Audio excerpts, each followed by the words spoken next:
What's up? What's up? What's up? Hopefully you all prepared. Hopefully you all got some preparation done. Yes, yes, Lord. How many of you had to go shopping today because you had to deal with the snow apocalypse that's supposed to allegedly come up?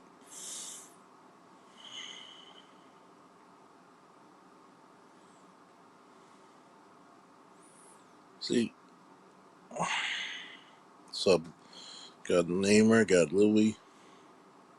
What's up? What's up? Hopefully I'm coming through real nice. That's the real hope.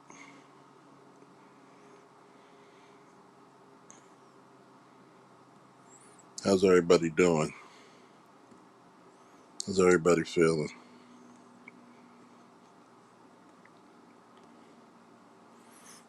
Oh boy.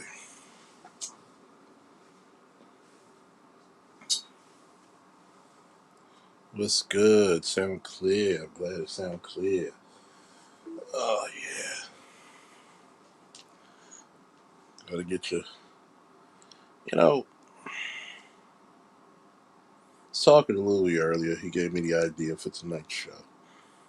And preparation, preparation is something that us as Americans really lack at.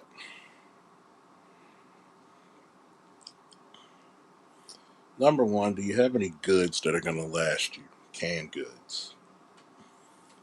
You know, the chunky Campbell's soup, the vegetables, things of that nature. Do you have bottled water?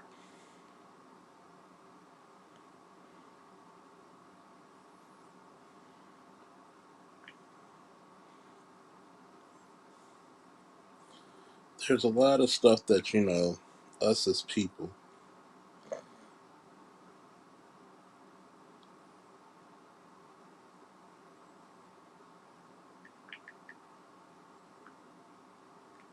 definitely appreciate you, brother.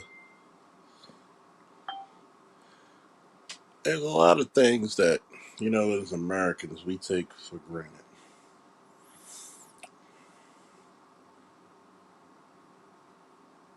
And it's not being perfect. It's really what it is.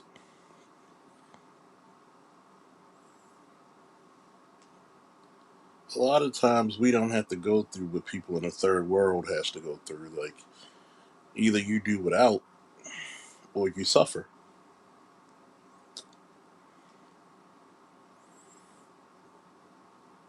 And it's amazing how people have to manage that way.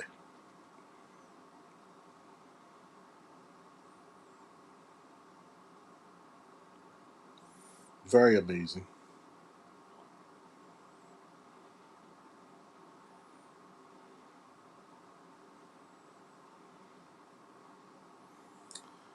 What really comes forth when it comes to this, yes, you got water filtration, jarring, canning, pickling, different ways of storing, also smoking your food. There are little things people forget. Do you have a light system? Do you have flashlights? Do you have candles? What if you don't have a gas stove and your stove is electric?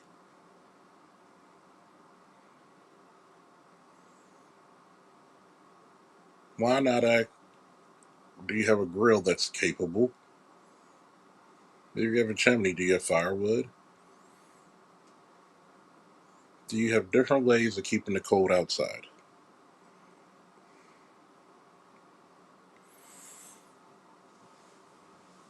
It's it's crazy because if you notice, the more technology advances, the more skills we lose.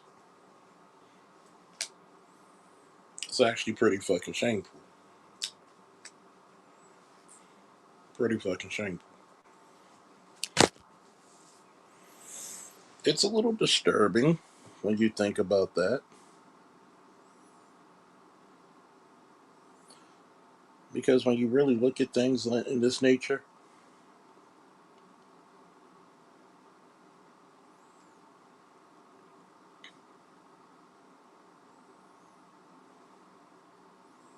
we have to be very respectful of what's going on from a day-to-day mind, day-to-day service.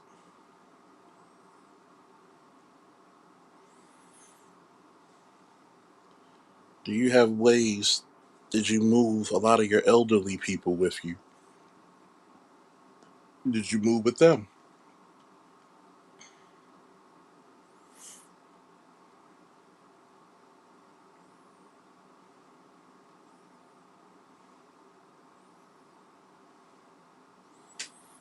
Do you have all your medication stocked up? Do you have your first aid? Do you even know how to do first aid?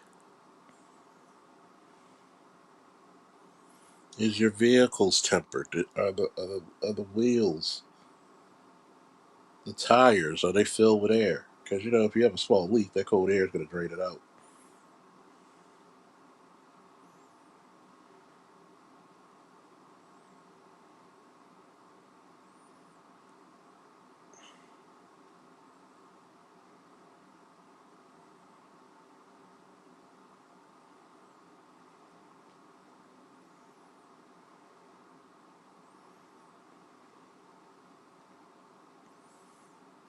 I've always said this, like, what happens when you have those emergencies? Here's the link for Louie. What's up, blood boiling? We're going to talk about preparedness. Like, I want to be. There's a lot of stuff that we can talk about the gynocracy, but this is survival. We're going to talk about survival, man. Shit.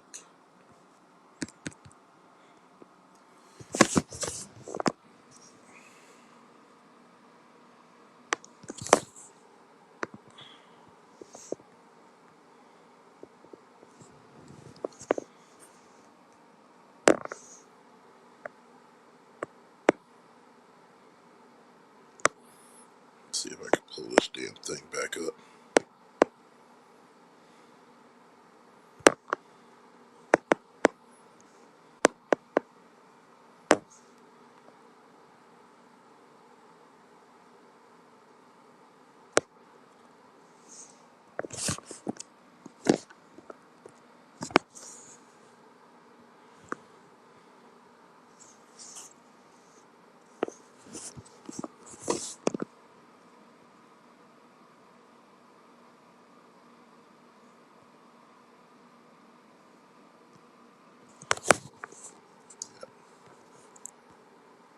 There you go. There's many things we need to talk about when it comes to this thing called survival. Are you capable of first aid? Are you by yourself? And if you are by yourself, are you capable of taking care of yourself?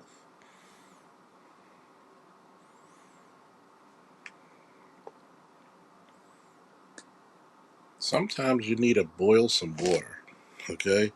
And have it on the stove for emergency situations. What's up, Blue? Give me 1 second. 1 second. I'm still working. Hold Yeah, on. I don't Oh, know what the hell's going on with my damn thing because my mic settings are always so frigidy. yeah, I know how So you give me one feel. second. Let me just try to fix this shit. All right.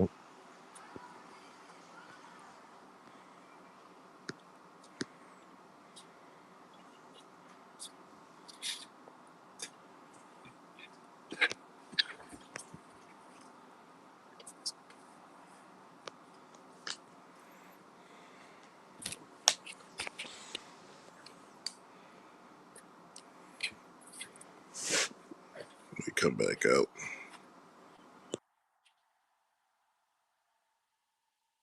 What's up, everybody? How y'all doing? Blood boiling, sick diggly, low rock. What's going on? What's up, everybody?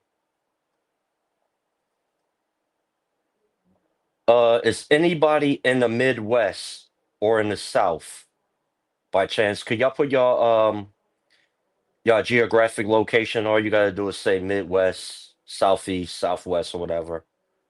I'm just curious.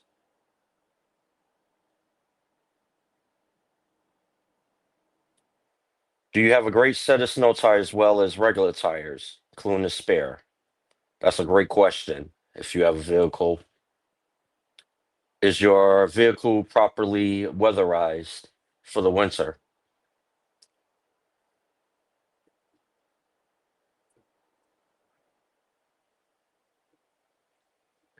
Do y'all know how to drive on ice and black ice conditions?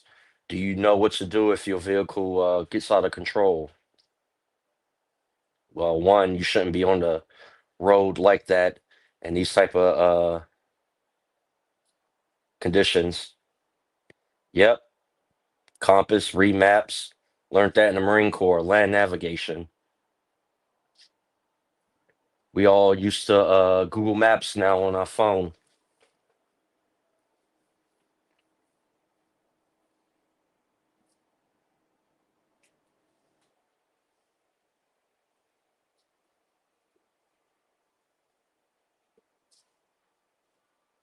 Can we get some participation here in the chat?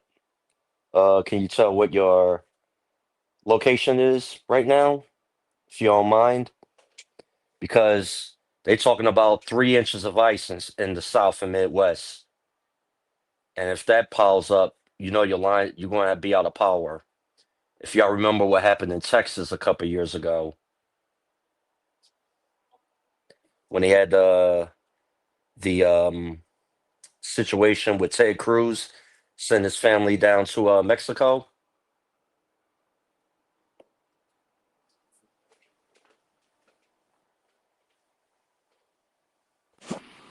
Hey, Louis, can you hear me now? Read you loud and clear, loud and clear. Good. Had to change devices because I don't know what happened ever since that update. Apple's been fucking up on my screen. Oh yeah, I have problems on my one Apple phone. I got to use my second one just to be Yeah. on StreamYard. It'd be fucking up. Well, yeah. Can I say something right quick?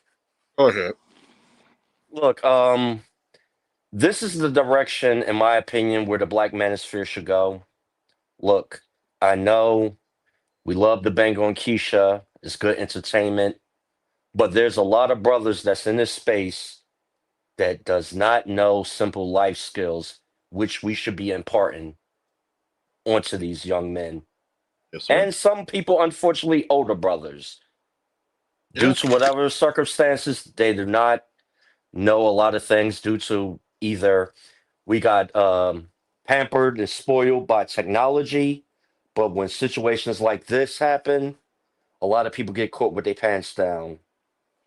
Oh, I had made like I think like less than a 10-minute video earlier on.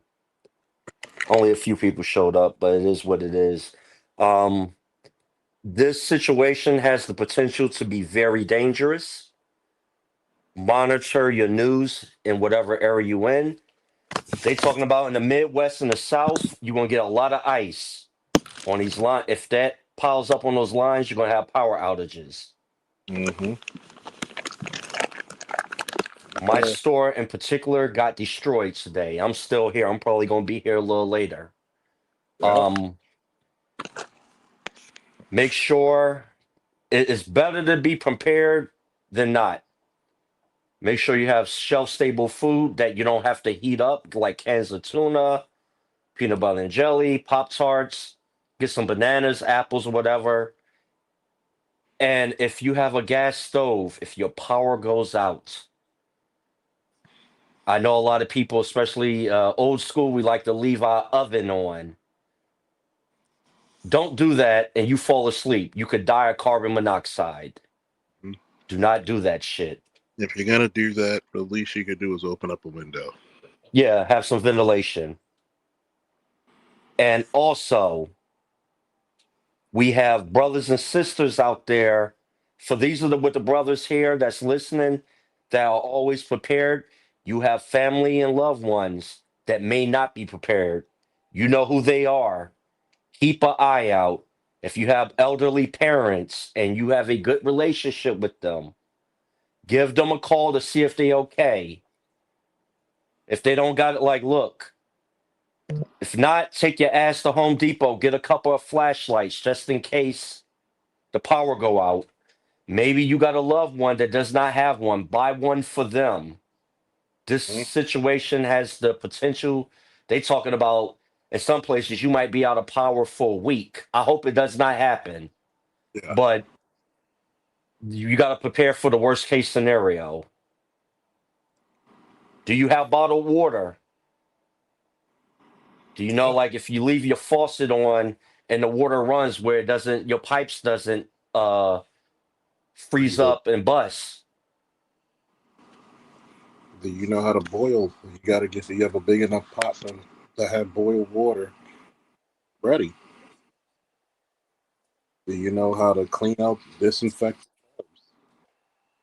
and leave a bunch of water in it? It may come to that.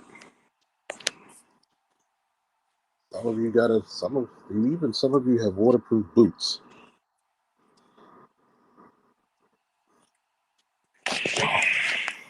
I want you to think about this, right? Some of you may even have to have what fireplace. Oh yeah, if you got a chimney. Was your chimney cleaned out? You know you're supposed to clean your chimney out every year, right before winter. Shit. About the furnace. A lot of times we have people who really need to. This is a good time for you to learn how to cook, learn how to steam things, learn how to grill things, learn how to smoke. If you got a smoker in the backyard, you can preserve a lot of food with a smoker. All kinds of meats, all kinds of vegetables, all kinds of fruits.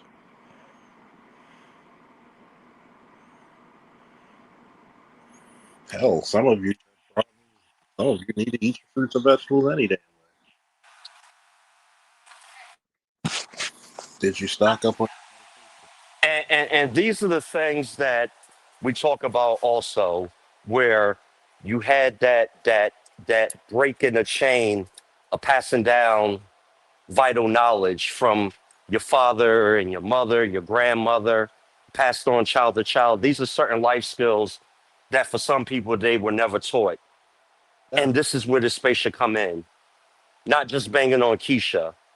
We should be passing on knowledge to each brother, certain life skills that we know that someone else don't know, so they can make them a better man and a better citizen in the community, so you can help yourself and help others out. And remember earlier today when BGS was on, a lot of guys were happy to see Keisha, you know, homeless.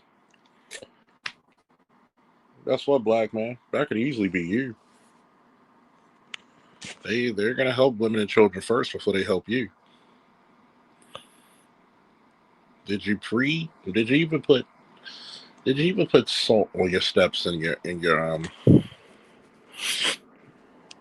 your driveway or in front of your or the sidewalk that you live on? Put a little bit of that to prevent ice. Something simple as putting tape around the doors will preserve heat.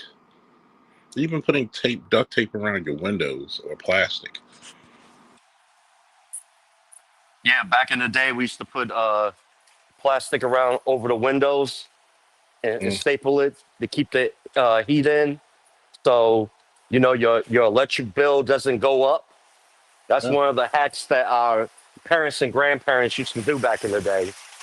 Oh, a lot of times you got to have enough canned goods, enough supplies that you're gonna make it. You're gonna make it. You should have enough canned vegetables. You should have enough canned or whatever it needs. People have dietary needs, religious beliefs, but make sure that you're out there. Make sure that you have going to be out there. Make sure you have layers. You can always take them off if you feel hot. You know, you can always do things like that. So, there's nothing, you could never be too prepared. Hell, sometimes you may feel underprepared. And I get it. People may have their things about Keisha. I get it. I 100% get it. But at some point, what are you going to do for the future? What are you going to do for your survival? Oh, Keisha. Keisha's going to be Keisha. Keisha's going to do all her shit.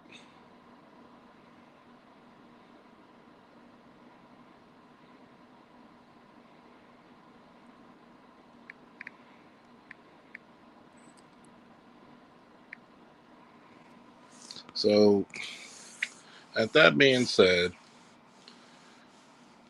you have to realize why Keisha's in the situation because of pride and hubris.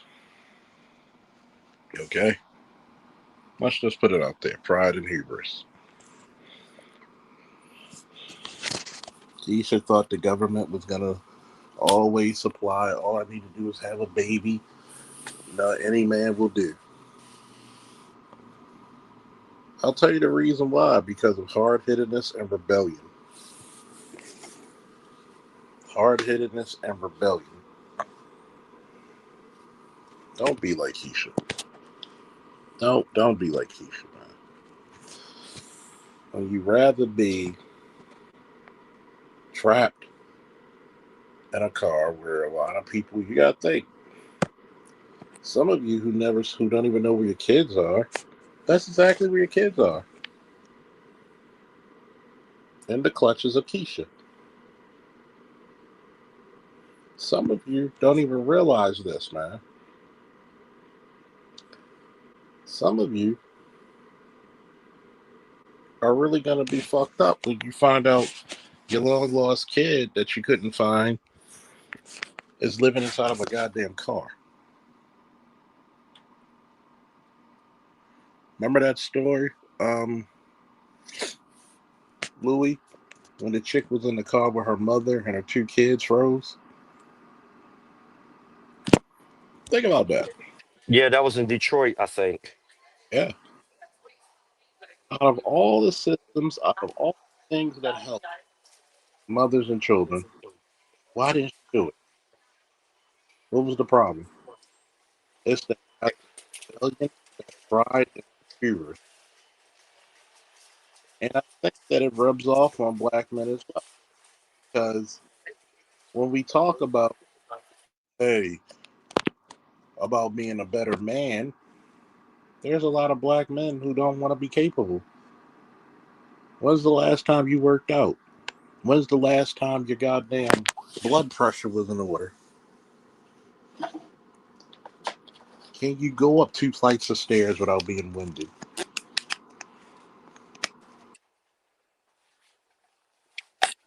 Let's even answer this question. For some of you who live in more rural areas, and even urban areas,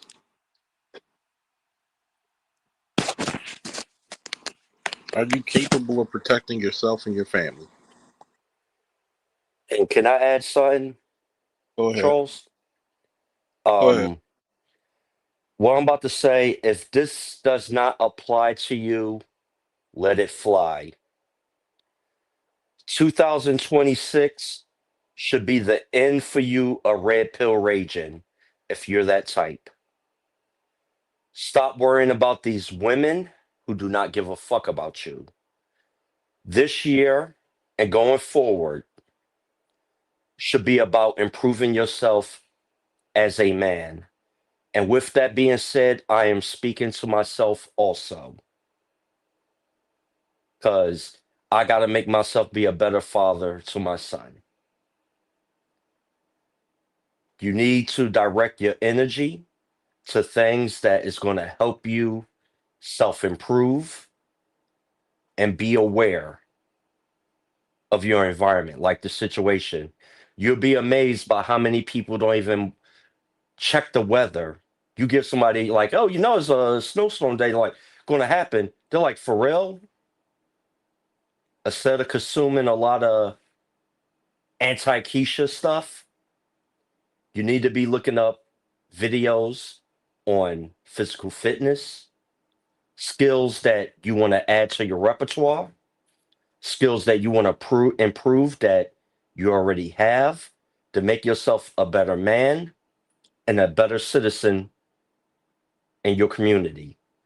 I know some people are going to call me a simple whatever, but I do not care. You know who you are.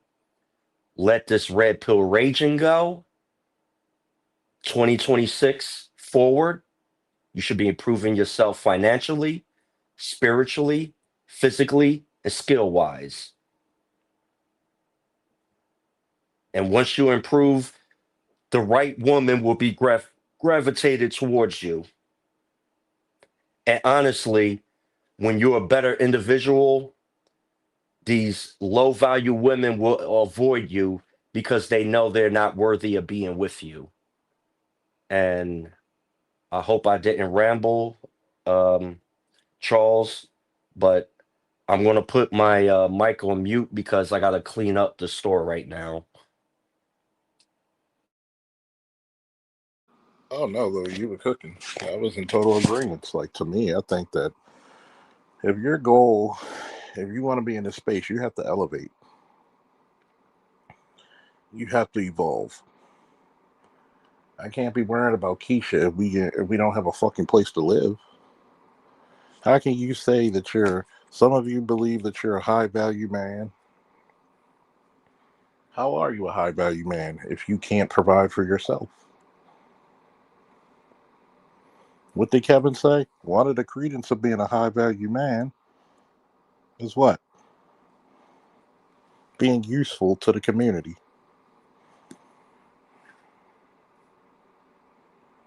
Useful to the community. Sometimes you got to cut off people. Sometimes you got to let dogs lay where they lay.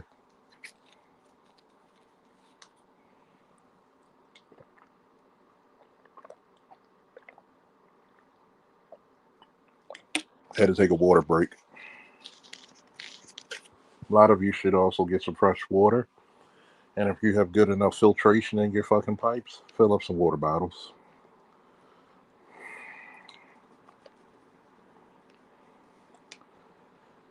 I'm going to say this, and I hope this resonates to a lot of people.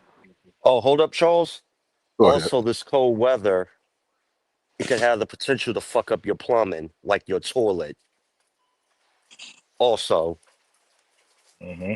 so keep in mind on that too. But go ahead. Yeah, need to put a little salt down in your damn pipes as well. Here's the craziness about it.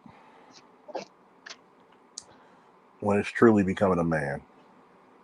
When a man gets sick and tired, the world should know. I had to have a hard talk with people this week. And if I got to cut my losses with a lot of people, so be it.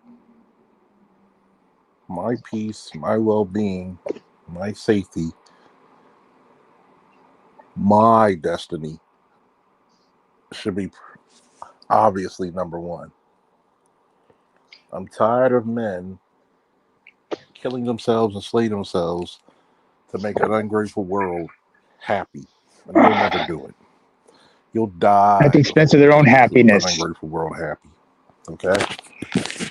Hmm. You'll die before you make this ungrateful world happy. Hmm. This is what I think a lot of people really need to do. You need to go while some of you in this United States who are going to most likely be off due to the weather, inclement weather. Hopefully your power is on, but you need to take your book, your tablet, whatever writing device, and you need to write down goals for the rest of the year.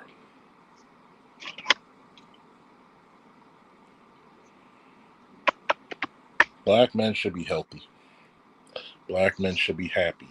Black men should actually see the fruits of their labor.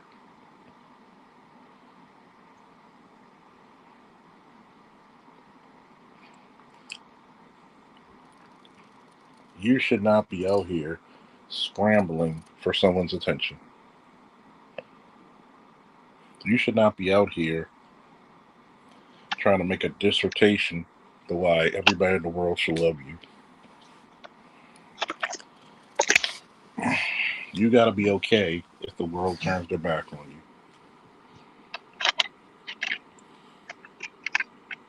You got to survive. You got to survive. That takes precedence over any and everything.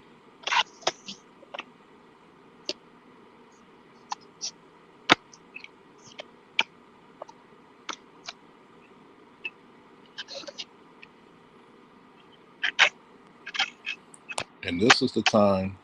What's up, All Star G? We don't need everyone. We just need a chosen few. Well, that's very true. That's very true. This year, I got to take my piece above all. This year, and this is me personally.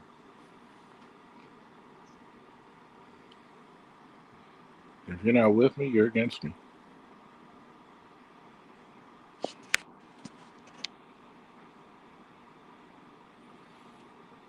You need to make sure your skills are good, hand to hand, cooking, firearms. If you know how to fish, if your neighbor doesn't know how to fish, teach them. If you don't know how to fish, let somebody teach you. Learn how to hunt, learn how to skin. There's enough information on YouTube and other social media platforms to learn how to do so much intricate shit. You can't talk about Keisha and get 350 pounds overweight. You can't talk about Keisha and then next thing you know, you look like an unwashed man. Don't be going on here talking about I got stood up on a date.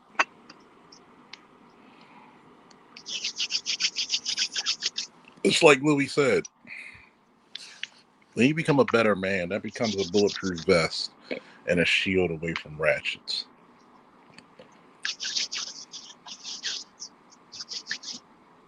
When we're talking about preparation and preparedness,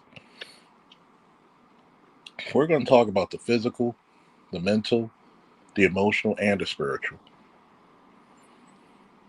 I remember watching one of Corey Holcomb, shorts about a man getting stood up. Men used to have dignity. You don't make yourself out there purposely looking like a loser. If you do that, guess what? You're gonna attract nothing but vultures. Oh man, he's lonely. He's so lonely that if I get with him and stay with him long enough, he'll pay my bills, he'll take care of my kids. I'll make out like a bandit. At some point, you could tell he wasn't raised with his dad because he could have been like, man, brush your fucking shit off and get back in the race. Or be happy that chick wasn't for you.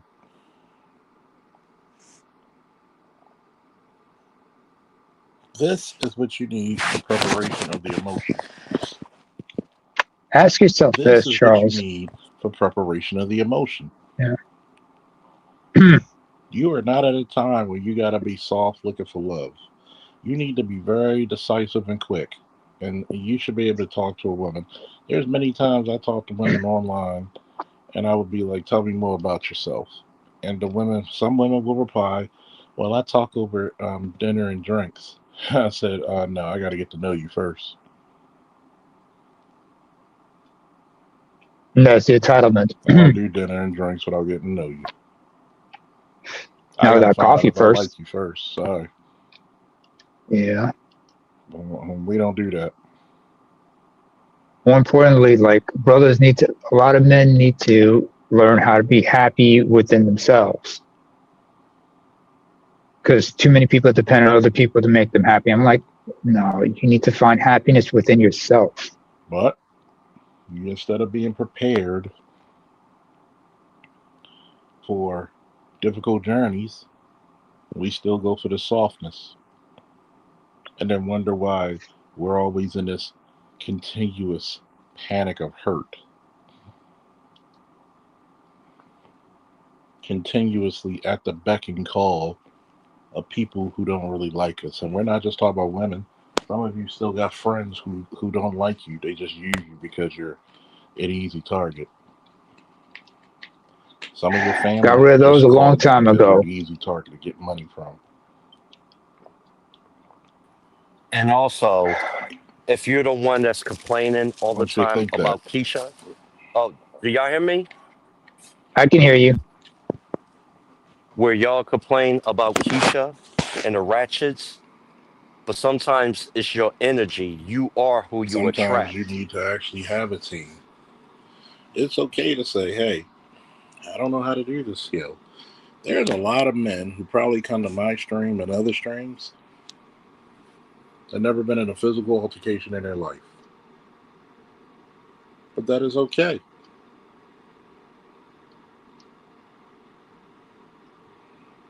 Go ask somebody who's proficient in a combat sport or martial art.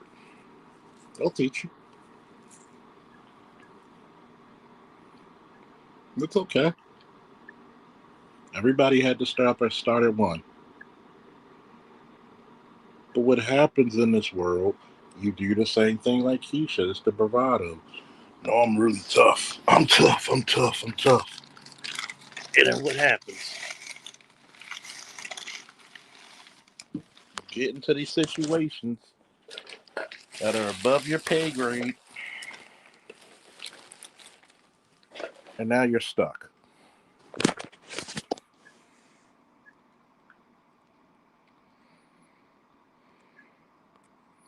Some of you need to really value yourself and your friend group. You need to really say, what can I learn and what can I utilize from each friend in my group? Are they supportive?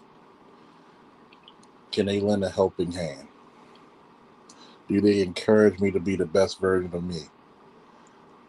If I gain something that they don't have or start to make more money than them, are they happy for me or are they going to try to conspire against me? Because some people are only friends because misery loves company. But y'all don't hear me though.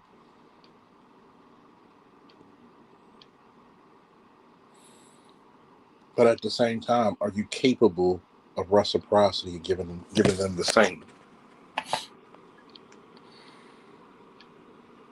Let's say you have parents or kids. Can you put them in your house during this? Can you put them in this house and make us all survive? At times, everybody doesn't have it. Can you admit that you don't have it? What's up? What's up, ABM? Everybody's other favorite Baltimorean. Can you admit that you're at a weak point? Because real strength is admitting when you're not. What did I tell? What did me and Sandog tell you yesterday? Real strength is when you're not strong.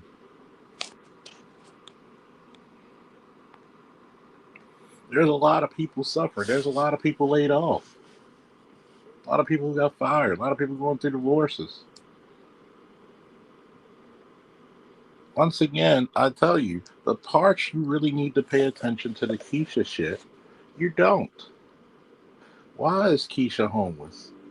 Nobody ever asked that question. Why? Hubris and bravado.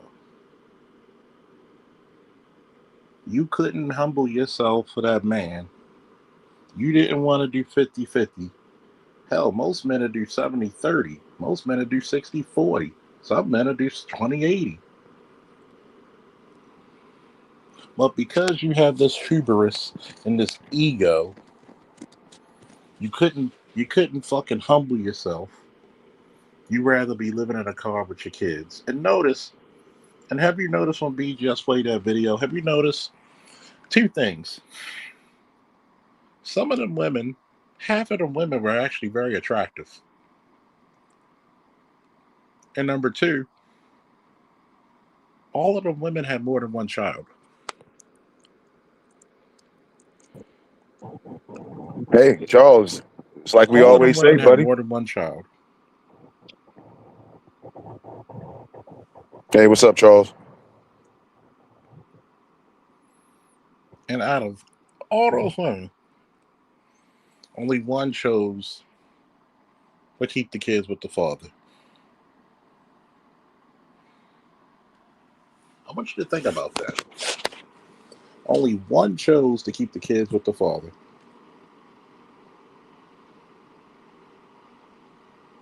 If you're not learning these lessons to apply to your life, then what the fuck you here for? What the fuck are you here for? See, I don't use the so-called Keisha or the so-called Tyrone as a punching bag. I use it as a cautionary tale because any one of us could be homeless like that. Even people who have money, even all you need is one medical emergency. Ask a few of my friends. Cancer changes things immediately.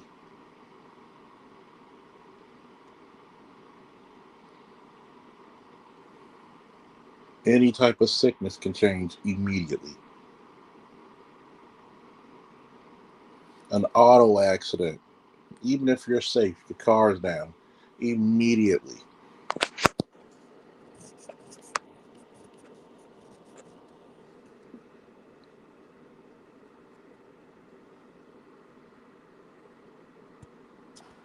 You falling victim to getting laid off from work, a financial setback.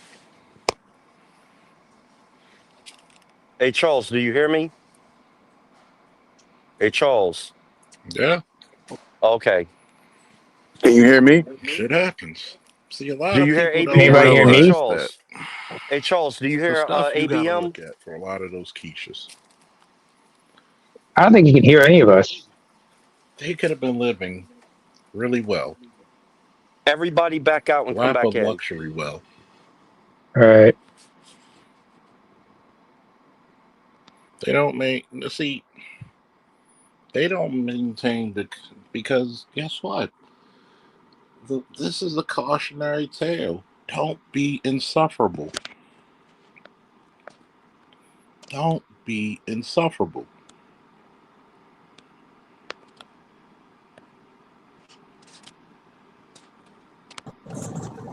Charles, do you hear me? Oh, I hear you now. Yeah, good to go.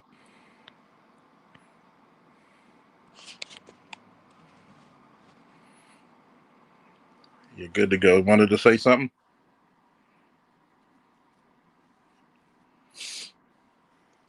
Hey, ABM, you needed to say something? Charles, can you hear me? Yeah, you good to go. He hears you. ABM, he hears you. Oh, shit. Let me come back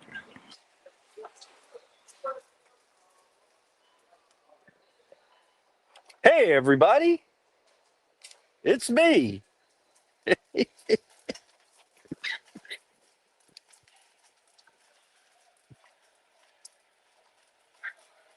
Well, let's wait for everybody to come back.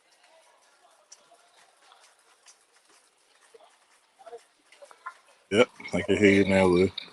Okay, good to go. All right, let me bring. Hey, everybody, come back.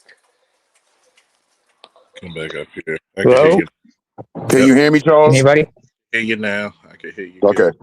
Where? Can y'all Well, hear me? yep. Okay, good.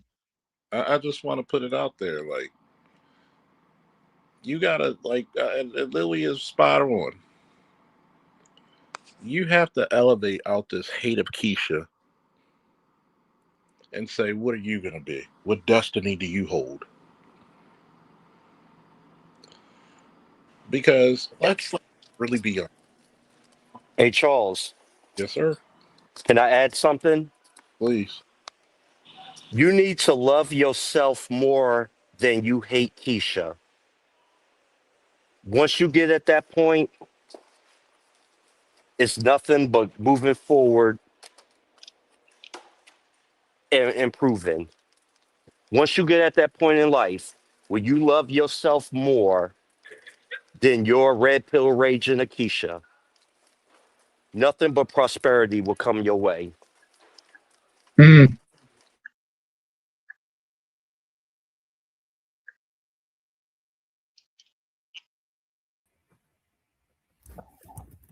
We got AB in the chat.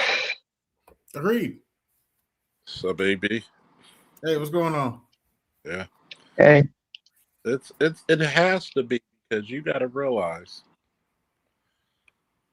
the more you invest in this Keisha shit, the more you take out of yourself. Because we already know some people are just gonna be foolish in their mistakes. They're gonna be prisoners of their own self pity prison. Yeah. How many people like think about it? Let's go to the mental part. You still have black men who are gun ho for the Democratic Party when the Democratic Party has shown you in your face that we don't like you. I think that's mental illness. What about you? I think that if a person tells you they don't like you and you keep coming around, that's mental illness. Charles, Yes, sir. I disagree. Mental illness is selling your country a dementia patient with stage 4 cancer and an incompetent AKA who slept their way to the top. Yeah, yeah, And then expecting you to vote for that bullshit. yeah. And then look at this. When you think about a lot of the stuff we're actually getting out of tariffs, people complain to me about gas all the time. And I said this. But you know, gas is still cheaper than under Biden. Yes. There's some mental illness. Just because you hate the personality, at some point you got to say, okay, what is this person doing right and what is this person doing wrong? Also, mental illness is ignoring what Don Lemon did last Sunday, knowing that you would crash out if MAGA tried that shit on the black church. Oh yeah, and notice this, right? And they did that to a black church, right? No, it was a white church, actually. White church, right? About ICE. Yes. Oh, if I'm not mistaken, the main agitators have been arrested, except for Don Lemon, for what happened Sunday. So there you go. And the craziest part is, why do they always got to put Don Lemon like he's the face of black masculinity?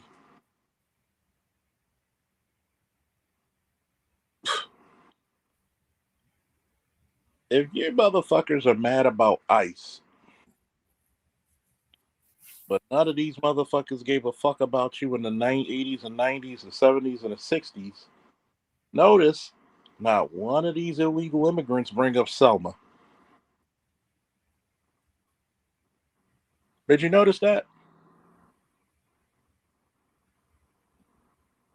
or any other incidents? They don't. Birmingham, They don't bring the up. church bombings. They don't bring up church bombings. They don't bring up anything of real police brutality. As a Mm-hmm. matter of fact, they're the ones who make fun of you and try to get your position in jobs. Yep.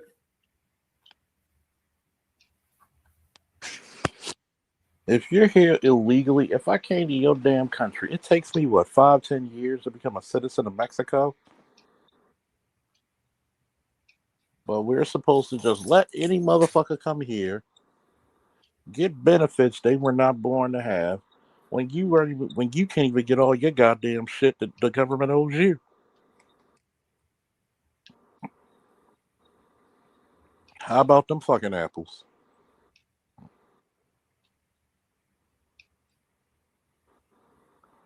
How am I supposed to feel sorry for everybody else in this country to get their reparations but us?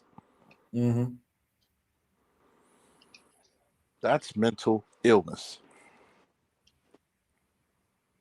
If it's not your child, there is no other way for you to step in front of a motherfucker and take the bullet for them. And if that's not your partner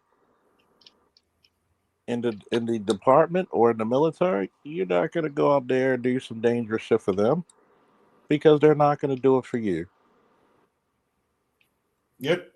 The only time, and then notice it, black male lives only matter when you can make money off his ass. Notice Black Lives Matter don't care if your son can't read on level. Black Lives Matter don't care to say, okay, why aren't these boys getting educated, post-secondary education? Why aren't they getting trades? Why aren't they getting degrees? Why can't we build better black men to lead families? Because you don't want it. Mm-hmm. A black, Evidently, Black Lives don't care about girls reading either, or teaching them how to handle their cycle. yeah, Oops. or washing your ass. Ooh, yeah. Think about it. If you don't know anything about your cycle, then guess what? You can't even wash your ass. Proper hygiene is important. Some of you, let's tell the truth. You go out there and you get a fucking staph infection, it might be a goddamn death sentence for you. Lack of hygiene, lack of insurance, lack of knowledge. Some of you don't even know goddamn alcohol. How many of you got alcohol peroxide in your fucking house right now? I have some in my work truck and in the Yeah. house, but I feel you. You get what I'm saying? How many of you have a first aid kit in your goddamn car? Readily available. You can take Red Cross training to get certified CPR training for like $15. Exactly. It's on their website. Exactly. But how many You know, motherfuckers? it's interesting, Charles. You was talking about this shit because I was looking at the news earlier. You talking about this storm and everything, and they was talking about how Texas is going to get hit, Mm, and it made me think about that story from 2021 when that woman and her son died because they had to sleep in the car. mm-hmm. So I guess the carbon monoxide, and and I remember telling my wife that. I said, you see, that's why you need a fucking man in the house. Mm-hmm. Mm-hmm. Because you need to. Here's the crazy part. You can warm up a car and just leave a window cracked. As a matter of fact, an emergency blanket or a blanket period. Do people know how blankets work? Blankets are not hot naturally. Blanket, It goes off your body heat. it goes off your body heat and traps the ambient heat. Charles, that was a fixture back in the 80s. Mm-hmm. These motherfuckers nowadays don't even have maps in their cars because everything is digital. Exactly. Back in the 80s, you had a map, you had a blanket. This was staples in your trunk. Yeah, you had a map, a blanket. You Flare probably guns. flare gun. You had Hey, flare. hey, hey, Charles. Charles. Mm-hmm. Hold up. Because you was talking about alcohol, all right? Mm-hmm. Put my camera up. Just single. All right. Here's alcohol, some of the cheapest shit out here. $1.99. Peroxide, 89 cents. There should be no fucking excuse why you shouldn't have this type of stuff in your house. Okay? Mhm. Band-Aids, 249 store brand. Okay? This ain't gonna break you. What I do every time when stuff is on sale, I buy multiples of it. When all my toiletries, whenever toothpaste goes on sale, toothbrushes, I buy in bulk so it can last me the year. And I'm Mm-hmm. always filled up witch hazel, peroxide, alcohol, bandages, all that stuff. I could take moonshine or bourbon or brandy, and I could clean out your wounds. Because alcohol doesn't freeze. So, Also, baking soda. oh yeah, baking Got soda, that too. gotta cleans out a lot of shit. How many of you have bleach to disinfect a lot of shit? Just bought some today. I really For tell sure. people that I'm not perfect because I'm still collecting shit. So, but you'll never hear me say that I am this all important, all knowing person because there's a lot of shit I've learned from all of you. Hopefully, you learn some shit from me. Each one teach one. I say this in the notions of saying, as a man, there's basic shit you should know. There should be basic training from. Should I go black pill, fellas? Yep. Sure, go ahead. If you It's your give a show. if you give a fuck about young boys, they should go to basic training before going to basic training. You don't invest in their Boy Scouts because you're too busy trying to let the girls infiltrate so you can keep tabs on them. In case a dude, you don't even give a fuck if there's dudes molesting the boys. You don't want a dude to actually tell them the real shit about women in the real world. You don't want that boy to actually become a man before he's 18. Hell, you don't even let him go to the Boy Scouts. You don't let him go to the police explorers. You don't even let him go to the firefighters. I had people in one of my last streams complain about my son in EMT class, but yet motherfuckers didn't want to say, you know what, he's boxing, he's doing EMT. That's great. No, it's always a complaint when a black boy, a black man, is doing something positive. You should have basic training before you go to basic training. How? You should have a minimum requirement, just like you're supposed to do for your high school diploma. There should be a minimum requirement of masculine endeavors in order for you to call yourself a man. Bring back the goddamn rites of passage. If you are not capable of cooking, if you're not capable of boxing, wrestling, some type of judo, some type of fencing, marksmanship, starting a fire, fishing, hunting, starting a grill, properly cleaning dishes in a bathroom, in a kitchen, properly how to maintain your hygiene, how to fucking shave, especially if you have coarse hair. If you don't know how to do these things, if you don't know how to cut Or grass sensitive skin. or sensitive skin, if you don't know how to cut grass, do basic appliance, repair, a little bit of drywall, you can't do you should not be out there and you should not be out there calling yourself a man. You should really say, hey, I need these skills. If I've never done something and I'm with a woman who knows how to do it, fine, teach me. I have no shame. Yeah. But here's the problem. A lot of niggas out there are the Keishas. What did I tell you before about the whole thing with Corey and Anton? Everybody wants to be the tough guy. Nobody wants to be openly like, yo, why we gotta go to blows? If anything, I'll be like, nigga, if you don't sit down and take this drink with me, like for real, man. I apologize. Is it hard to be? Let's go back to the emotional. Is it the bigger man who can put his hand out and we at Sad Dog talk about this all the time. Niggas do not know when to show the sword and to show the fucking olive branch. Mm-hmm. Every little thing is an assault against you, and it's not.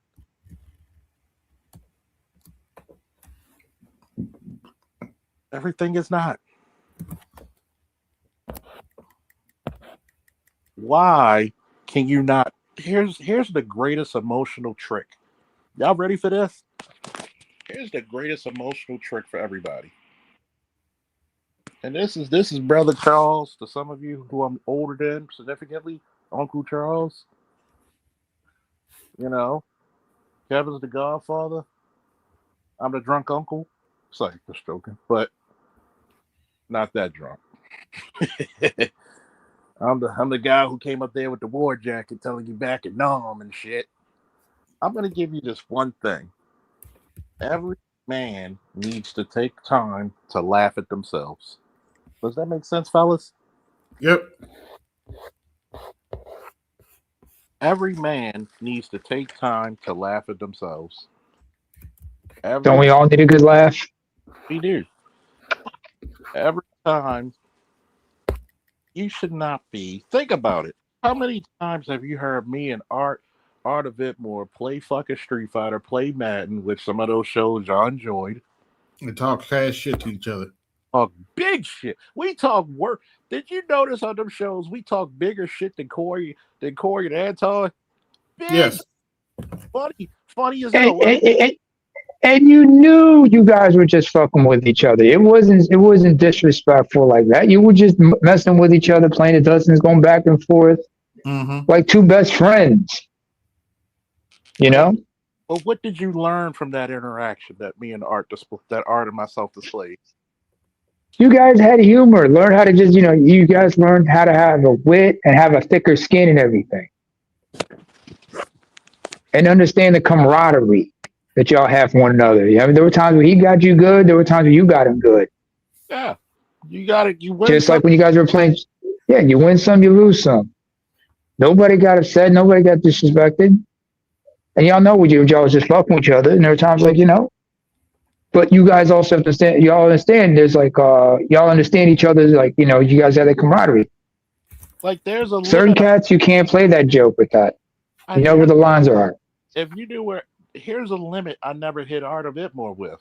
I never talked about Mm-hmm. why Talk about his what? his mother. Why? Because you know that's fighting words right there. That's too personal. No, his mother's deceased. Yes. That, disrespect the memory of the dead, just like, or his father for that matter. Wait, his father still around? I think his father's still around. Mm. Check in with him. Yeah, his dad's still around. Yeah, his dad's still around. It's like this. We talked about each other. We said cash shit. It was funny as fuck. It was entertaining. Y'all saw some of the best video gaming playing in your life. Yep. Hmm. You saw a competitive. We played Dragon Ball, and of course, I'm way better than Madden. I play it more than him. But Street Fighter and Dragon Ball, we were in tech. We were going toe to toe.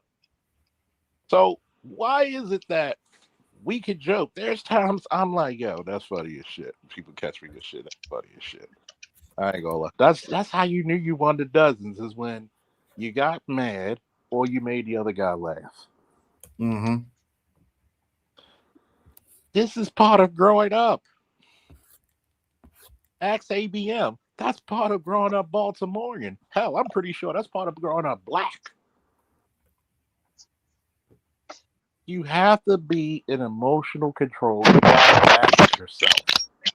Stop taking yourself so seriously because you're gonna have a Mm. fucking brain aneurysm every time something doesn't go your fucking way. Mm-hmm. That's part of preparation.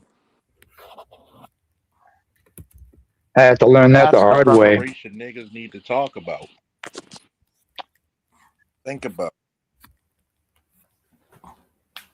I had Oh to yeah, learn that the hard way all the times myself, I picked being Mr. sensitive and Z. everything. I mean, this the Z pickers. But yet, who was the first guy to tell Mr. Z, you better start your goddamn channel, bro? Mm-hmm. I was the first. I kept encouraging that motherfucker. Look what he's doing now. He's doing good numbers. You know, people forget. I gave Kevin the fucking nickname the Godfather. He just shortened it because I called it the Godfather style and profile. He look at this and I'm just called the Godfather. There's a lot of.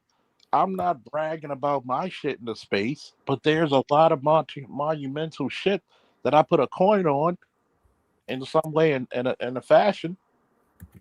Laugh at yourself. Sometimes, even BGS, I get him, and sometimes he might come back with something. You gotta laugh. Mm-hmm. That shows growth in a man when you can laugh at your mistakes. Be like, God damn it, he got me. Even if my son gets me in a video game, it's funny. But there's times I'm just tagging his ass. Like when him and his best friend, his two best friends, try to fight me in Fight Night 3. I said, you don't want to see me in Fight Night 3, man. And I was taxing Who'd they ass. choose? Just thinking, Who'd I you gave them choose? all two rematches apiece and just walked away. Hmm. I said, hey, your dad's that good, man. Round three. So it's something when you take yourself too seriously in the fold. But at the same time, there's a certain level of respect you must have at yourself. See, I know Angry Grand says I don't make fun of myself. This is where I disagree. It doesn't mean I hate Angry Man. He has his point of view. I have my point of view. God bless him. Mm-hmm. I'm not. That's my boy. He has his point of view. I have mine. Notice I didn't say, "Oh, fuck that nigga. He don't know what the fuck he talk." Notice I didn't say that. We just have difference of opinion in some parts. Just like me and BGS have difference of opinions in some parts. Me and Art, New Style, AB Media, Namer, ABM, Louie. Mm-hmm. Majority of it we agree on, but men are going to have certain subtle differences, even if they agree on 95%, which is okay.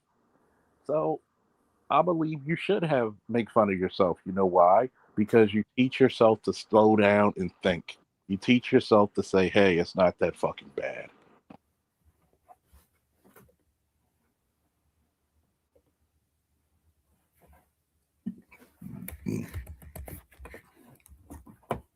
Let's go back to the spiritual.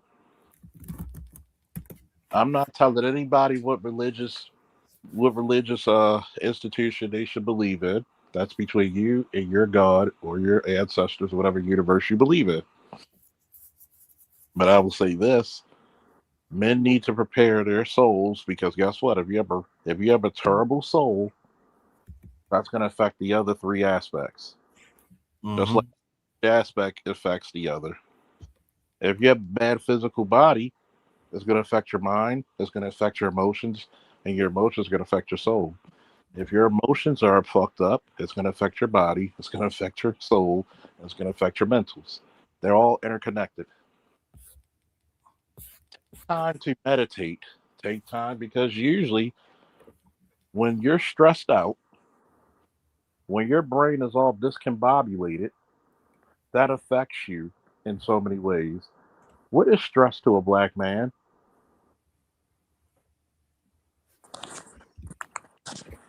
Anybody want to answer?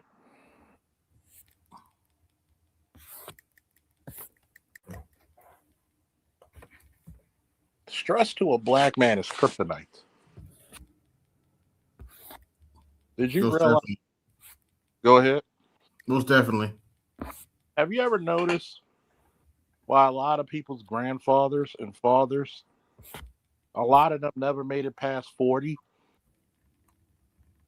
Some of them had heart attacks at 30 something, if not 30, because they were working themselves to death to please an ungrateful wife and family.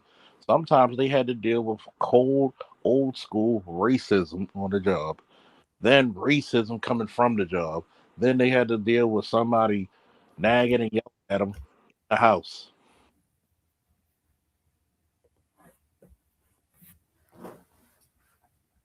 The one thing I say, I refuse to be that person.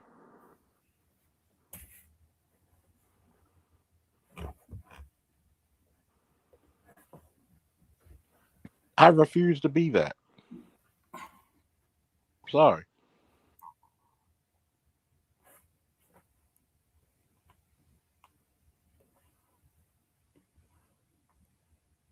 If I have to be that type of person where I'm stressed out, discombobulated, no. That means I need to cut shit off.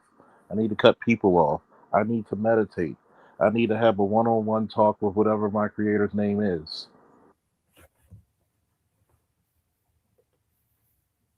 It is okay to talk for you. Sometimes you might be in the bathtub, you in the bathroom, you might be wherever you can take time out for you to speak to whatever God you serve. Do it. Meditate, pray,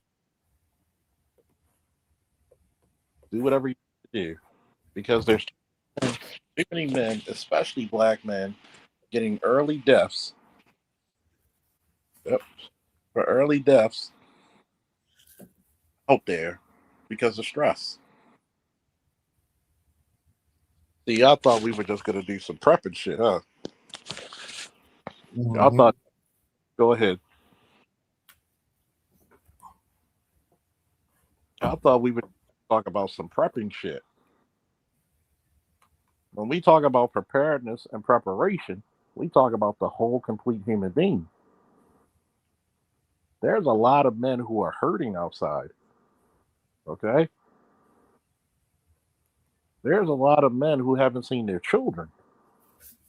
There's a lot of men. Are you available to comfort your brother if he hasn't seen his child in years? That's some deep shit, isn't it? Yes. Are you there's some friends of mine, three really good best friends of mine. Three of them lost their mothers last year. Two, 1 week from each other.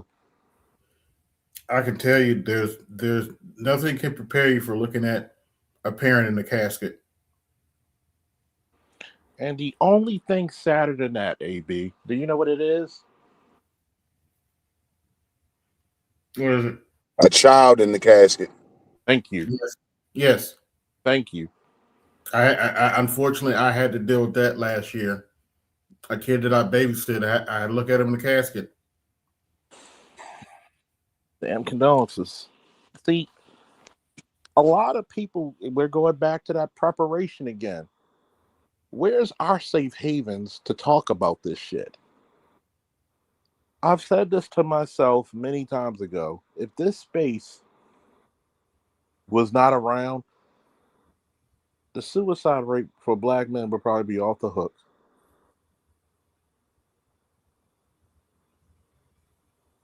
I tell any young man who's 25 and under, because you got to think 20, hell, 27 and under if you really want to think about it, because I was 15. That's really think about it, 15, 16. I'm old enough to be your dad. What the fuck do you think could happen back in the day when we didn't have these spaces? Hmm. What did they say in every generation? Have you ever lent your ears to what an old man has to say? At the ages we are now, in an everyday perfect world, let's say you got married around 2021, maybe 23. Right now, in a perfect everyday world, on average, the average dude is supposed to be at the age I'm at now, 20, 21 years. Your oldest child is probably around 17, 18 on average to 20, depending on how early you were fucking. probably anywhere from 17 to 21. You probably had 2 to 3 kids. Most likely, you either had 2 girls, 1 boy, or 1 boy, 2 girls, or you had whatever, a trifecta. Mm-hmm. The craziness about it is, what did those men do to get a reprieve? Have you noticed what those older men did? Go ahead if you wanted to say something. Those older men had bowling nights, poker nights. Those older men had pool halls. Mm-hmm. Went to the bar with their boys. Did a little bit of gambling. Let the edge off. Even if they had a side bitch. But you notice the one thing they had way longer marriages.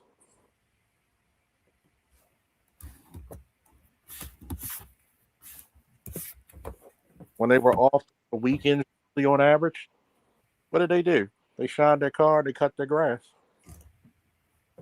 They did some type of tinkering. They had a hobby. Some of them collected comic books and baseball cards. Some of them even played on the company baseball team. Softball. Mm-hmm. Some of them were coaches for football, wrestling, boxing. They might even had a weight set in the garage or the basement. Think about that. Think about that. But what do men have now? And notice there was a direct distinction of male spaces and female spaces. The women would have their little Tupperware parties. They would have their little dance records. Have you go back in YouTube and look at an '80s house party. An '80s house party, hell, even a '90s house party was better than the club.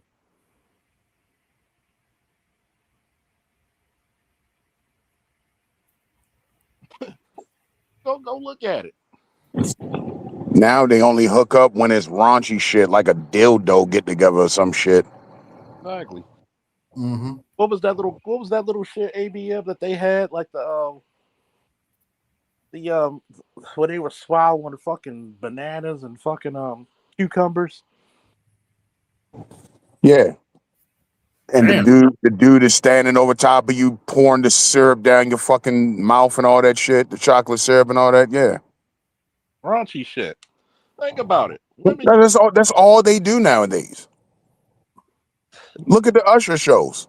yeah, Now all of a sudden everybody's so enamored with sucking on balls. eating Like when did all these women become such professionals at giving head now? it back. Remember when we were in high school ABM? You didn't have a girl admit that she sucked dick. Even if she did, she told you though, she would fight you in the middle of a fucking class if you even try to say she sucked dick. Yeah. You talking about school, nigga. That's grown ass women. Yeah, Yeah. You could barely get a grown ass woman to give you some fucking head. yeah. Did And back this in bitch being the prime of her fucking sex life, 22 years old. And mhm. I had plenty chicks tell me this. I remember I used to work with this chick, and I used to think she was a dyke. And then one day I heard her say she wasn't gay, and I was like, wow, that's crazy. And one day we was all in the break room, and something about giving head came up, and I said, if you're a woman and you know you got a living boyfriend, you're gonna have to give head. So she says, I don't suck dick, and I got a boyfriend, and I live with him. And I didn't say anything. I just looked around the room at all the other men. We all had the same look on our faces, like, okay. Long Yeah, story short, she's on her second baby daddy. so she gonna be she gonna be getting her dick sucked now. Hey, I'm the dick. I mean, it's just all performative shit. You know what I mean? They don't like you said, Tupperware parties. Women used to get together just to, you know what I mean, exchange makeup tips and shit like that. Now you getting your makeup from fucking drag queens and trannies. Yep. Remember when? Remember when it used to be Very, very, very, very taboo. There was a separation from a lot of shit. I remember when my parents, when they would have little house get-togethers, and the music's going and they making you dance. Remember back, we're the last generation where you can sit on your dad's lap. He's having a beer. He lets you sip a little beer. You didn't become an alcoholic. You watching Rambo First Blood. Mm-hmm. Now you have to watch. Even let your kids sit on your lap because somebody come around and accuse you of abusing them. Exactly. Notice, you got your ass whooped. You got, and most of the time, let's tell the truth. Sometimes we didn't even get the ass whoopings we really deserve. True. Sometimes our parents actually laughed at our asses. Said, up, you learned today, huh? Sometimes you got to realize that there was a distinct separation from sexual endeavors and children. I remember you used to get your ass whooped for putting on your mother's shoes if you're a boy. Now, it's fucking encouraged. Mm. Now, it's fucking encouraged. Oh, let's not go to land navigation SWAT, LAPD SWAT. Let's not do that shit now. Come on now. Let's not do land nav. Come on now. You should be so good at land navigation. You should look at a point in front of you and you should give an estimated, you should be only 10 meters off. There's times I get within 5. See that tree? That's about 90 meters. You'd be like, damn, that's a good estimate. And you look at it at the goddamn protractor.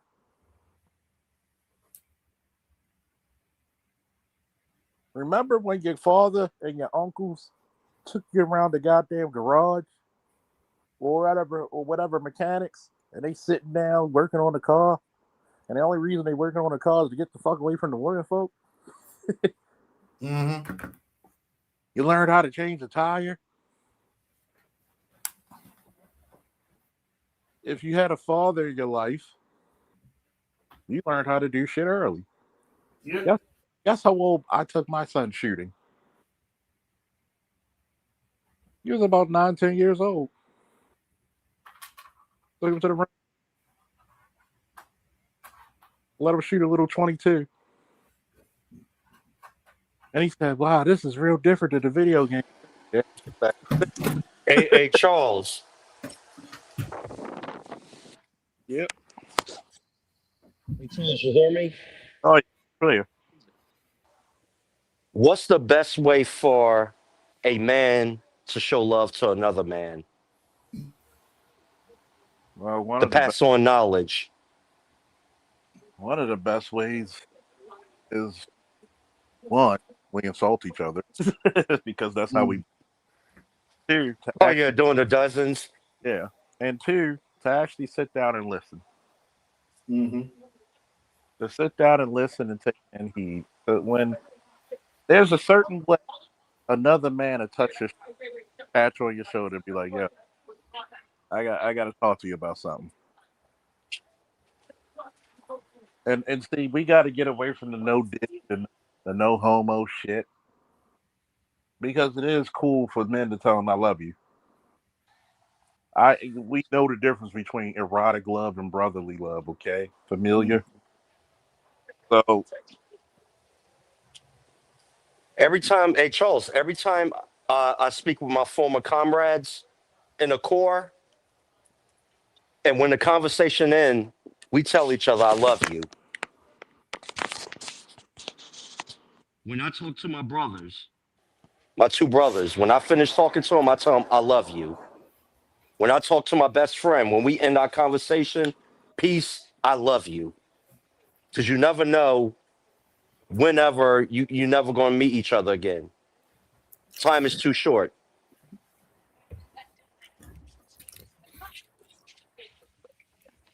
Can I be heard? Yeah, you listen. Oh, okay.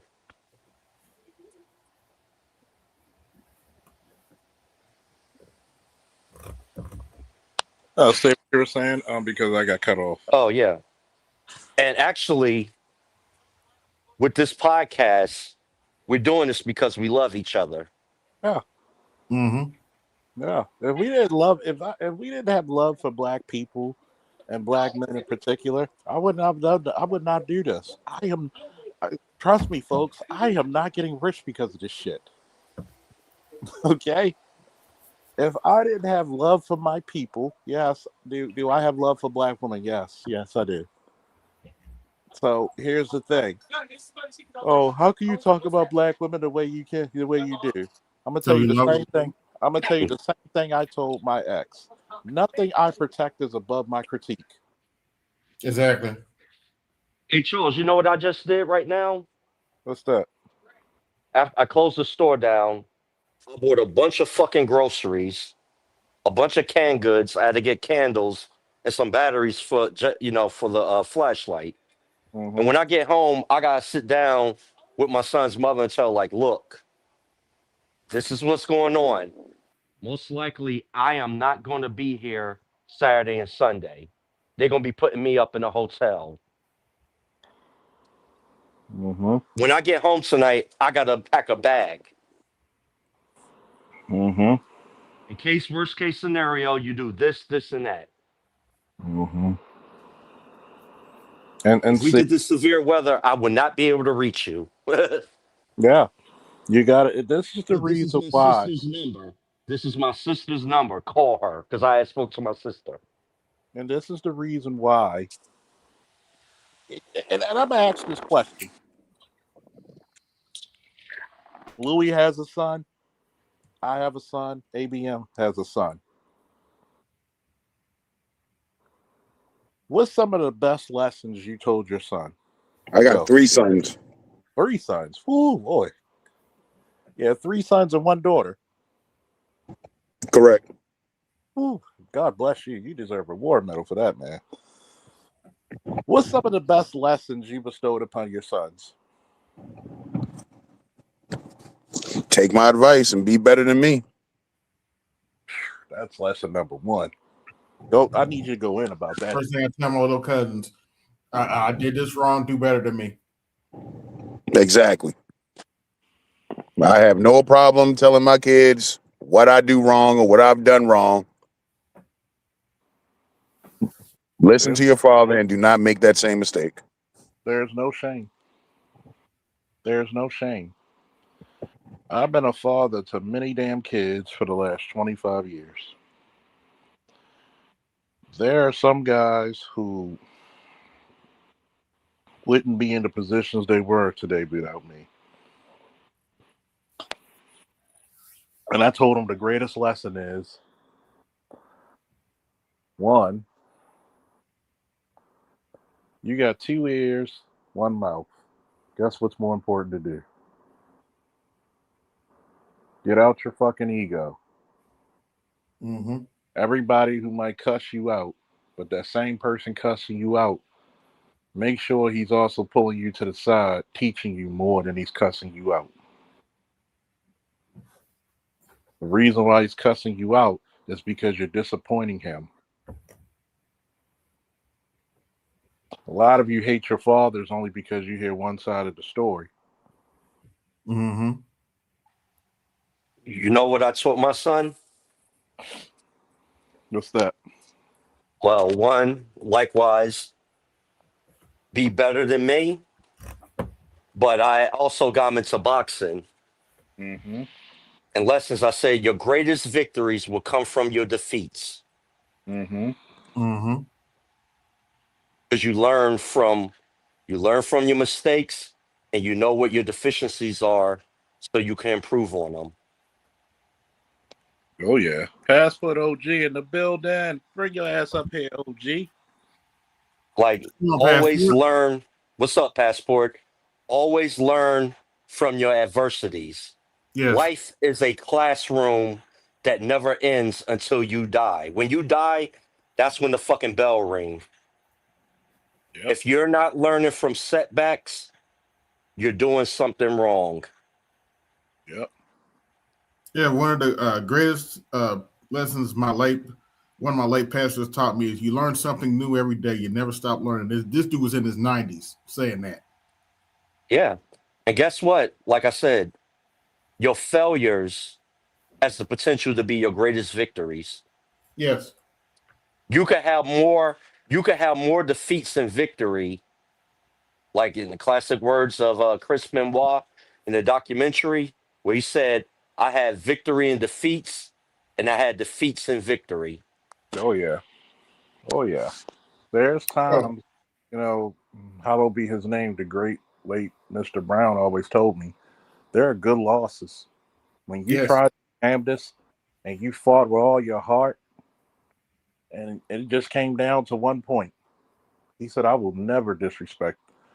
But if you win and you get cocky or sloppy, he said, I'm gonna tell you a new one. Mm-hmm.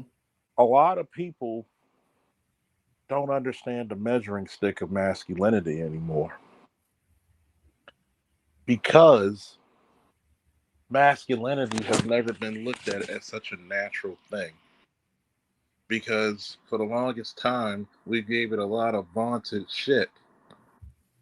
We gave a lot of vaunted shit for people. Hey, Lost, bring old you and OG up here. Uh, a lot of shit that through sacrifice and dedication makes you a better man. Struggle Mm-hmm. you better. There's certain struggles you should take because it makes you better. You have to temper the steel. You have to take away all the iniquities in it. You have to fold it. You have to put it back in there. You have to bend it. You have to put it back in the furnace. What do they call the FTX for the Marine Corps? They call it the crucible for a reason. Guess what? My platoon, we were the third platoon to go when the Crucible came out. We was the third platoon, number 3, to do it. Mm-hmm. And that crucible kicked people's ass, didn't it? Yeah, you were up 54 straight hours, a lot of humping, and those challenge courses. And every course was made from a Medal of Honor winner from the Marine Corps that was in the Marines. Mm-hmm. And it wasn't about completing it. It was about what you learned from it. Yep. Mm-hmm. It's funny because that crucible was telling all those 13 weeks, about 10 for the Army,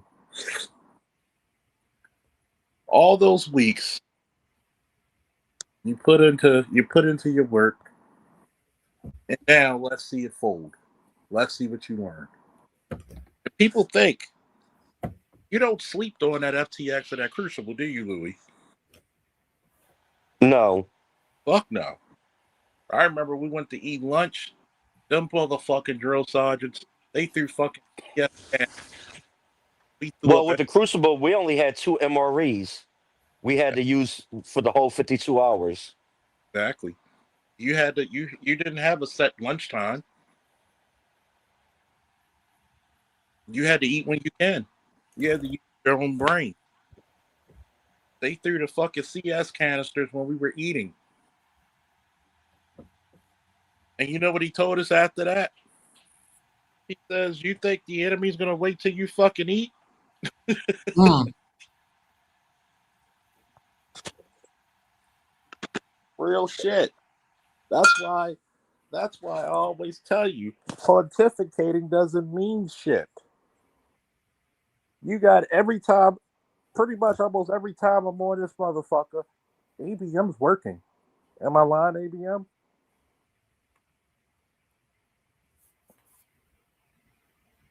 Every time I'm on this shit, Loss is probably working or coming off of work. Hell, I I know just Lou. finished work. Louis just finished work. Mm-hmm. It's crazy. Matter of fact, let's get lost in it. Lost. What's one of the two most valuable lessons your father bestowed upon you? There's so many. Speak up a little bit. You hear me? A little bit. Okay, wait. Let me see if I can. Uh, Am I like, coming in clear now? yeah. Yeah. You're still. I could barely hear him. Yeah, you're a little low, but yeah. What about now? Hello? Yeah, better. Perfect. That's better. What's two great lessons your father bestowed upon you? And he's also a vet. The mission purpose comes first, and women will always be there. So don't don't overly think and worry about it. Mm-hmm. Yeah, that's perfect because my father said simply. See, my father's a little probably close. My father's very close to your father's age, probably. He's like 63, 64. Yeah, my dad's about. Damn, he'll be what 60, 68 this year. Um, so it's funny. He used to tell me all the time when me and my boys used to want to go get the van, the work van with no seats in the back. Hey, bitches didn't mind. Trust me, though. Bitches love it. Though. Put an air mattress back there. Put a blanket back there and a pillow. Shit, you got a mobile hotel, man. Shit, Some bean bags. boy, coming out on the Patreon. Folk tales. Ooh, my father used to tell me a lot of times, and I kind of wish I listened to him a bit more. The bitches you find in the club after you had your fun with them, take them back to the club. You shouldn't wife them. Mm. Lord knows. See, when my father and my mother got together, when they were married, she was trained to be a wife. He's trained to be a husband. There's certain things that irk his soul. He has to fix it. There's certain things that irk my mother's soul. She has to clean it. That's training. And people are like, what do you mean by training? I could go to a wrestling tournament right now, and certain things wrestlers are doing will irk my soul. And I would have to go in coach mode. Come here, son. Stop wrestling on your knees. Get on your toes. Put all your weight on the center of his back. Hook one leg in and put your far leg out and put it. Don't go on your knee. Go on your toes so he can feel all your weight. And drag his arm to his waist. I didn't know this kid from a can of paint. That kid ended up winning that match by pen Mm. because the training was so fucking stout in my brain. It just irked my soul the way he was doing it. It's like if you look at like Mike Tyson when he sees a fight. If you look at Chuck Liddell when he watches a fight, what do you see them do? They got their fist up. It's like they're in there. They feel it. They're in that zone, and they're ducking every time they throw a punch. They're ducking. They're dodging. They're putting up their block. Look at Dan Gable when you see him, even when he was coaching. He's in there. You can't tell him he's not in there. You know, and that's the way it is for most men. Yeah, I hope hopefully Passport could come up here. It'd be like good to hear him saying. But it's that preparation. And by the way, young blood, how much did y'all drink? Because you had me rolling on them stories. You did me proud with the drinking with your brother.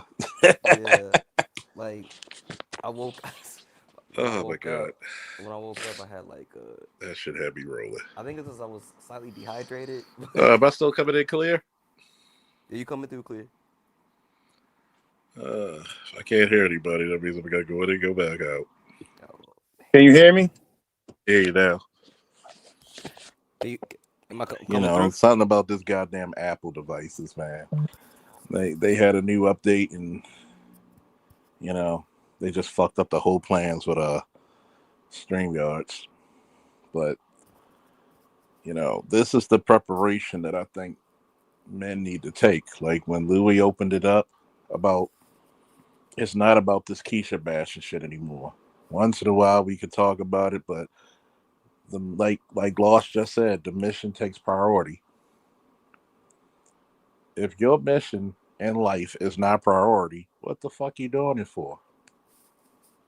You should have a divine purpose. You should have something that galvanizes you to this purpose. But once again, what are you doing it for?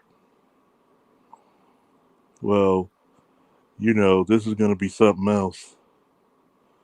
I need I'm trying to make sure this chick will love me. Love yourself first. She can love you. She can No love you one day woman and leave you will the next. respect a man she can actually have dominion over.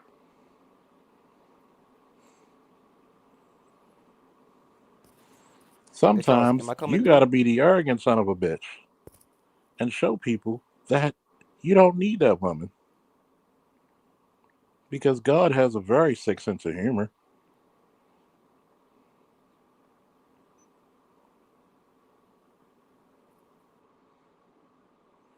God has a very sick sense of humor.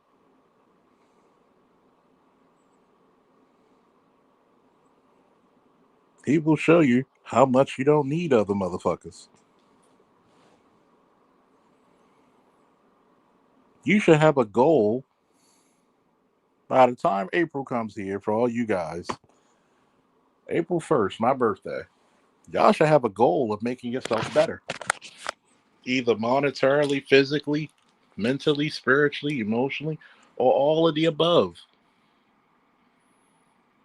April is a good number to say, hey, this is when it's happening.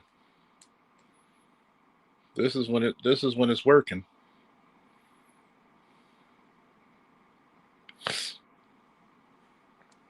If you're not capable of doing this shit, I don't know what to tell you. Well, y'all can get in. Don't worry. Don't let me just talk up the storm, man. Don't let me talk up a storm. Y'all get y'all licks in. Hey Charles, am I coming through? Ah shoot.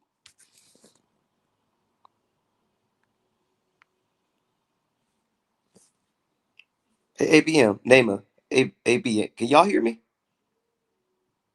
I hear you. Okay, yeah, I don't think Charles can hear us.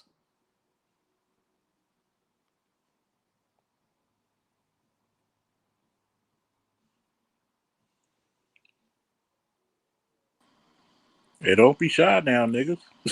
Hey Charles, for you couldn't hear us for a minute. Yeah. StreamYard is StreamYarding.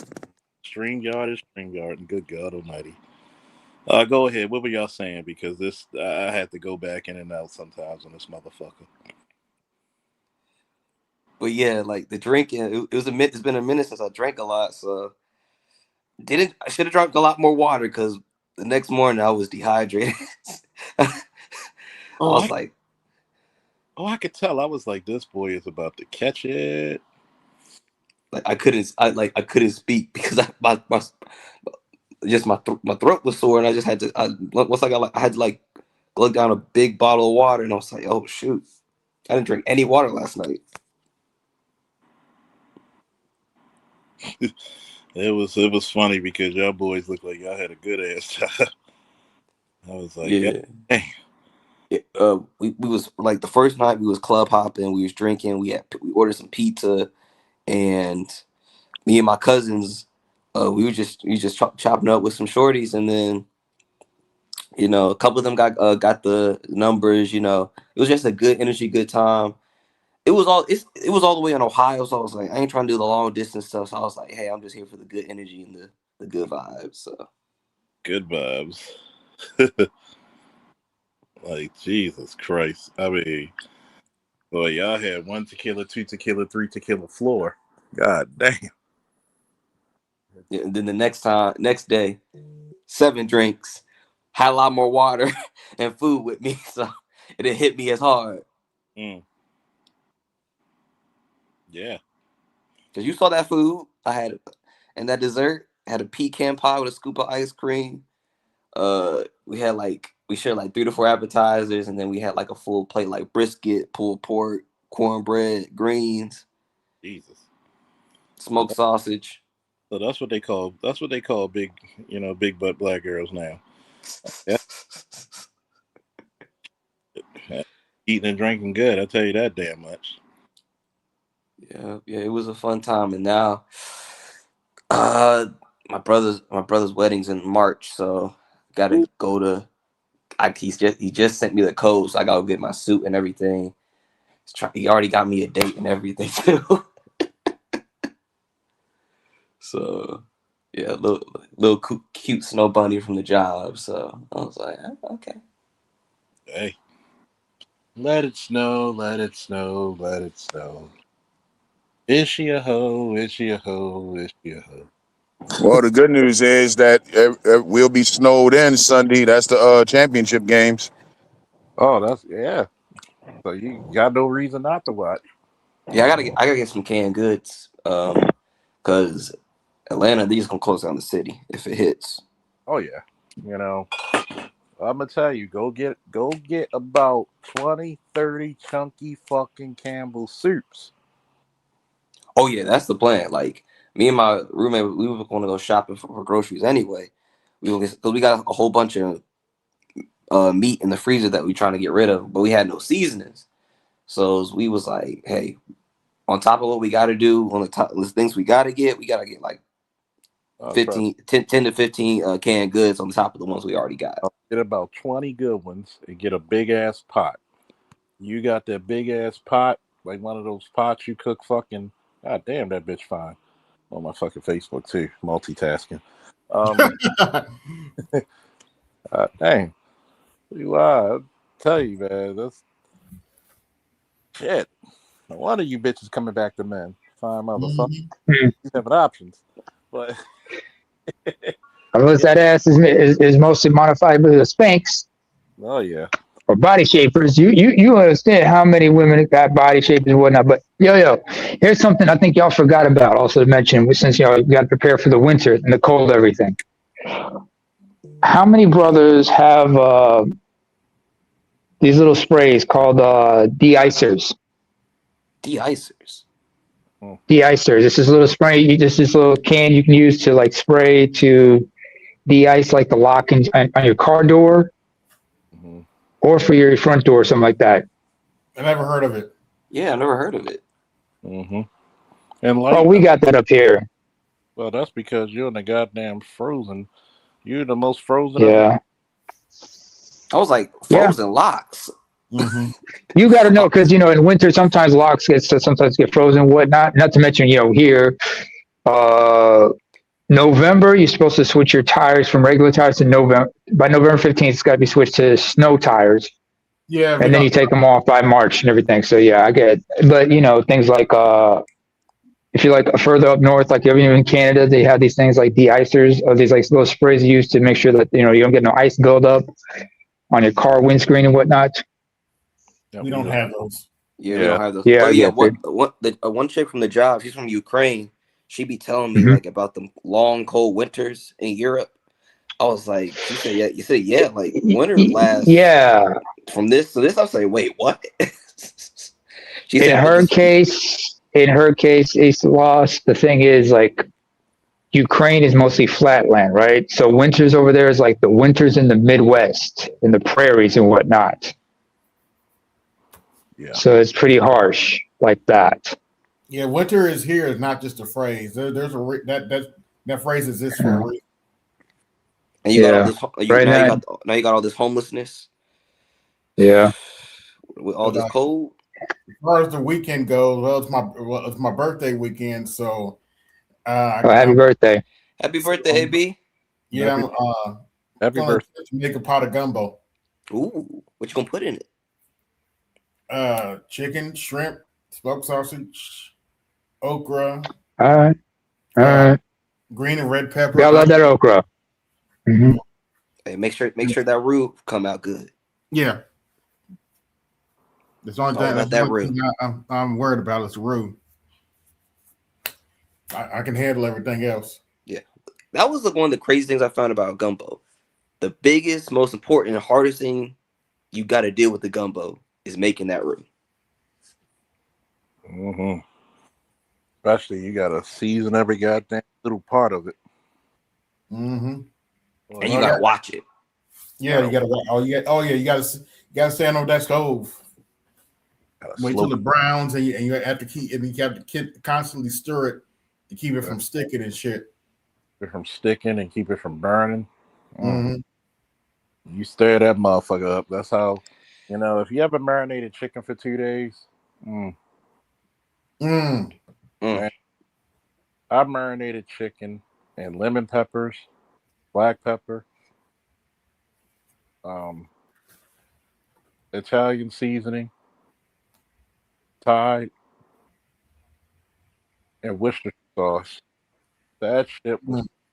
good. I said, Yeah, nah, I got right some there. leftover pickle juice, and I'm about to marinate a pork chop with some barbecue Oh sauce yeah, and some that's. seasonings. Oh yeah, Glad you said it. That's actually Chick-fil-A's secret. oh yeah. I said, Pickles. ma, right there. Wow, I'm about to Shawn Michaels super kick you. This shit's so good. This shit's so good. I'm glad you said that because I got to take that chicken out for Saturday. And then you got some ground beef.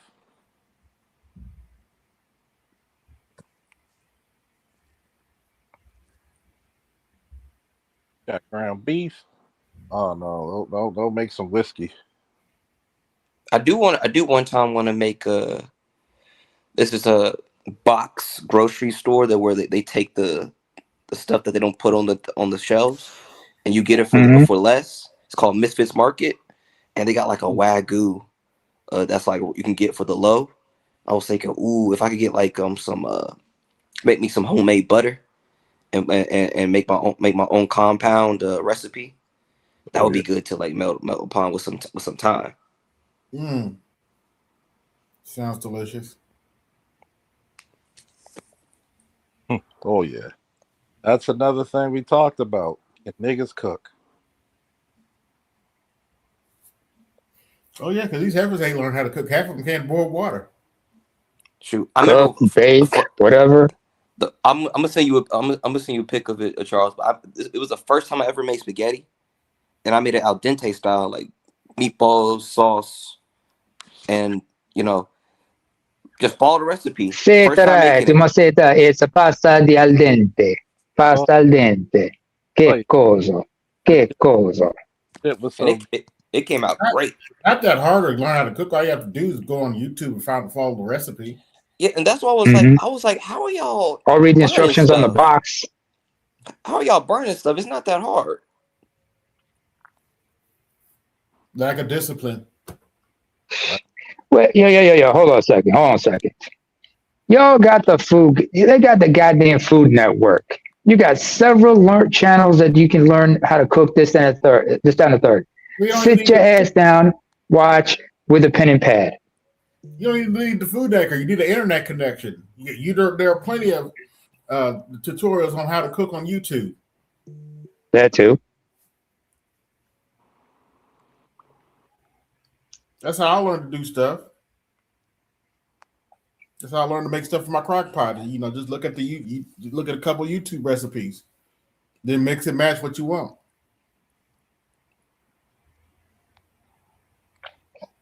Yeah, I got a couple books on Fair enough. Amazon wish list, so I can get my. I can generally like when people see me with a knife, Yeah. they can see like I have It's no. some Yeah. generally Hold on a second. some. Hold on a second. Yeah. Hold on a second. Charles, Snowman's in the back waiting. oh shit. No wonder. Man, fuck that making blizzards. Oh shit, where is he? Oh, he went back down. Come back up, man. What's up, Oh Andre? yeah. Come back up. Hey, Andre, bring your ass up here too. Been a while since I heard you. What up, make believe? Oh yeah. By the way, Lost. That was a friend who wanted to take a photo shoot. If you know what I mean. Oh Lord. Hey, Law, these knuckleheads online are not taking Indiana's win too well. Oh yeah, Theo's pissed because Chicago. Oh well. It's Chicago, nigga. I'm from Chicago. No, But I'm from Chicago, nigga. the thing, Y'all gonna but also understand how this thing gets down. But Theo also posted his story like he tried to go to Miami, he was denied, and then he was denied from like 134 schools, and then Cal wanted him literally third string, right? But rather than pour into him, they brought someone new in and kind of pushed him to the side. That's how. But then IU's coach came to him. He said, "Hey man, I'm gonna give you everything that I got." Mm-hmm. National championship. wait, Cal is in Cal State or Cal Tech? I'm not sure. It just said Cal, but he ended up in California for a little bit. All right. But they talking about there's a bunch of grown men on Indiana's team. I'm like, that's like, dude, y'all wouldn't be saying crap if this is Alabama Like they or don't another team. understand. IU's record's been horrible. Yes. It ain't been the best, but that God 2 or 3 years ago, if somebody had told me IU would crush Alabama and win the national championship, I would have just laughed in your face. shoot. When And they crushed undefeated. And they Alabama, were undefeated. Yes. an undefeated record and national championship, I was like, damn, what you smoking? I need to try that. That's a perfect season right there.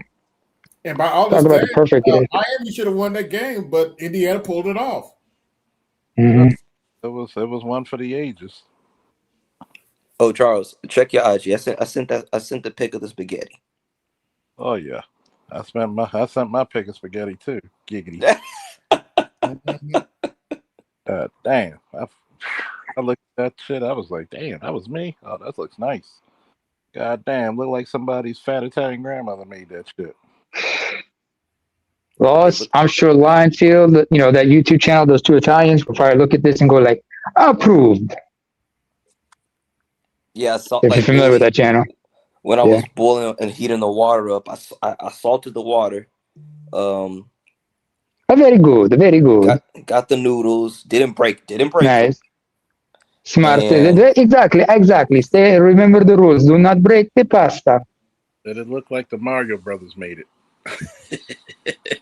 oh yeah, Let me just get it. Like it's Dun, got dun, dun, dun, dun, dun, dun, dun, dun, dun, dun, dun, dun, dun, dun. no beef. One Sorry. thing. Go ahead, Charles. Yeah, yeah, I'm actually enjoying this shit. This is I can't get that song out of my head. I played it so much. Din, din, din, din, din. Din, Don't din, din, din, din. get to hit the cash app. Din, din, din, din, din. Din, Mhm. din, din, din, din, din, din, din, din, din, din, din. Cash app, hit a like. Those are free. Yeah, that's when you're down Yeah. in the pipes. but yeah, Hey, okay. I see it. yeah. Approved. Yeah, it's me, Mario. It's me, Mario. It's me, Mario. And Luigi. Oh yeah, Yoshi. You can never go wrong with Yoshi.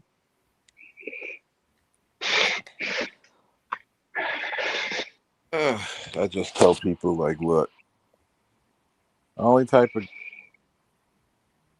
just give me a chick. Just give me. I know she might have a septum ring, but she cosplays. They got to owe for something. Yo, why I was hit? Me and Michael was going back about that. On IG, he was like, I'll send him a pic of a chick. And I said, hey, she got a scepter, and he said, hey man, Oh yeah, the septum ring theory is undefeated. Mm-hmm. Mm-hmm. they either freaked out, they've been passed around by a whole bunch of white boys, or feminism has taken control of their Don't talk about minds. Cynthia G like that. Let me shut up. Yeah, I mean, you got to think about this shit. You got to think about this shit. That's one of the biggest things about cosplayers. Holy cow! I'm watching a rare match where Bret Hart and Shawn Michaels are in a tag team. Get the fuck out of here! And it looks so good.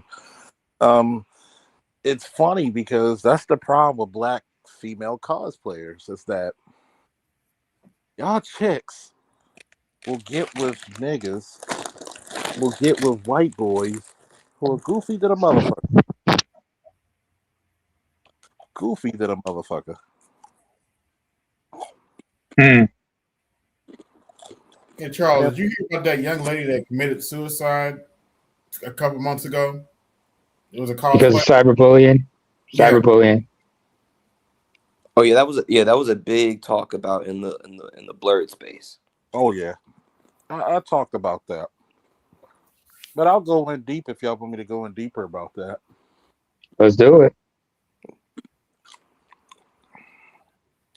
Pretty young girl, Yes. very talented with her cosplay. I think that you should get your ass whooped for doing that. I think that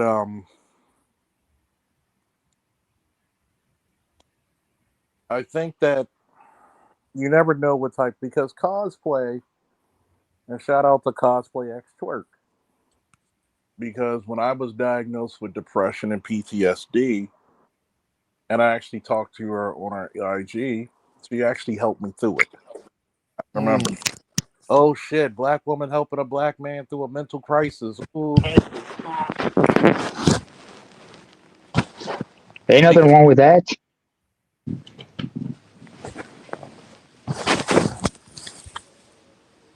so you got to think about it. She suffers from bipolar. She's open about it. Actually talked Ooh, about wow. she talked about in an interview where she was emergency petitioner EP'd. And she said it was one of the best things that happened to her because she said I needed medication because my brain was not making the chemicals I needed to stay stable. And I met her several times. She's a 5'11", no 5 foot, no excuse me, she's 4'10", and 4 feet of that is her ass. Beautiful girl.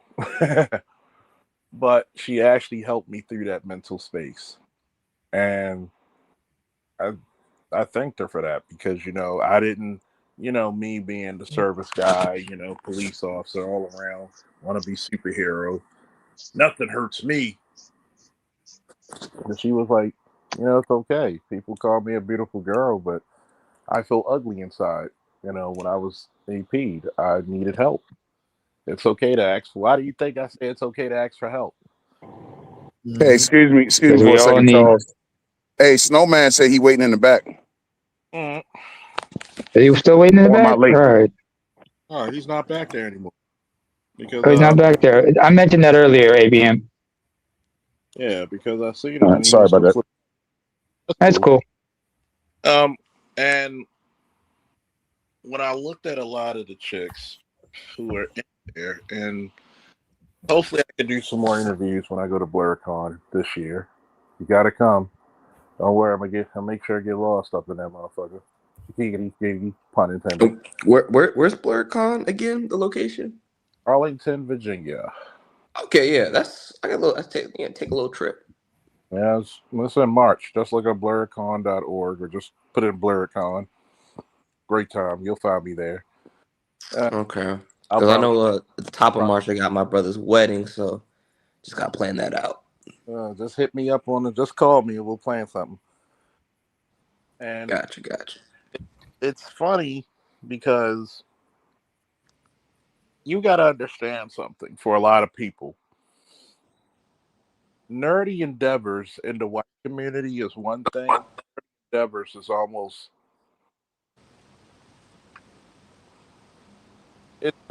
a death sentence, or what would we call it, excommunicado in the black community.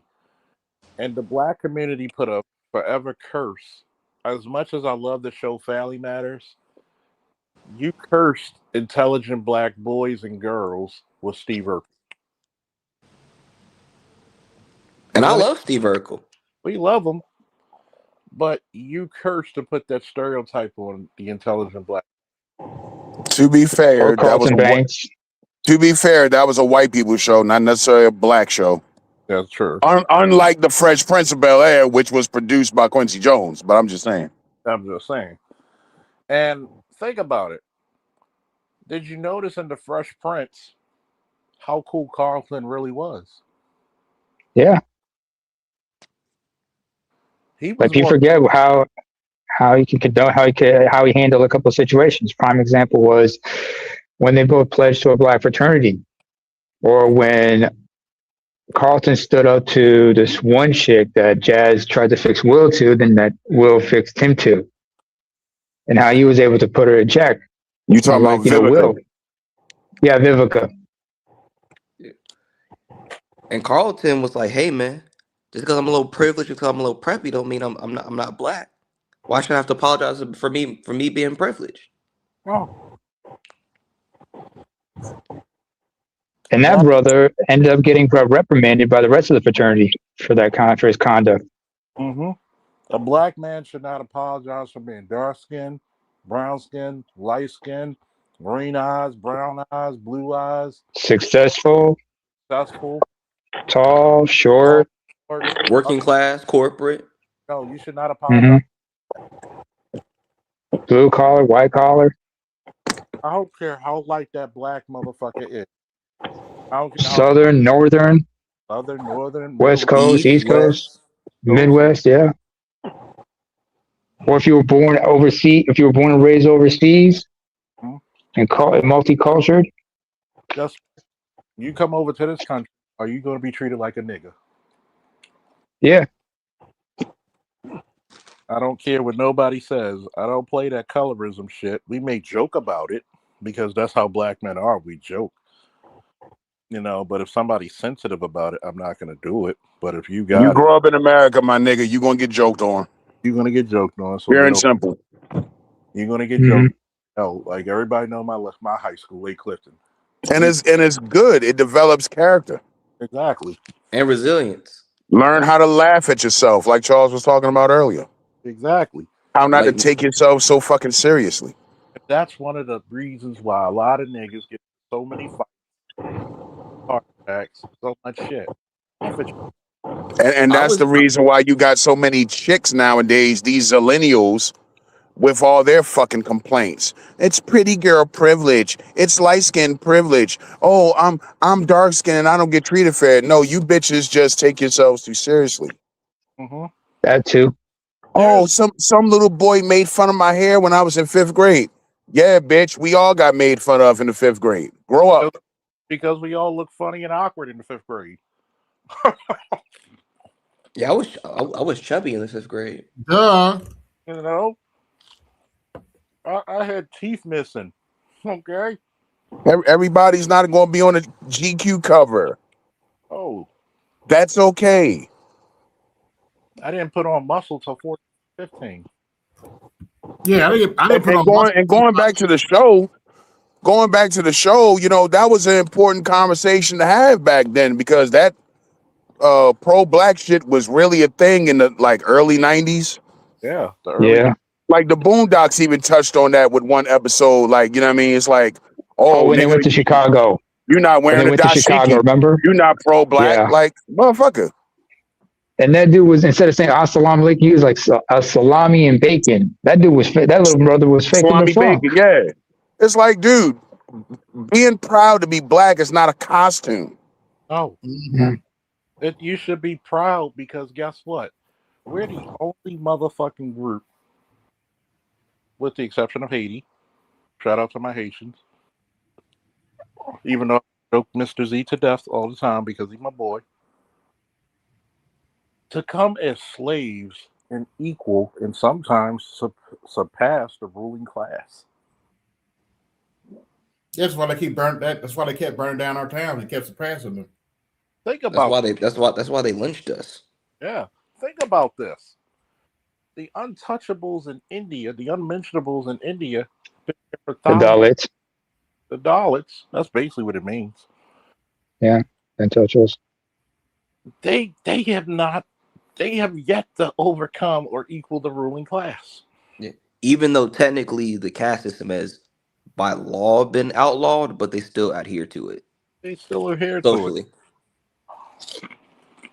So How do you undo that several thousand years of a social structure? which is stupid to me because if you look, like you literally have some of their gods black as the ace of spades. Kali. Hell, I'll give you another example of people being undermined like that. You ever heard of the people called the city in parts of India and Pakistan? No, I haven't. The city, and a subgroup of them are called the Habshi. These are people who were descendants of African slaves who were brought to India through the Indian and the Trans-Sahara slave trade. But they're Muslim. But they still suffer from the same discrimination, just like people from the various islands off the coast of India, like the Sentinel Islands, that one island where people are banned from entering because the natives would attack them and such. There's some islands where they do have contact with the rest of India, but they get marginalized and looked at as primitive, whatnot.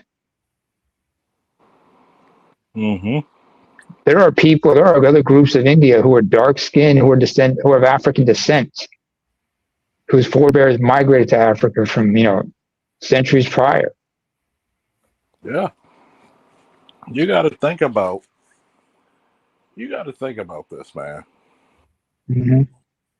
A lot of times, people forget how much you need to overcome, and I really think that a lot of people miss that factor. You need to overcome. You gotta have it. Get over it. And check this out, Charles. It's a Hindu caste system that the Dalits are trying to escape from, right? Some convert to other religions to escape it. Some could become Buddhists, but it doesn't work for them. Some become Hindus or Sikhs, but they still get marginalized by the rest of their respective community. No, they leave from Hinduism to Buddhism. Others go to become Sikhs, but they still have to deal with colorism and caste system of sorts.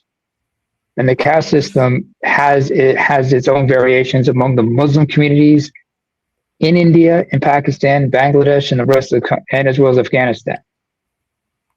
Yeah. Even among Sikhs, Jains, and whatnot, they do have the caste system, but it varies from religion to religion. Only groups who've been able to escape it is those who converted to Christianity. Apparently, the Buddhists, not so much. And they still march by that, yeah. But the crazy part to me is they come to America and they want to put their nose up. It's mostly the guys from the higher caste, like the Brahmin and whatnot. That's the ones who come up with that shit, not the Dalits or the Bhumiyars. And you know what's funny about the Bhumiyars? They are one of the highest castes, but if you go to where they're predominantly found, like in the northern parts of India, like Uttar Pradesh and Bhumiyar, they're among some of the poorest people there. Yeah. The vast majority are not upper class. Most of them are working class or working poor.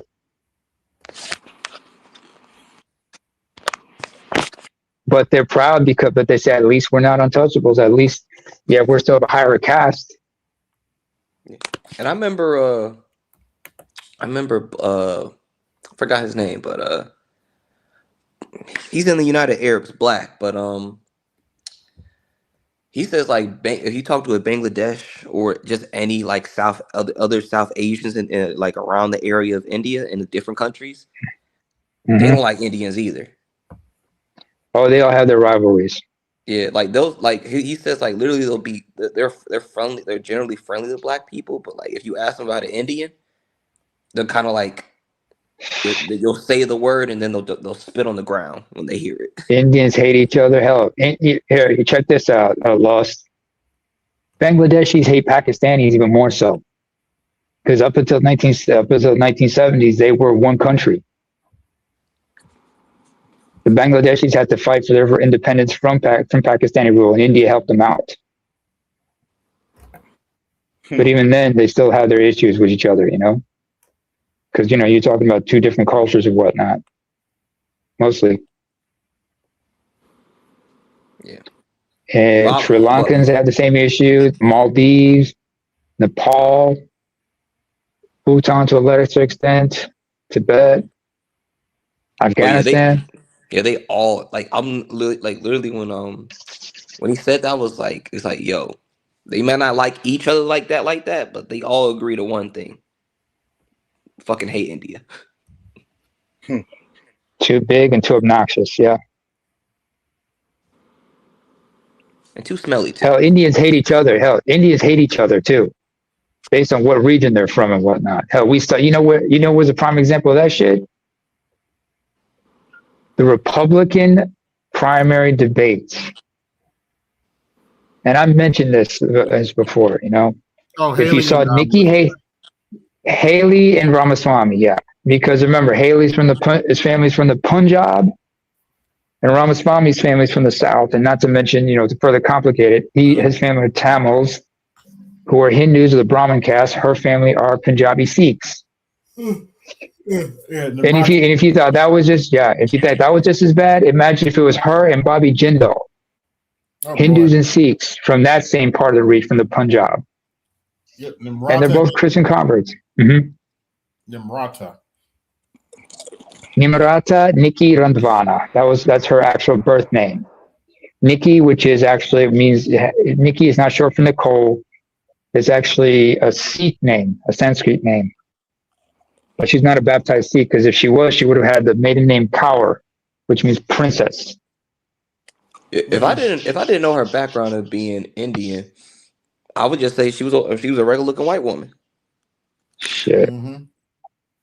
Dude, I got a brother from another mother.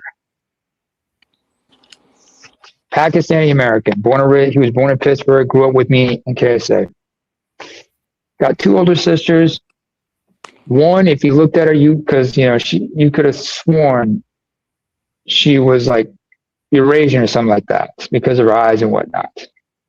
Because people forget there was a lot of mixing and whatnot was going on in that area. Some of them can pass for white, others can pass for like Central Asian or whatnot. And let's not forget, like if you go to some places like in Afghanistan and parts of northern India, they have light colored eyes naturally. Hell, it's those folks, as well as in Iran, where they have the actual Aryans. Not what them jerk-offs in Germany were claiming were Aryan. Hell, the nation of Iran, it means land of the Aryans.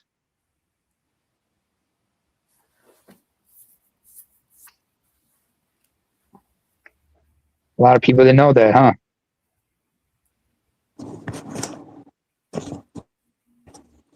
I mean, your average Iranian, if you take the turban off and you shave the beard, you're looking at a white man. They don't wear turbans. It's the Sikhs that wear the turbans, my dude. But yeah. So what is that called? I'm talking about like the clerics and shit. Oh, the mullahs. Oh yeah, the mullahs. The clerics. Yeah, they're called mullahs. Yeah, okay. The Muslim clerics. They're not the only ones who do that. Them, the ones in Iraq as well, because they're mostly Shia and whatnot. Those Shia clerics, yeah, the way their turbans are, the way their headdress and everything. That's what I'm saying. Like you shave the beards off and all that. They look like white people. Yeah, yeah. And the funny thing about some of the mullahs or the ayatollahs in Iran, they're not full-blooded ethnic Persians. Some of them are actually because Iran, north of Iran is the Caucasus nation of Azerbaijan.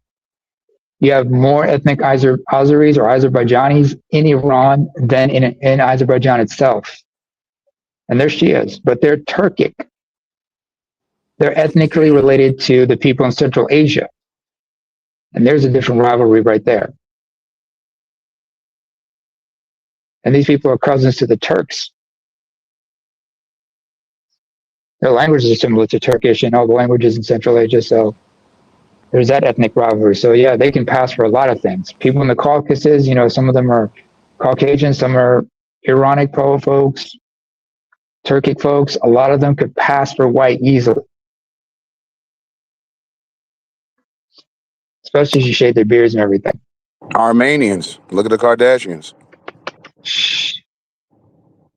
You know, you want to see a through and through Armenian. I'll give you a better examples of through and through Armenians, because they look more, because the Kardashians, look all the Kardashians / Jenners, they look more like their mother.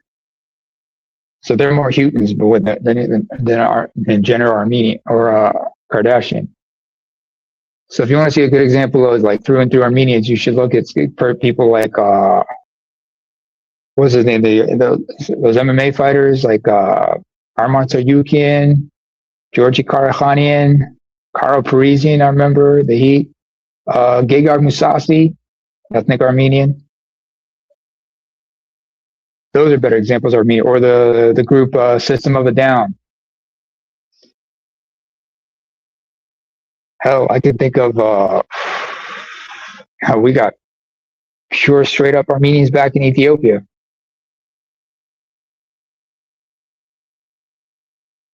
And they still maintain their language and their culture.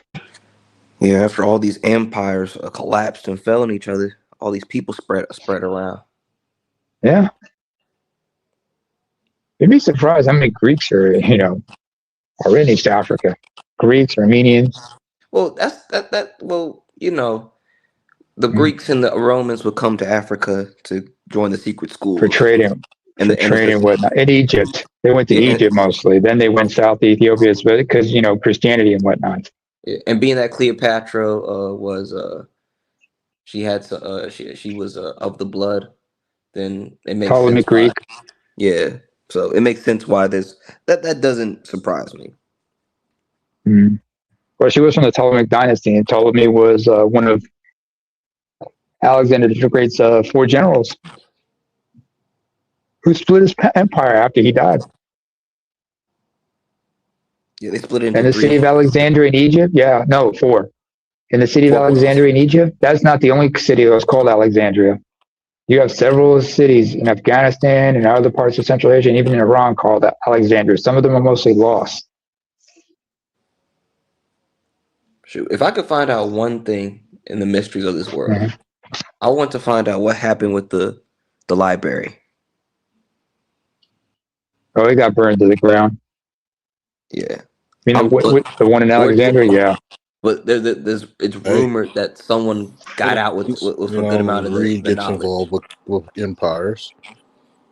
Mm-hmm. Somebody got to make money.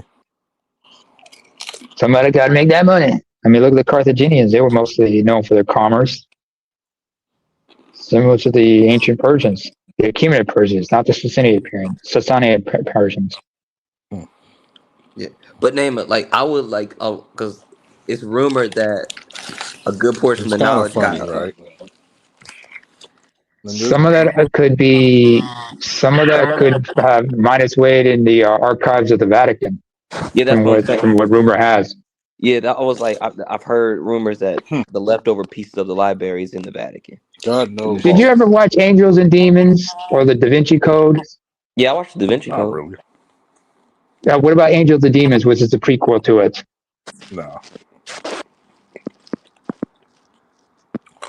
Well, I've seen the whole trilogy, but I've read the first 2 books, but I've watched the trilogy. I've always said that God only knows what's hidden in Ethiopia and the Vatican. Damn right. Shoot, Because probably God knows. There's a lot of secrets that goddamn Vatican holds. Shoot, probably one book is priceless in there. Pope, when he wakes up every day, prays to the Black Madonna. They can still pray to Black Jesus in this country. Jesus in this country. Probably all types of powerful artifacts, books of magic. Like you want. Artifacts that are being used as anointments, like certain bones of certain prophets. Certain churches, houses, those things. I remember watching a National Geographic documentary about one of the churches claiming they hold the skull of Mary Magdalene. Another had you're not going to believe this, but they said they had the foreskin of Jesus. Oh yeah, I heard about that. Pause. How do you know you got the foreskin of Jesus? Like, what people I touch it? have no, because back then they were burying the foreskin after they circumcised off a 7 day old infant.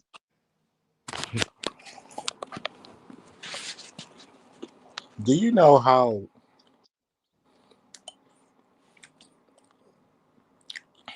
Let's say Jesus existed 2,000, right? Just talk about being on somebody's dick like that. Literally, that skin would be so evaporated. Like, how would you even know? Like how would you even preserve it? Like, Jesus Christ. Even he probably said it. He would have been like, "What?" He probably wouldn't have probably paid no mind to it. That's I why. mean, just like I say to most, just like as somebody who is circumcised, I say this to most people. Like when they say that they talk about dumb shit and everything, I just look at them and say, "You lack more common sense than I lack foreskin." Yeah. And here's the crazy part. Hey Charles, pass some chips. This is the reason why you don't hear me proclaiming religions. Yeah. Because that's a slippery slope. Hey Charles, do you hear me? A thoroughly greased up, oiled up, a slippery slope. And wait, what? How will you take cheese or you do it like the bean dip with yours? I also got the guac, boss. I don't think Charles can hear me. It's a very slippery slope. Charles, can you hear us? Yep, I can hear you. Yo, he can hear Can you you, hear but Lost? I don't think Nah, you I hear me. can't hear loss. Let me go back out. Jesus Christ. Check the Cause I was settings, like, man. You gotta check the settings on your shit. hey, these updates, man. Mm. I know these updates again. I just had to update some of the apps on my phone earlier today, on both of my phones Yeah, and my tablet.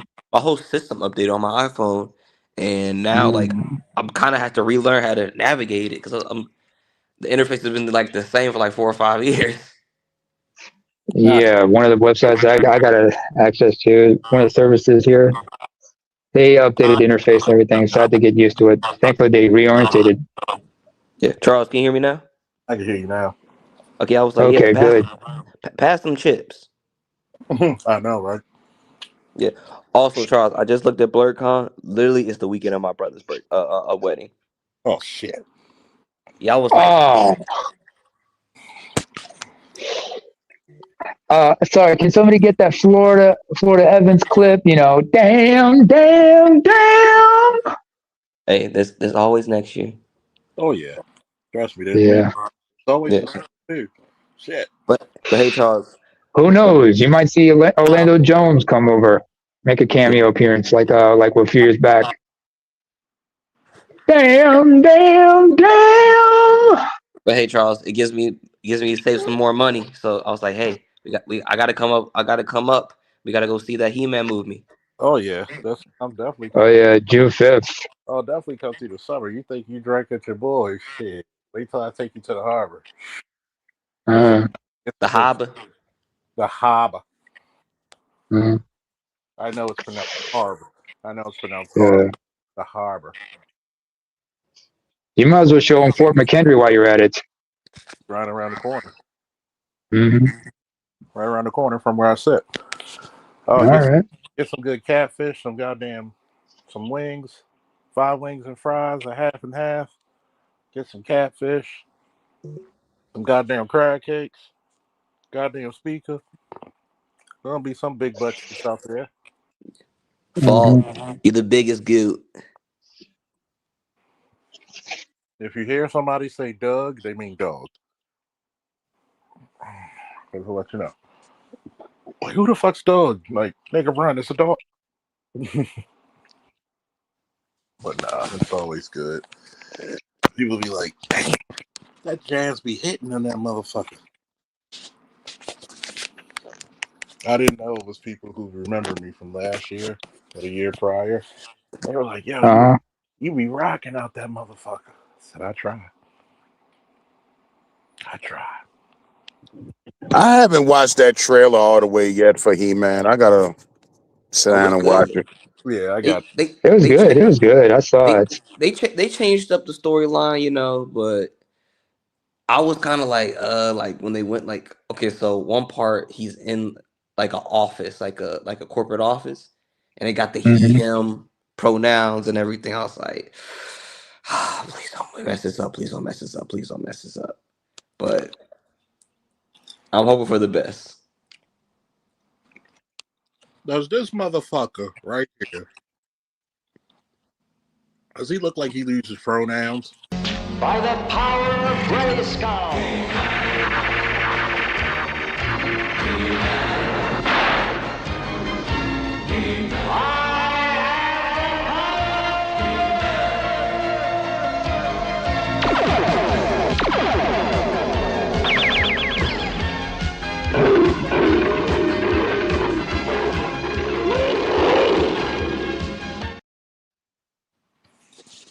Like, I'm gonna explain this to you, Lost. Can you hear me?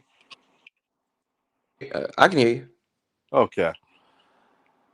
He-Man is from Namer, ABM, and my generation. Just watching From our that, childhood. from watching that, all three of us resorted back to being 4 or 5 years old. Hey, I Okay? grew up watching He-Man too. It's different when it was new. it's like You you don't remember telling the us '80s version, man? Late '70s, early '80s version. Come on, man. it's The like the original one. it's Yep, for I me. watched the original version. Oh yeah, trust me. When you watched it as a child, Hmm. when you knew, and it's like you telling a kid, okay, it's like a kid who's 10 years old talking to you about Ben 10 or Teen Titans. Oh yeah, Ben 10 was like if you get me and Peanut in a room, so we talk about Ben 10, No, Danny no, Phantom, yeah, because I had him a Ben 10 birthday cake. Adventure Time, Yeah. regular show. Matter of fact, my ex-girlfriend Tina used to have a thing. Like she used to run in the room and be, "What time is it?" And when he was little, she would just yell, "Adventure Adventure time!" Time. Yeah, man. I was like, "Y'all some goofballs," but I love it.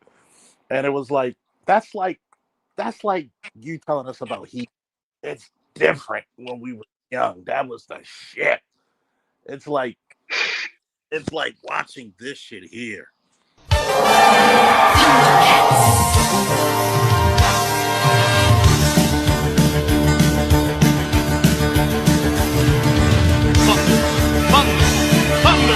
Thundercats!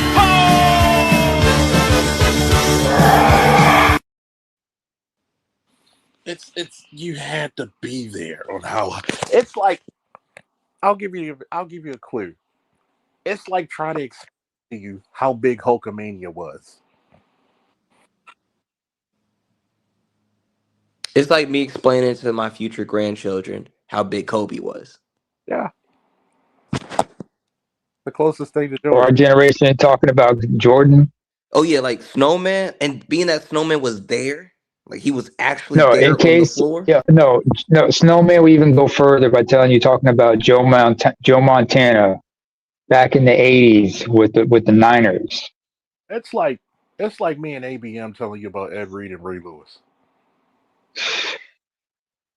That'll be It's like me talking about me breaking down the Attitude Era, oh, trust and me. also the Attitude Era. Oh, remember the Monday Night Wars in our case. Put it to you this way. I could tell you first off. I remember Saturday Night Main Event when Scott Hall came out the crowd, which was the start of Hmm. it. You know who I am. You know where I'm from. It was over after that, and it was like it's like ABM's. I got to sit down and watch the trailer fully Hmm. because Artist and MC says because I'm the Manosphere's biggest Superman fan. Right? He said he didn't want to watch. He didn't want to hear nobody else's opinion of that movie but mine because I'm a big Superman fan. That shit we got last year was not Superman. It was a guy cosplaying Superman. Superman would not be flustered because Superman is the kind of guy from the 40s. This looks like a job for Superman from the Fletcher cartoons. Was the first time you saw him fly, by the way. Mhm. He has a bit of stoicism about him. He's not going to be questioned. He's not going to sit around and be questioned on whether he's doing something right or wrong. He's going to do the right thing, regardless if you like it or not. It's like ABM. He's not going to be sitting around questioning to go to work or do any work. He's going to go to work. And what pisses me off is that you can see how feminized the society is because like the way that Lois Lane, Mary Jane, and then other like the female love interests of the heroes, Mhm. the way they treated them is like dirt. Like beneath them. Think about it. You're even in Superman and Lois. I'll give them credit. Lois still had an admiration for Superman, for Clark. Wait, the Hey, original Lois and Superman Clark. or Lois or the newest one from CW? No, the Adventures of Lois and Clark. He means I'm talking Dean about Kane and Carrie. You know. I'm talking about even the latest one, the CW. Even she still had admiration for Clark. Yeah, she would get Right. mouthy. She would mouth off to him every now and then, but But she's still like that was Lois's character from the beginning, so I could take that. She's She's a yeah. news reporter. She's supposed to be mouthy. so, but yet you still see her amazed of this man. She was more amazed at Clark than she became a Superman. And She's like, how do you like? She was like, wow, you have all this power, but you just want to be this regular guy. yeah, think about Wonder Woman and the New 52. Somebody was saying something. Think of No. the New 52 because he didn't date Lois. He was dating Wonder Woman for a little bit. Okay. Who's Wonder Woman's brothers? Is she's the daughter of Queen Hippoclea and the daughter of Zeus? Who's her brothers?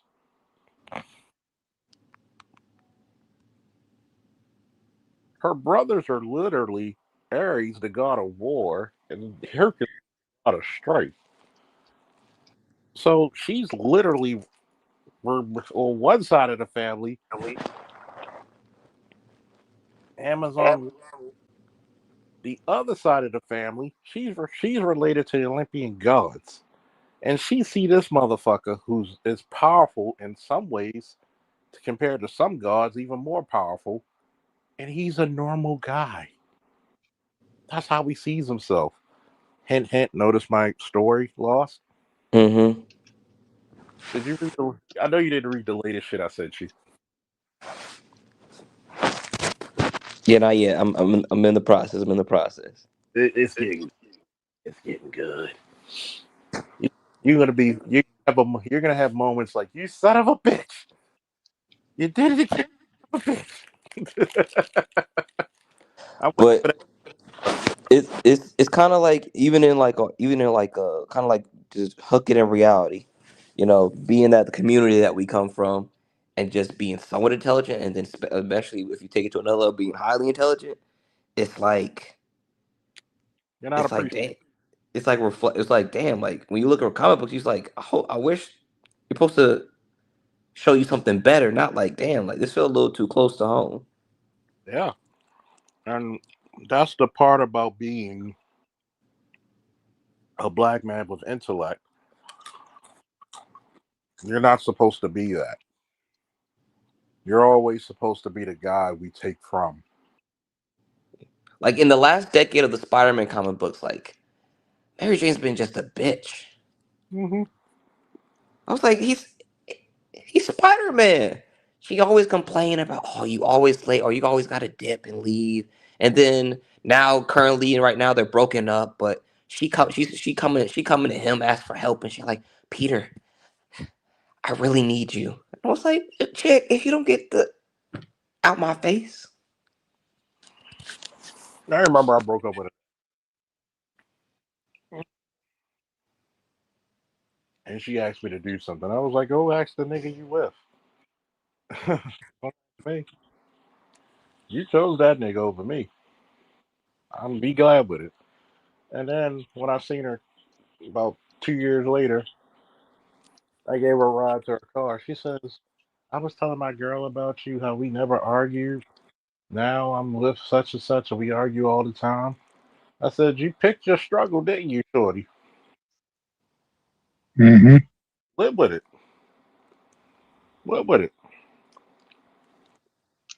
I told all Like my it's a weird trick bag. They want the controllable nigga, but then it don't work out, and now they just pouting and whining about it. yeah. I told her, I said, "You had a capable man with you. Nothing was good enough. Nothing was good enough." And what happened? You could give a bitch the world. She doesn't know what the world is. I said, "Hey, sometimes you got to take that goddamn L." Well, Yeah, that's not fair. life ain't fair. That's not fair. Oh, okay, whatever. Whatever. Like the way I look at it, like I remember when Pimp got, he said something like, "A chick that walks out your life, you should look at it as like, hey, you're lost. Like, hey, I could have gotten you to in a whole nother plane, a whole nother level, but you just want to be down with the bottom feeders." Mm-hmm. You want to be in control. That's why when you think of it, right? If a chick leaves you and come back, treat her as they used to be treated. And that's what? As a hoe. People be like, "That's so fucked up." Nah, let's look at it, right? If you coming back to me but you left for this other dude, people be like, "Would you take her back?" Yeah, but on my terms. Meaning that we'll never be in a relationship. Oh, I'm gonna hit you. I'm never gonna give up. I'm never gonna give up that free pussy. It's like a chick that breaks up with you and then quickly comes back and say, "Hey, like, I've been thinking I made a mistake." And I said, in back of your mind, you're thinking like, what? You went out there and found there's nothing out there for you. Come back Lost. Uh, different. lost. Do you remember? Do y'all remember that video that B just put out of the AI with the girl giving the "Hey Big Head" call and she's reading from a script? Oh yeah, yeah. That's what it is usually. Cause shoot, I got chicks that like whether ghosting me, just the conversation dropped off, or like just didn't Hmm. happen. I got to watch my stories. I still got to like, they ain't blocked me or nothing, but they still follow me. I was like, hey, let me at least give them Hey, something to I made it a watch. point. Hey, I made it a point to make sure that hey, I don't care whether or not they think of me to be completely inaccessible to them. I'm talking about delete, blocked, and deleted their numbers, blocked them on social media because I don't need the headache. I don't need the because the last thing I need to be doing is like doing some stalking on social media or whatnot. Saves me the headache of trying to do some stupid shit.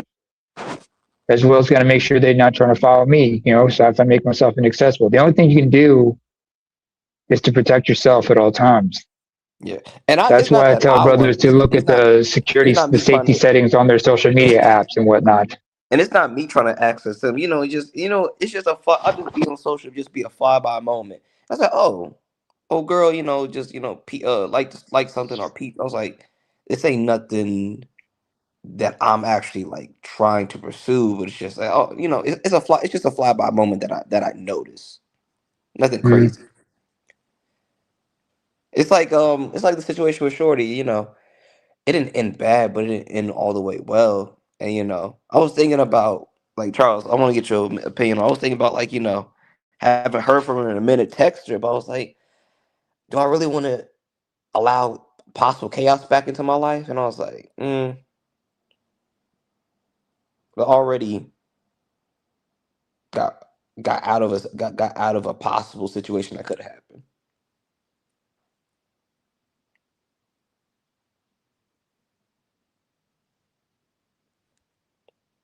Hello, anywhere there? I'm still here, Okay. just I don't know what gaming right happened. now at the moment. But Yeah, I don't know what but happened to you're right. You know, Charles. you don't. No, Charles is muted up. So is ABM. They're probably busy with stuff, but I'm here. So, and yeah, obviously there's a delay on my end. I can hear the echo, but you shouldn't just like crack a window or light a match. That's all I'm gonna say about that. Secondly, like you said, do you want to reintroduce that chaos into your life? Hail to the nah nah nah. Unless you enjoyed that type of chaos. Yeah, I was like, I was like, hey, if Shorty hit me back up or not, and just want to like, actually explain what happened. I told Charles this. I was like, hey, like, I hit her up and let her know, like, hey, I need an explanation of what that situation happened.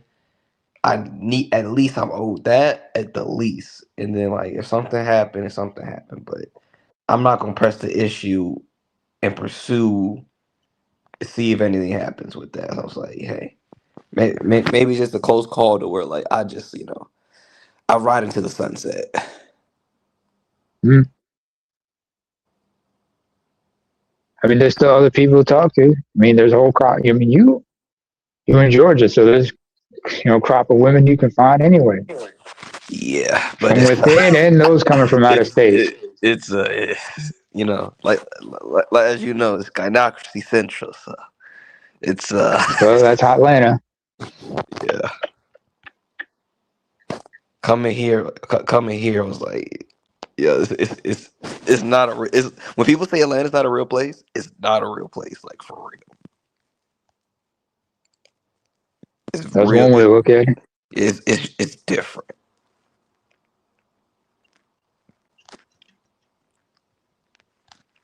I can imagine the silly shit over there. Shoot, Um, shoot, Charles just by his experience with coming to Atlanta, like his just him traveling over here, not even staying here, he could probably tell you a couple crazy stories. if he's been to Magic City, I wouldn't be surprised.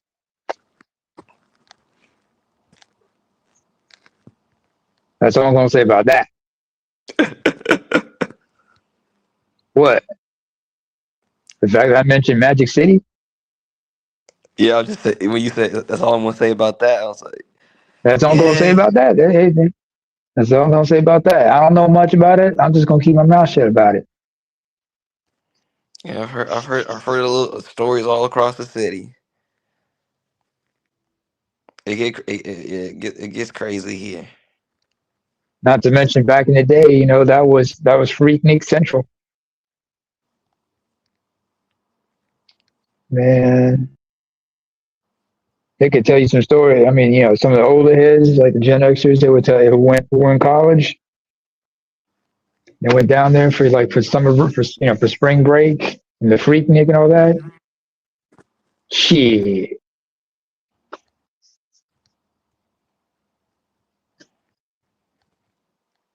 they were wilding back then. Shoot, They they were ain't wild. wilding. They still wild, but they ain't wild. But like, yeah, definitely back then. They wild like that. I mean, just like wait, have you ever been to Florida? I was in Miami for the conclave for a hot little second, Okay.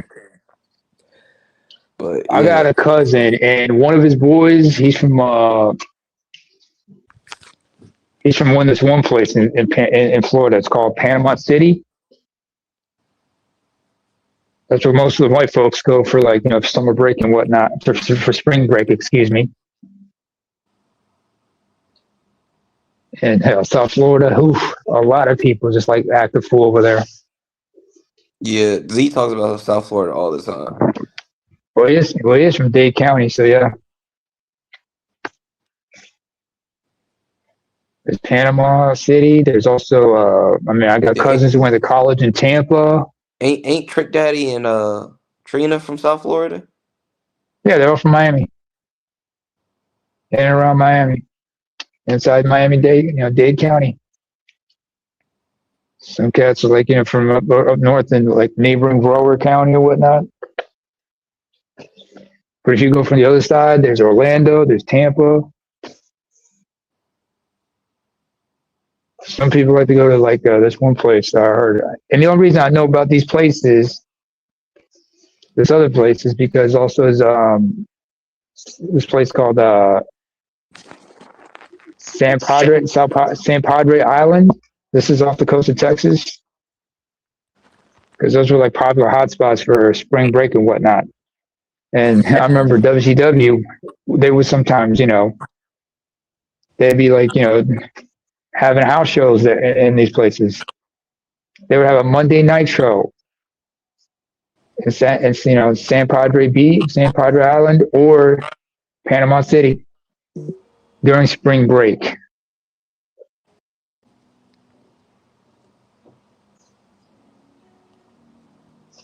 Hell, the last Monday Nitro was in Panama City. During spring break, March 26, 2001.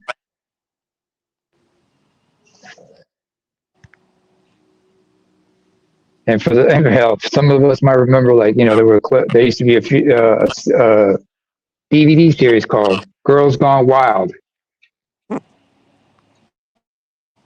Oh yeah, that was fire. I remember what was it? We were talking about like the COVID thing. I was asked about you girls, how if they're still Girls Gone Wild videotapes. Charles's man Josh was like doing the intros of it. Girls Gone Wild, volume this, New Orleans. Oh shit, New Orleans, Nolans. Yeah, even though I was Ooh, a we 2000s doing Mardi baby. Gras. They be wildin'. Yeah, Shit get even though I crazy was a down on Bourbon Street. even though I was a Mm-hmm. 2000s baby, I missed being that I wasn't of age. I couldn't fully Mm-hmm. enjoy the era as I wanted to. Well, hey, I couldn't enjoy any of that shit because I was in Africa. We didn't do shit like that.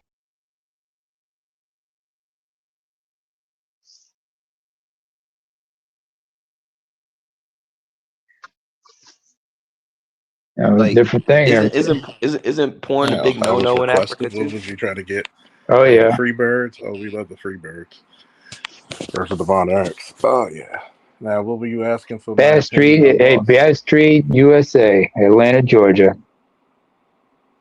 Yeah, well, Oh, me and I Naaman was just really chopping. lost the We were kid. chopping up about Hold a on, number of let me go different back out. topics, but okay, he couldn't He'll be hear back. us. He'll be back. He'll be Wait, back. so He'll be he back. couldn't hear us the whole time again?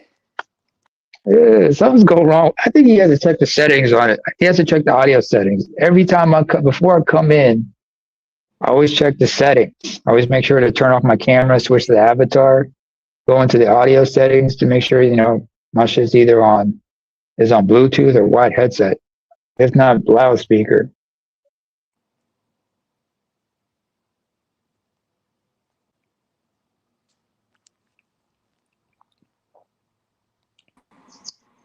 Welcome back. Welcome back. Welcome to the King of Iron Fence Tournament 8. I'll go ahead, boss. I always love those intros when you turn on Tekken. Welcome to the King of Iron Fist Tournament 8. Get ready for the next battle. Get ready for the next battle. All right, go ahead, boss. What was your question?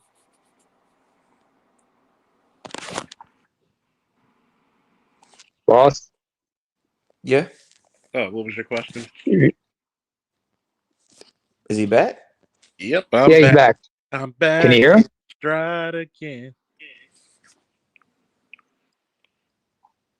I tell you, Charles, can you hear us? yeah, I can hear. I can hear him. Yeah, I can hear you. Okay, what was your question? But yeah, me and Nate was chopping up about a whole bunch of topics. But I was chopping up. I was thinking of. I was chopping up with Nate, so I was like, hey, I was thinking about hitting up Shorty. You know, I haven't heard from Hmm. her in a minute. But me and Nate we was just chopping up. Be like, hey, you know, I don't need to allow possible chaos back into my life. Like, hey, if Shorty want to hit me back up or something like that, or she want to hit me up and want to explain the situation, hey, Put that's it to good. That's good. put it to you this way: when you look at chicks like that, right, you gotta understand something very real. Is that chicks like her are chaotic. Now, Yeah, because I don't know if it's my I don't know if it's my if the little head is trying to take over from the big head, but it was like, that's damn, do I that's really exactly want to? Do I just want to leave this on the table, possibly? that's exactly what it is. Because you Now, saw, I was like, I wanted it, I here's wanted it. here's the part that I gotta explain this to you. All right, I need some woos in the chat if you want me to go black pill about this because I'm gonna go Woo! old school black pill Charles. Number one, Before you do, Charles, I gotta ask Lost one very important question. Young man, what is your gut telling you? that's the What's your gut feeling about this chick? Not your what you did, but your gut. when What's your My instincts telling you? you're my that far, gut, stretch my it down. instincts, my anima. Hmm. She's Hmm. telling me like she's iffy. Like she's telling me like, hey, sweet girl, but I would just keep my eyes out. Exactly. Like So she's telling me like, you hey, gotta go. she's I'm gonna telling tell me you. like, hey, she's telling me inside like, hey, have your fun, but I don't know about this chick. Like, just Hmm. keep your head on the swivel and your eyes open. So she hasn't so she's quick to like fully X out chicks, but Let me she's like, mm,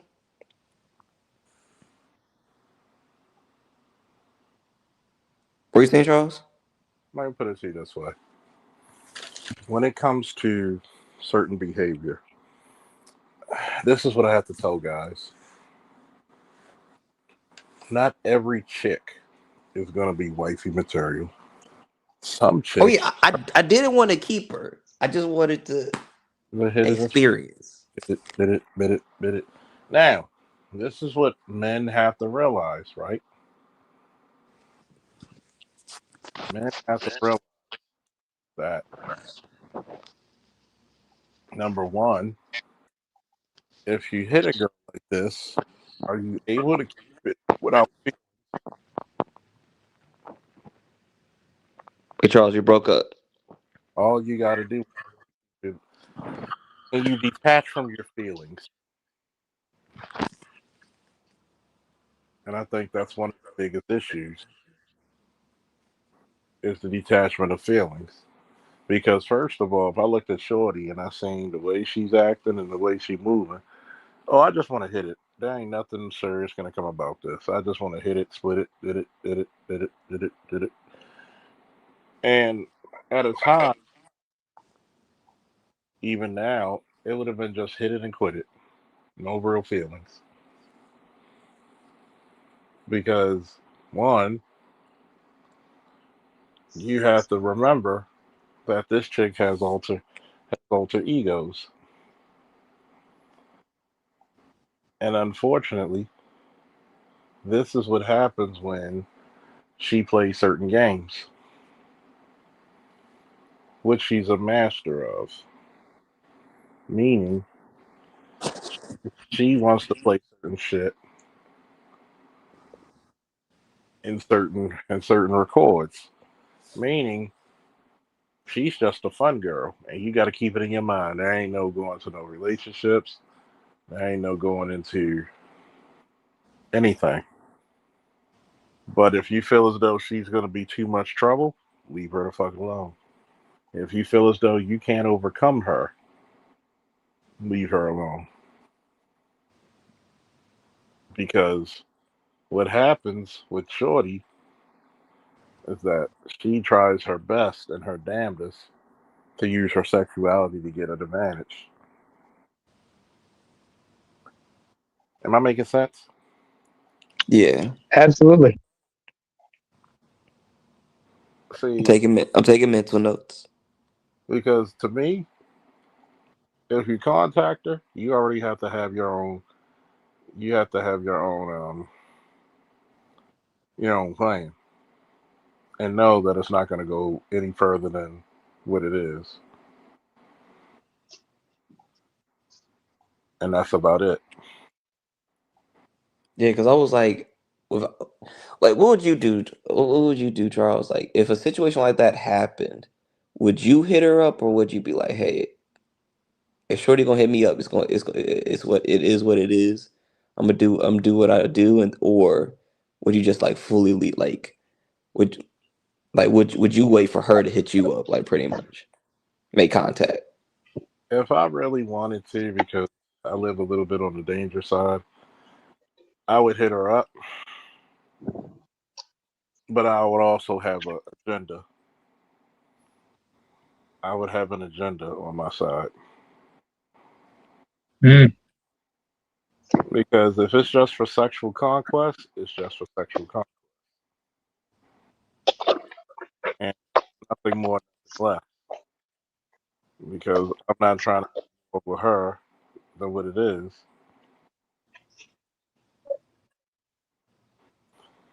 and that's about it.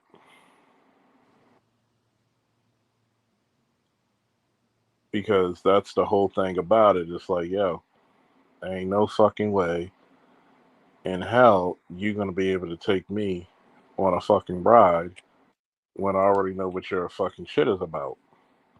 You look good, you got a kid, but guess what? You're not a good girl. Because if you were a good girl, I wouldn't have access to you. Yeah, most definitely. Like if And not saying if you're you know, not a guy, because if she was a good girl with a kid, she'd have been with the child father, either being married, about to be married. or at the least be with him and Yeah, be and living with him. committed. Yeah, because that's what my homeboy situation is.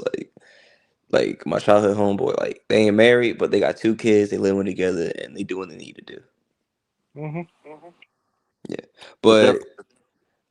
like one of the biggest things is like if you can't answer my questions or give me the real like what your situation is, then I can't really fuck with you like that. Because then I don't want to walk into something No, in a minefield. because I'll be like this. I'm not going to your house. You coming to my house. That's part of the thing. If we get it in, guess what? We get it in on my terms. I'm not coming where you have all the advantage. I'm gonna put you at the most disadvantage. If that's what, Especially with that, especially when I know some violence has happened at your yeah. crib. Because guess what? If you got problems with your crib, you come to my crib. Guess what? You can stay the night. Out you go. Don't leave no drawers. Oh, okay, you can leave the drawers because I have a collection. You got to, and you got to vamoose because I'm sorry. You got to learn how to be a hard cold assassin. Every bitch is not worth your Get fucking. in, get out, and nobody gets hurt. Exactly. You got to be hard cold as an assassin because guess what? You 25. Your dick's humming like a Jedi lightsaber. Wake up in the morning. I get it. And I'm in the gym and I take maca and beetroot. Yeah, and it's like when I looked at certain chicks and I was like, if you carry me a certain way and we get to talk again, I got to carry you a certain way till you prove me otherwise. And guess what's gonna happen? I'm gonna really fuck you up with that. Not physically, but I'm gonna fuck you up mentally. Oh, why are you treating me like this? No, no, no, no, no. You had me at the nice guy. You had me when I was cheap. I tell a lot of chicks, you should have kept me when I was cheap. When I was emotionally attached to you, you should have got me. You had me when I was cheap. There's so much I would have done for you. There's so much you got out of it. But because you, what did I say? Why black women are losing earlier? The hubris, the ego, the bravado. And the need to be right and to always look down on you guys. So guess what? They don't see the need to compete. They don't. And guess what? When I come and I think that I'm a competitive man, I know that I'm a competitive man. I know that Ross is a competitive man. Guess what? ABM's a competitive man.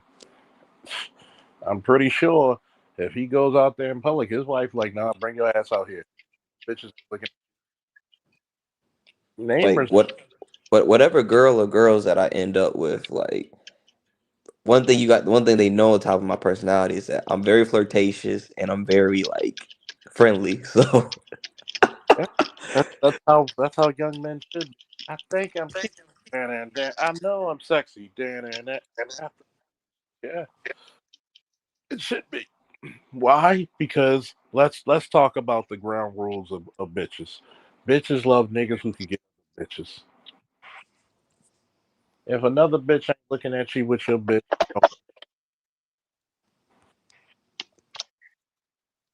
She gonna look like you like there's something wrong with you if you don't have if there are other girls looking at her, looking at you. No that's what woman's interested in a man that no a woman's not interested in a man unless other women are as well. It's a form of social proofing. yeah, yeah. That's why certain dudes will walk into a spot with a hot girl. Could be a homegirl or something like that, or friend, but they can walk into a spot and they'll talk like as if like they together or whatnot. Next thing you know, some other women are gonna see her. But how do you get that bitch? And he's like, what's so special about this dude? And then they get intrigued, like maybe we could. Yeah. This is the part where we school young men. Please tell me. Please, people, tell Yeah. me young. This is the part where people don't get it. Like, at some point, you got to be able to say, "Hey, these are my terms. I don't go past my quiet." Hmm. you got to be the director and producer of your reality. Mm-hmm. Because Quiet. I remember when Shorty she was like you ain't asked me out or take And me the out. I was like, you writer come to the and the crib. main actor. Yeah. Yeah, I was like, she said like, oh, why do I gotta go to the crib? But the thing is, at the end of it, she agreed to come to the crib. Yeah. Because here's my thing, Shorty. If you want to see me, you got to see me at these times. I'm not paying for your ride here. If I do pay for your ride, you automatically fucking. And being that you're nearby, I was like, why spend the money? I could just come and scoop you. And if I have to take for your ride, you automatically fucking, even though you should be automatically fucking ready.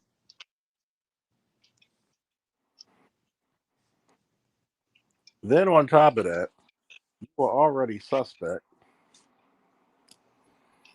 You are already suspect.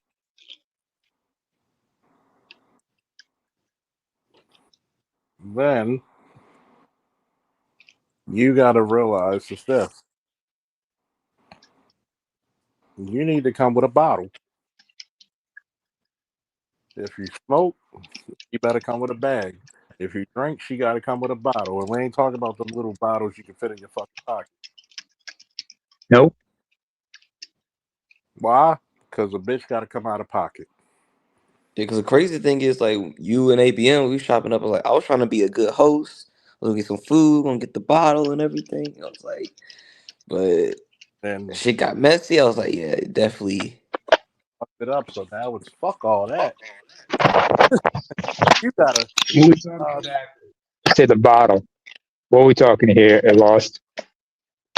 the liquor. Like ABM and Charles, it was like, hey, you gotta get something brown to drink, something to sip on. Yeah, because now she got to go get the bottle. You come over here because I'm supplying the house. I'm supplying the main fucking thing. You might even shit tell us to supply the bottle. I might supply food or a little bit of food, but you got to come out here. You got to come see me. You're gonna pay my way, bitch. How do you get back and forth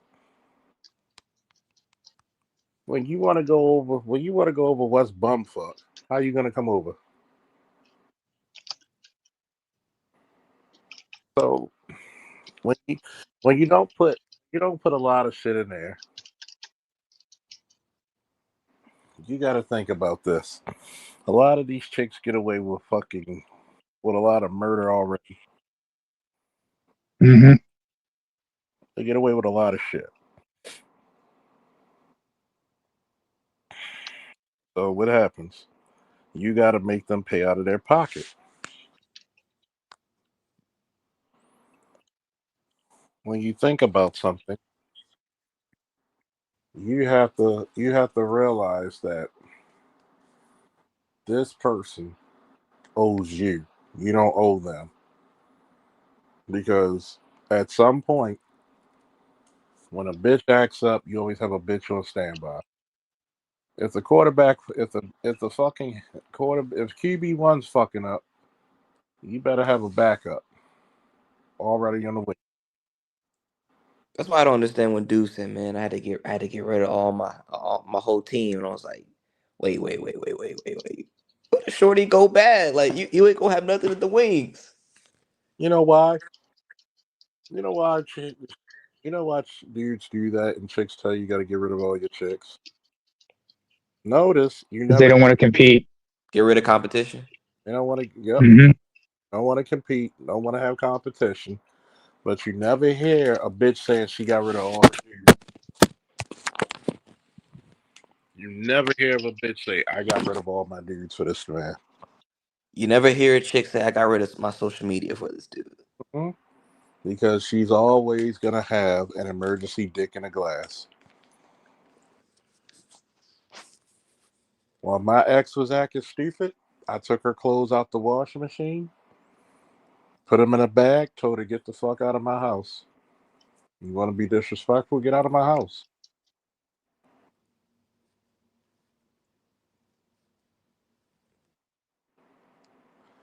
This is the part where people think it is.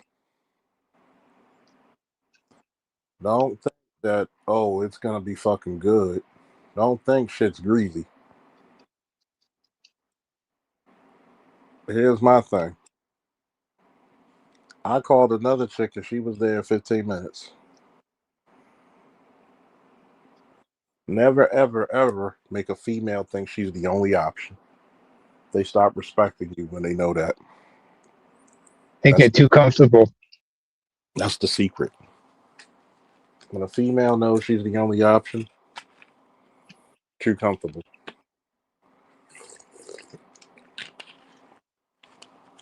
Hey, me personally, oh, I fuck her. If I was in your shoes, I talk to her, fuck her.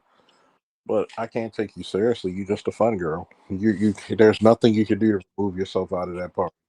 Sorry, And it's kind of sad to say that you got to kind of instill some type of level of fear into the situation. not That fear. like, oh, you can get replaced. It's you put it to you this way. Any older guy will tell you you need a little bit of fear in your woman's brain that you can get another bitch quickly. She gonna act right. It makes her act right. When you get fat and sedimentary, what's she gonna do? She gonna get lipo? She gonna get surgery, or she gonna start working out? And she's really gonna think she's better than you. Because why? She's gonna get more male attention she never got before. But if you always been a man in shape, always a capable man, you ain't gotta worry about shit. Yeah. That's why I don't understand dudes that like will get a big chick and then like, oh, I can get her in the gym. I said, but dude, like her head gonna be all the way hyped up. She not even gonna be want to be with you. Oh, people Yeah. get chicks because big chicks are easy. They're available. They're available. First of all, you should be insulted by big chicks. That's the part. Big chicks are an insult. That's the craziness of it. When you get a notice, nobody gets impressed about a dude with a big chick. They're impressed with a dude who got a chick that's in shape. Not only in shape, but loves her dude. That's impressive. Yeah. They try to scam you into big chickism because that's the majority of it.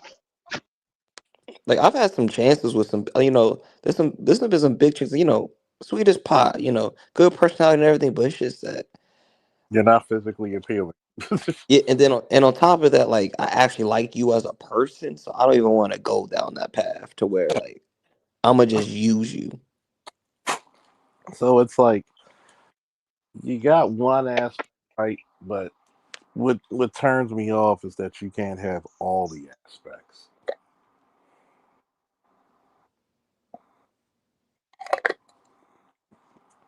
Especially if you take time to keep your body fit. It's kind of hard. It's kind of hard to respect a chick dude who don't keep themselves fit. So when you think about shit like that, it's like, how do I get with this? Why would I get with this chick? She may respect me. Now, if she's down for you, she's down for you. I get that. Could you get her in shape? If she's not willing to get herself in shape, once again, gotta put her in the category.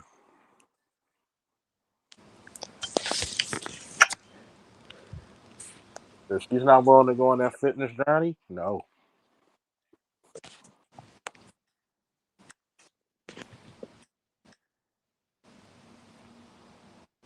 At some point, every chick gotta break themselves for you. You know why? Trial by fire. Because she knows that automatically you're gonna get protection out of her. I mean, out of you.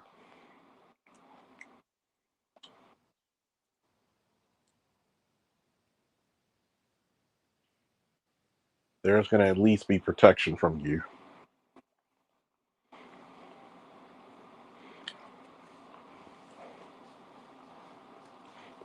So every female who's around, even females on the bus stop, know that men are automatically protective of them.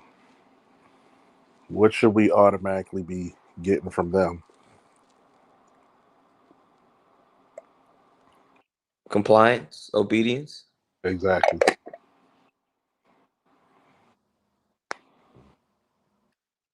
Back in the day, But hey, if you shoveled your neighbor's fucking yard, you shoveled your neighbor's front, who's a female, she usually give you a plate of food or something to drink. yeah, whenever like I would do a neighbor's yard, they would pay me. Yeah, they'll either pay you or they'll give you food.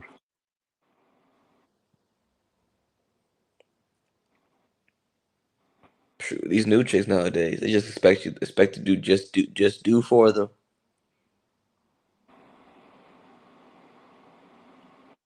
Yeah. Can't even get a smile out of them. But they be like, hey, can you They expect you to do stuff without nothing, without any reciprocity. shoot, not even any respect. They'll disrespect you then on the back and ask for you for something. Yeah, It's like the nerve of you. the fuck is this? I'm like, I didn't, I'm not with this. What part of the game is this? What are you thinking? Or are you thinking at all? Ah, they over. You had low expectation having entitled little. Mm-hmm. Think about it. with your dysfunctional ass. Think about it. They have what we like to call one overestimation of themselves, underestimation of you. Mm-hmm. How you think that's going to work?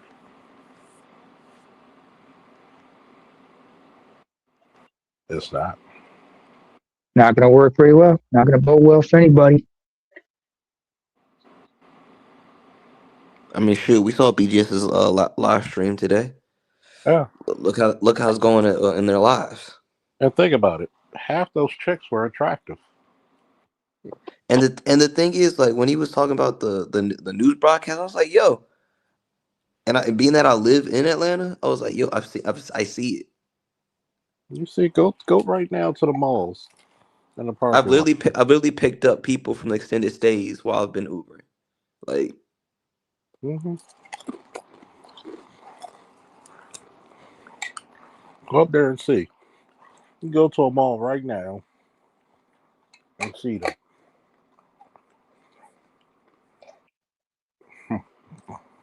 And guess what?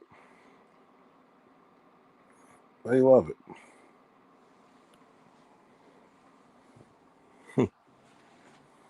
They love it even now.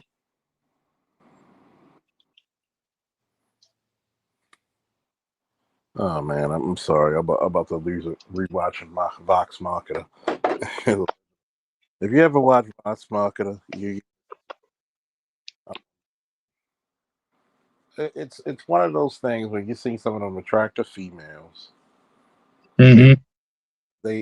And I said it in the chat, the BGS's chat.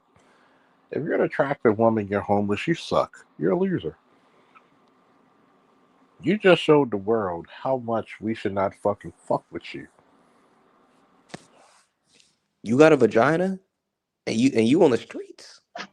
That's crazy to me. That's like having Miles Garrett or Aaron Donald talent, and you're not getting paid for it. You're fine. You're a fine bitch with a vagina, and you on the streets. Like when I tell you I see so many transactions happen in a restaurant outside of the food and the drinks, like Mm-hmm. it's crazy work. Sugar daddies, sugar mamas, escorts. Mm-hmm. And sometimes it's just people they meet. Hmm. Think First about it. dates, business meetings. Like I've seen all levels of the octanes. I've literally parked my car, and a chick said, "If you can help me get some weed, I'll fuck you all night." What the fuck? For some Found her, weed? found her that weed.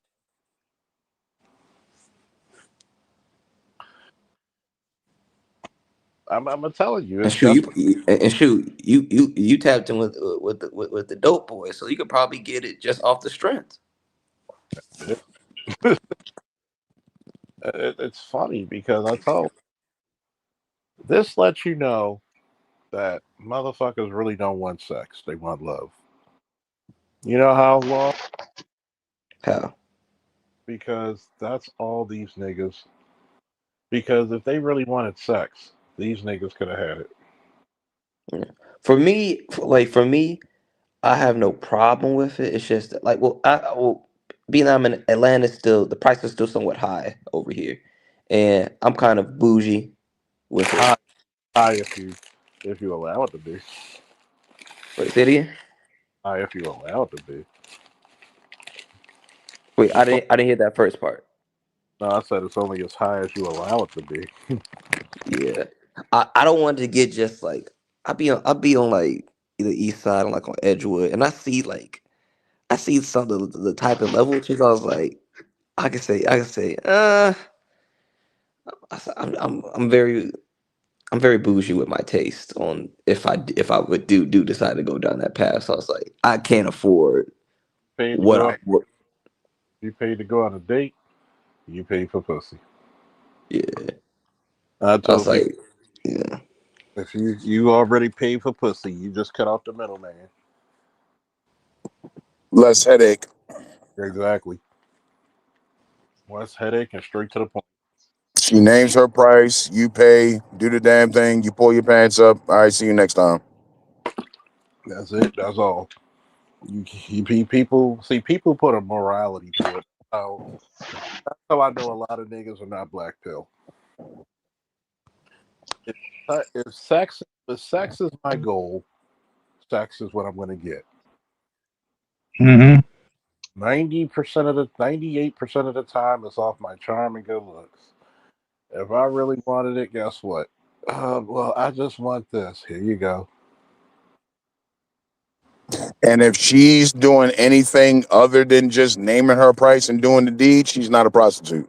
No. Yeah, She's like running ABM, game. I bump more into acculturated prostitutes than just flat out prostitutes. They're not prostitutes. They're running game. Mm-hmm. That's what I mean. That's why I said acculturated prostitutes. They're not really They're real they're prostitutes. they're fishing for suckers because they're going to fuck the guy they really like for free. Mm-hmm. Because back in the day, women wouldn't even entertain you if they weren't interested in you. No. Now you Now, got bitches making TikTok videos talking about having rosters, having a guy for food, and having a guy for this and that. Nah, you bitches just broke and y'all fishing for suckers. mm-hmm. Like ABM, Mm-hmm. I've said it before on the panel. Like a chick I knew that I got the phone number for free. She was asking niggas for $500 for it, and I was like, wait, what? A month? And I was like, And nobody was giving it to her. She see Zillennials nowadays, and some millennials, but mainly Zillennials, they do everything because they believe everything is for the internet. It's like this story I just heard about some chick. She robbed a dude. She ended up getting arrested because the arrangement was he was supposed to pay her $400 to bang her, and then after he got finished, he only gave her $50. See, shorty, first that tells you right there, you're not damn. even a damn prostitute. Yeah, you're supposed to get the money What are up you? front. You supposed to get the money up front, and then when you see the picture, you like, ain't no way in hell you thought you was getting $400. You either get the money up front or you get a sizable down payment. See, this is the problem with chicks nowadays. There's nobody G checking them. Back in the day, You with got like two. the early 2000s, when everybody was claiming to be thugs and shit, you got checked on that shit. Niggas checked your gangster just cause. So you came outside with a fucking bandana on your head and shit. Somebody stepped to you just let's see what this nigga all about. You know what I mean? You look the part, you got tattoos and shit and all that. Let's see if you really about something. Nobody does that with these girls. You got too So many these girls go renegades out running here and around. just fake shit. You know what I'm saying? So everybody wants to pretend like they out here charging dudes when really you just waiting for somebody to cash app you a few bucks because you ain't got shit. And That's not a ABM, prostitute. and then when they'll say like they'll like remember Offset and he was talking about it like, and I've seen it in person too. They'll talk about, oh, I want this dude to do have this type of car, this type of money, this type of job, and I was like, okay, why don't just give you the money and then I do what I do and I'm on my way. They get so offended Because they by not just about that giving that life. option. I was They're not like, about that life. They just talking shit because like I said, there's nobody G checking them. That's why back in the day you had dudes out here who understood that because you could go outside and you could have somebody step to you just based on how you was dressed or you know what I mean certain colors you was wearing or whatever have you. So if yeah, you a wasn't lot of about these that hair thug colors are shit, prostitute colors. you didn't do that thug shit because you didn't want somebody stepping to you on that thug gangster shit. See, these chicks out here, they just playing around. They want to be a prostitute with this nigga over here, or I think I could get some money out of him, so let me play a prostitute with this dude. But then this dude over here, I really like. I don't want him finding out that I'm asking niggas for cash apps and all this shit. They just out here twisting in the fucking wind because they silly ass, immature little dumb bitches who don't Yeah, take shit serious. once I found out she was On a some bottle chameleon girl, I was shit. like, yeah. Once I found out she was a bottle girl, I was like, okay, I know what she That's about. why that little girl from PG County ended up chopped up. You from PG County, shorty? Why you hopping in illegal immigrants' cars and shit? You hopping in some with all this shit going on in the country with ICE and all this shit and deportations. Why are you even bothering with hopping in the car with this fucking Spanish speaking immigrant in the middle of the night? Because you don't take life serious. You playing around. And she thinks she can just like escape when she wants to. She thinks she's gonna play it safe. Like there aren't that many screw loose motherfuckers out there. We ain't about that bullshit. And these little girls are doing this, not understanding that it's just like the drug game. You know, if you've never sold drugs a day in your life, what you think you about to accomplish with just jumping out in the street, thinking you about to sell some dope? Shouldn't you be up under a more experienced person, somebody that can show you the ropes? Yeah, a lot of people don't understand. Like you're ushered into that life. You're not. You don't just jump into it. These little girls think they just gonna wake up one day and go out here and sell some pussy. And then surprise, surprise, you end up chopped up in a damn suitcase some fucking where. But And ABM, you like I see it You said, all know, the time. You see these chicks end up dead all the time because they playing around with people. You know what I mean? The girl up there claiming she was Haitian and the white boy ended up offing her. And then come to find out he had cases in like 5 different states for the same shit, stalking women and beating up chicks and shit like that. You don't even know who the fuck you dealing with. Oh, and by the way, she was on Twitter talking about she hate black men and I'm done with you niggas and all that. yikes. It's like you bitches just play around. Y'all have no idea what's going on out here in the real world because you think Instagram is everything. You think that's the reality. but ABM, like I was saying, like they're renegades. Like you said, like they used to Yeah, be ushered into this. Like yeah. there used to be a pimp that would literally manage them, manage their money, manage where they was going, manage their behavior. Taught you But the game. they Taught you how to finesse men. Everything ain't about just laying on your back. Like this one dude made a YouTube video and he showed the screenshots.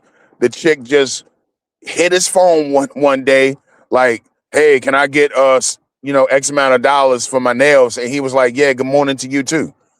Like, again, you don't even know how to fucking finesse men. like it's Or how to they think talk. This You don't is know how to they're something that goofy. communicate. women should know. You should know how to turn men on as a woman. But a lot of these little bitches, they have no idea what they're doing. You don't even say good morning to the nigga first, let alone try to finesse him. Oh, I'm sorry. Yeah, what's up? Good morning. Hey, girl, can I get 75? Like, bitch, get off my phone. Man, whenever I gotta call and ask somebody for something, at least have the decency to be cordial and greet them. Say, "Hey, how you doing? How's it going? This, that, and the third. How's everything?" And then once I got them situated, then I talk to them and say, "Listen, I need help with something. If you can't, I understand this, that, and the third." Because when I say I understand what I have to say to get them to do what I need them to do, and I'm straight up about it. I'm being righteous about it. I'm not trying to manipulate them.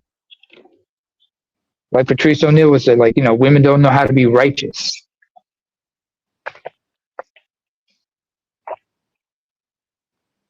They just think that they, because guys Patrice also are quick, say didn't Patrice also but say women aren't good people too? they're not always good people. Like, they just react to things. They're just reactive to everything. They're not proactive. Remember, you have to be active. It's like the yin and yang thing. Men are active, women are passive. She's yin, you're yang. You give, she receives. You're the key, she's the lock.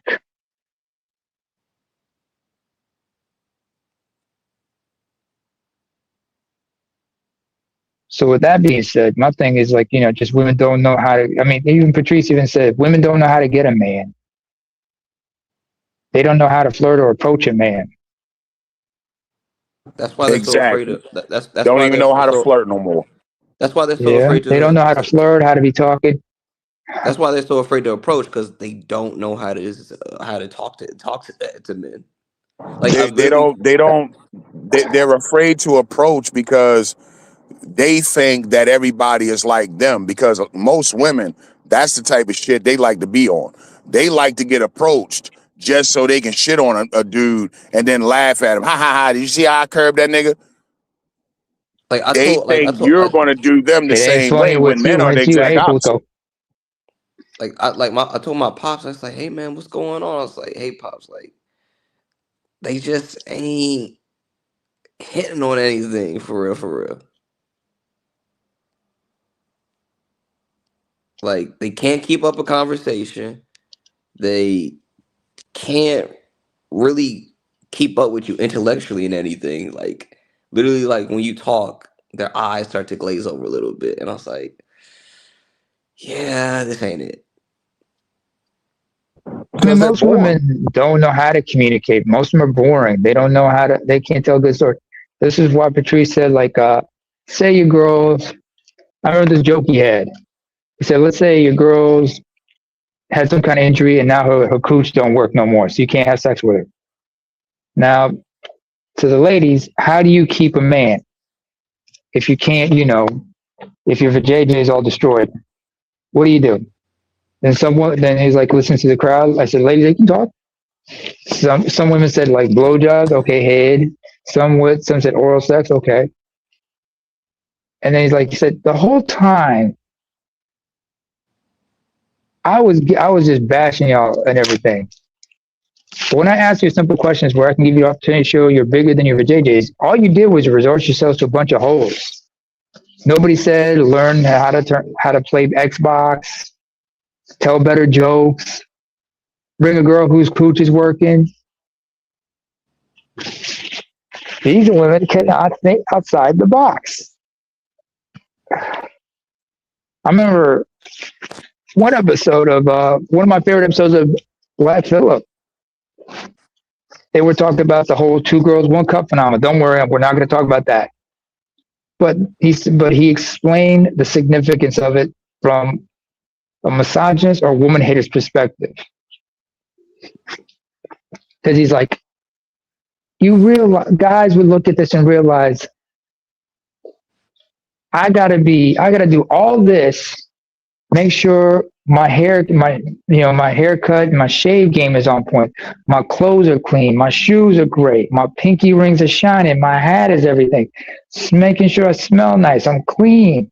My truck is presentable.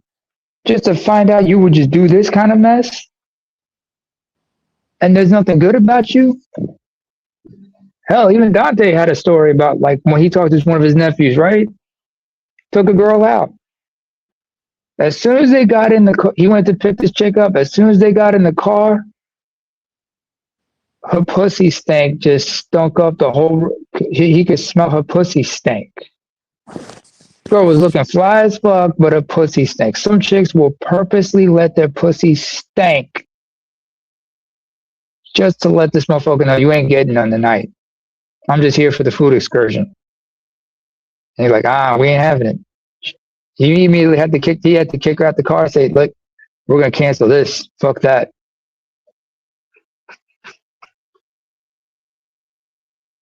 Hell, I mean, even Dante even talked about how women always complain about like, I gotta, my hair, my nails, dude, this costs money. I'm like, bitch, please. Me going to the barbershop costs money. Me getting some, get my clothes from the dry cleaners, especially if it's a suit or something like that, that costs money. Having to fill up my tank and get my car detailed, coming straight from the car wash, that costs money. So how much am I spending? Make reservations if we're going to a nice spot or something like that. That costs money. Who's financially, in the hole because of this food excursion you want to go into.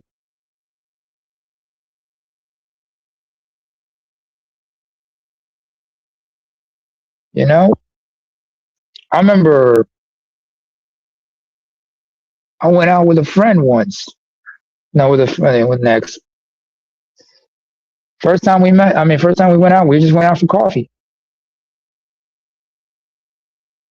Of course, somebody's going to like, well, Nema, in your case, it was a white girl. Yeah, yes, it was. It's here in Norway. It's a white woman. And she was the one who asked me to come over. And she was the one who invited me for coffee.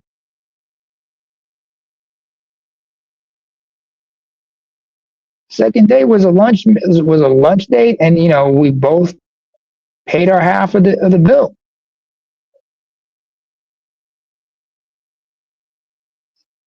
Third date, she invited me over her place, and she cooked.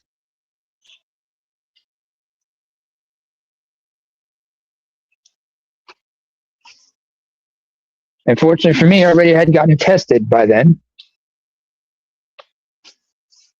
So I'll leave that. So I'll leave y'all wondering what happened. But at the end of the day, like we're saying, some women just don't know how to communicate, don't know how to do this, don't know how to do that. The whole thing about flirtation, communication, it's a lost art. Well, I think some of these older chicks like got some certain advantages when they get with young guys. They know how to communicate. They know how to talk to the boys. It's just unfortunate. A lot of them let themselves go and don't know what to do, and just like don't understand where they fit in the grand scheme of things.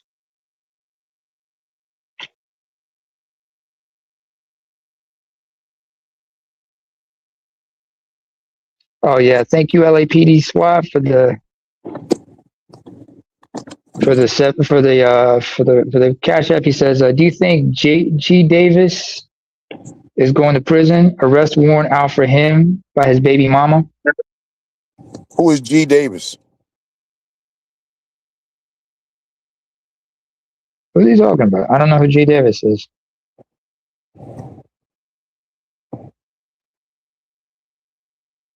Oh, Ray Hamon saying like, Charming, give me 50 push-ups, Charles Stat. I want to know who G Davis is. Yeah, I'm gonna look this up right now. Who are they talking about?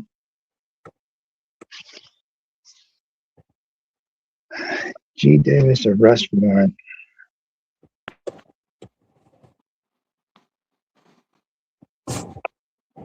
Wait a minute. Are they talking about Tank? Yeah, he's talking about Tank Davis. Is he gonna go Oh, to jail? Oh, Javante Javante Davis. Davis, Tank. Yeah, Javante Tank Charles, Davis. didn't I just say that just last night? Didn't I say Tank dumbass going to end up? Yeah, they're gonna give him some time. Well, you niggas never Yeah, learn. DV for alleged DV. He's got a arrest warrant out. Here's my thing. You know your baby mama's a hoe.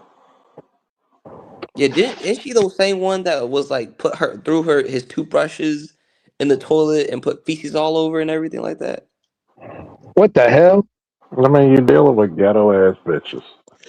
They did the same thing with that one UFC fighter though. Like he got, I don't want to say stripped, but he had to sit down because of some I think. Oh yeah, of a you're talking dispute with about his of a dispute with his wife. I think his name Taporia or something like that. Illa Taporia, whatever. Ilya And Taporia. his dumbass took her Yeah. back after all that bullshit. Put a false DV, Oh, false plea for him and everything. so y'all know about it already, huh? Let me I look it mean, up. Ilya Yeah, Taporia, was it it's the Ilya same shit. So I Taporia? was like, I ain't really surprised. you gotta think about it. You're a fighter, and all they're gonna do is use DV.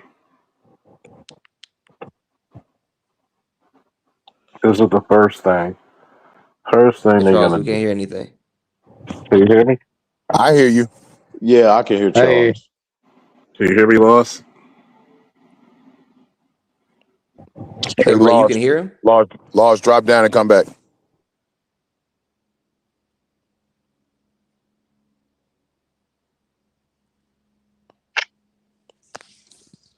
You may have to tell him in the chat or something. Anyway, Ilya Taporia. I don't think it's Ilya Taporia talking about. Hang on. He's got Now some I can't issues hear with the his name. wife, I know. Can you hear me? Damn, I StreamYard. hear you. I hear you. Yeah, and I can hear both of y'all too. Yeah. Yeah, Y'all can I hear can't me? hear Okay. I can't hear Okay. Nama. I can't hear ABM. I can only hear Ray. Lost. Check your settings. Check I your hear settings. everybody just fine. Yeah. Drop down and come back, Loss. Okay, I got you.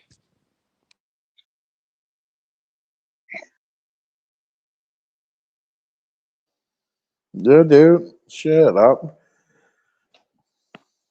Yeah. I told him to drop down and come back, Charles. I'm back. But yeah, He'll be back. but we could hear you though. I mean, this is the old trick, man. You come up there and you say you get beat up, and he's a fighter. What are people going to normally think? He's violent. How does he earn his money? This is bitch is really see. This is the reason why marriage is on time all time low. There's no real good reason to marry you anymore. If I make it, you're gonna conspire against me to steal my money. If I if I have children, you're gonna use them against me. Man, which is Mm, like the ultimate of wicked, man. yeah. Oh, by the way, to answer your point, Ray, can you hear me? Yeah, I can hear you, bro. Okay. To your point, Ilya Taporia, his wife, like himself, is ethnic Georgian. Last month she filed for divorce. Yeah. Oh, yeah. And how long were they She's filing married? for divorce. Hang on a second. It says here, doesn't say how long they've been married, but they have two kids. One was born in 29. They got a son that was born in 2019 and a daughter born in 2024. Now UFC fighter gonna be red pill now. So You go. wait a minute. Most of them are. No, they already have one. I mean, there were rumors about them, splitting everything. Especially when he's the champ. Yeah. You sure you want to split with this dude? Why he's, Yeah, I because she mean, wants to. and she's his business manager too. She manages the family business affairs of. Sean Strickland, I know he's red pill though. Sean Strickland's red pill, although Sean Strickland is not without his bullshit. He's very non-PC, dysfunctional. You know what I'm saying? Because he had a lot of shit growing up. He had a lot of shit to deal with growing up. Well, yeah, he gave. Well, I salute him for giving Rampage respect. You know, what I mean, for like, Mhm. when he was talking about what went on with his son. You know. Yeah. Because Uh, you gotta realize when this is why I say professional athletes should never get married while they're in their career. It's too much for Cristiano you to Ronaldo, focus about. anybody? It's too much for you to focus about. Hmm. It's too much for you, especially if you're world class. If you're in the top five, you're really elite. Yeah. You might as well say Anthony Joshua listened to you, because he said in a tweet that yeah, he ain't gonna give up like half his fortune and none of that. No. He Oh, said why would I he get ain't going married? for Why would I get married to a chick when first and foremost, this is chicks. They really think their pussy so special that you're gonna tell me rich and powerful men aren't gonna have more than one woman. my coochie's that yummy to where you all you need is just this flavor. All you need is just this flavor. Yeah, I mean, what's his name? Bullshit. Levar didn't Levar Ball tell his sons that like, hey man, there's no point in y'all get into relationships while married while y'all professional career. I mean, look at Brittany Renner.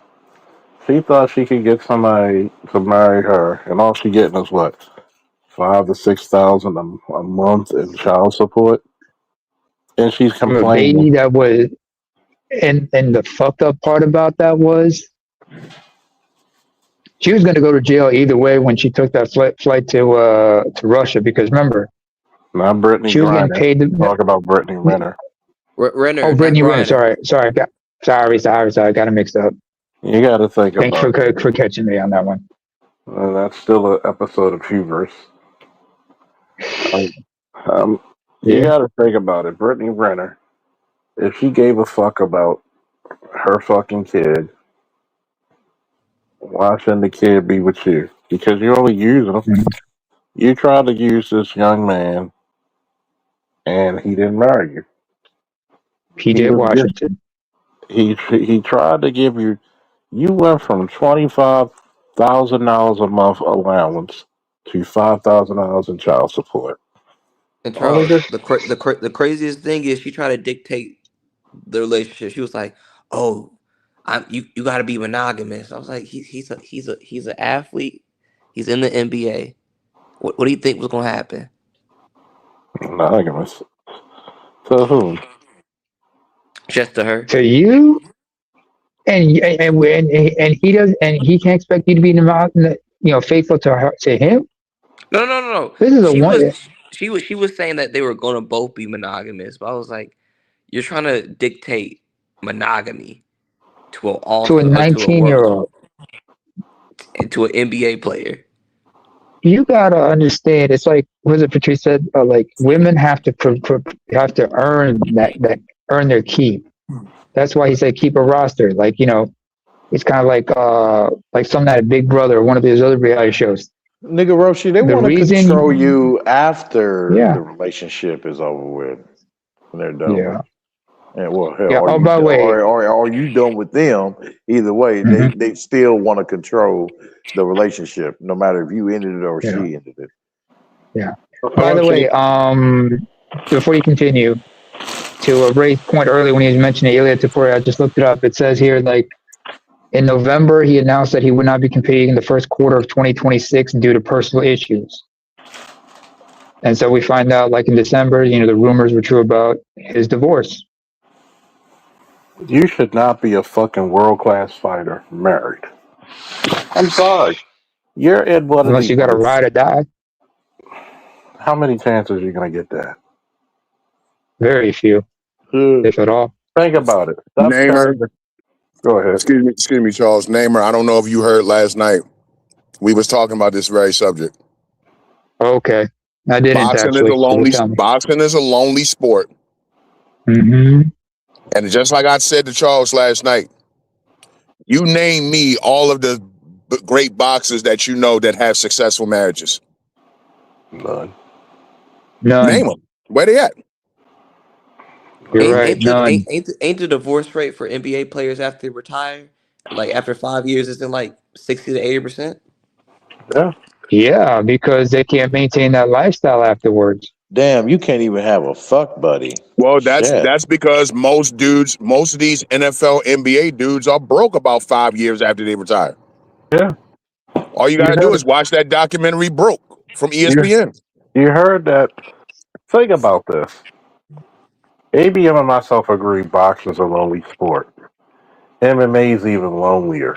You know why? Because you got more shit you gotta fucking be disciplined about.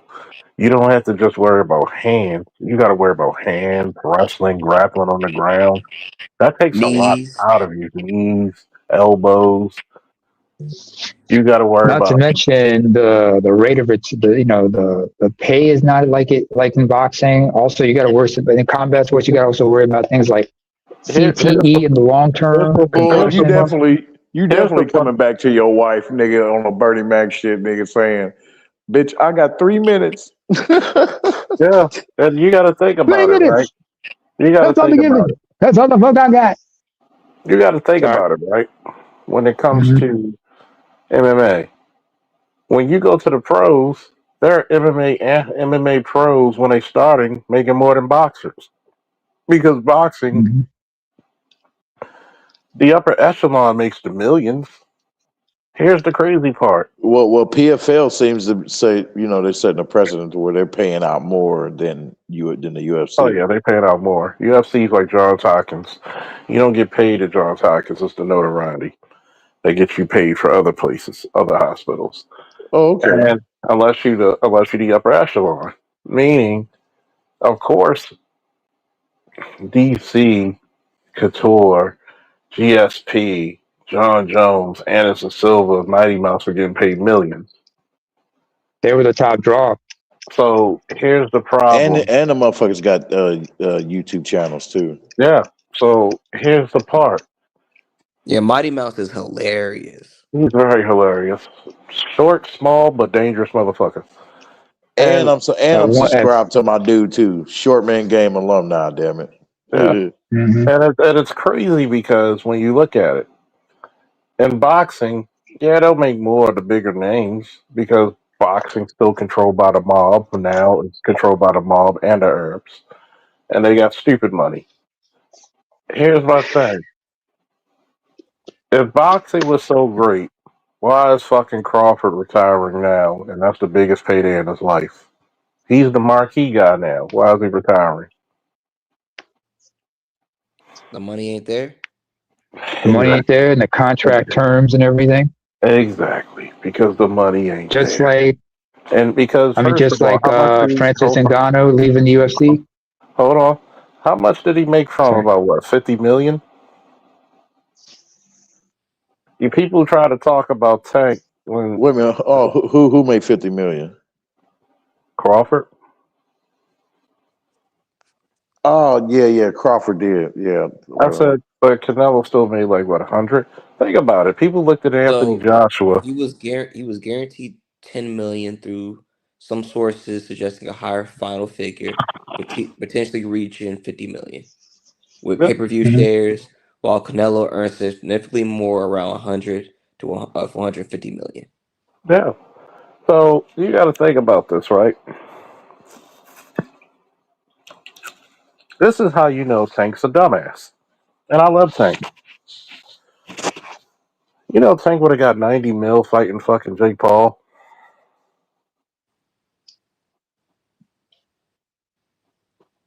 Mhm. Tank would have not got 90 mil if he rematched Roach. That's life changing money. What do you Millions. want to do? If you want to do this dumb shit, But this is the part where I tell you. Remember when you asked me about Shorty?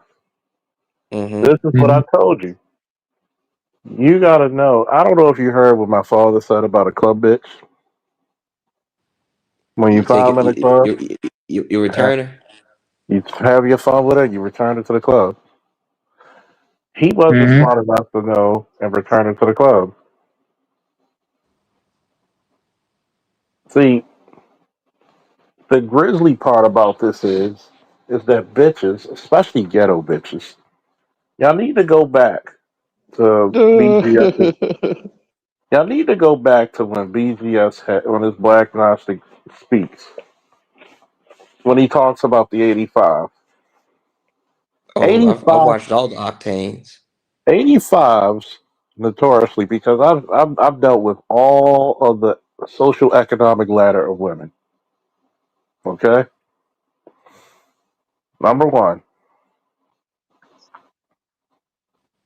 when you think about the social economic ladder of women, what do 85s and 92s have in common? Hustle, hustle. They got to live for the moment. Hustle, hustle. I got to make money. Hustle, hustle. It's never about you, it's about the hustle. So, when you think about it altruistically, when you date 85s, which Tank is part of the 85 class, sorry to say it, but I'm not sorry. You get that taste in your blood for 85s. It's low grade gasoline. Exactly. Damn near kerosene. You can't deal. That's why you can't deal with if you from. You got to think about it. Tank is not from a two-parent household. God bless him. Great athlete. Great pop in his life hook. What happens when your mom is a ratchet? You're You drawn to ratchets. you get a taste of ratchets. What happens when It you begets ratchets. Because if you heard Tank's early fights, he barely could tell like he could speak. Thank God that he actually hired an English coach to bring him up to speed somewhat.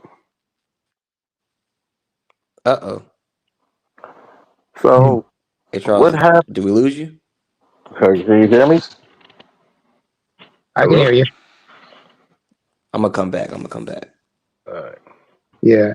Hey, this has been a very funky stream Streamyard, tonight. You know, the stream Streamyard's yard's got been really to funky with y'all. Streamyard's Yeah. got to step that game up because I could be on my iPad and my iPad is actually built for StreamYards. So are desktops. Hmm. Um, so desktops and yeah, and tablets are made for like StreamYards because StreamYards will burn through your fucking battery life on a cell phone. Oh Yeah, yeah. yeah. That's I'm gonna be up here for a little bit. Like when my shit was fully charged, or well, I got on, it was like what 80 some percent. Yeah, I'll get off like when it goes like to 50 and And shit. you got to think about this, right? When you deal with certain women, Tank should have got himself an 89 woman. At Yeah, I least, looked up at Tank's least, mom. yeah, She looked like she can throw some hands. yeah. At Hmm. least if Tank would have got with an 89, 92 woman or 89 woman, at least they would have fucked him on the back end of his career, not the front, not his prime. Especially somebody who was managing his business ventures, or managing his money and shit. Yeah. Even think about it. Jeff Bezos got divorced, and he was the richest man in the world. Yeah. He cut her a big ass check. It was nothing for Guess him what? because he made it back afterwards. I He would I made would that never loss up. I would never be mad at a bitch to help me become a billionaire. Yeah. She earned her. She earned it. But here's the part: relationships are not about loyalty anymore. Okay, we got to get that shit out the way. Men think in love, women think in business. Hmm. Society has broken you in half with that. Why do you think these bitches rather be homeless because they think the government is going to supply their bullshit?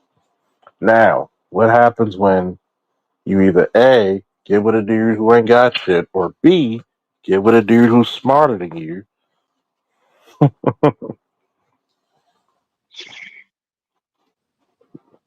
For example, let's say if I got a chick pregnant right now, right? Oh Hypothetically, shit. Hmm. I am classified as what? A disabled vet. Yeah.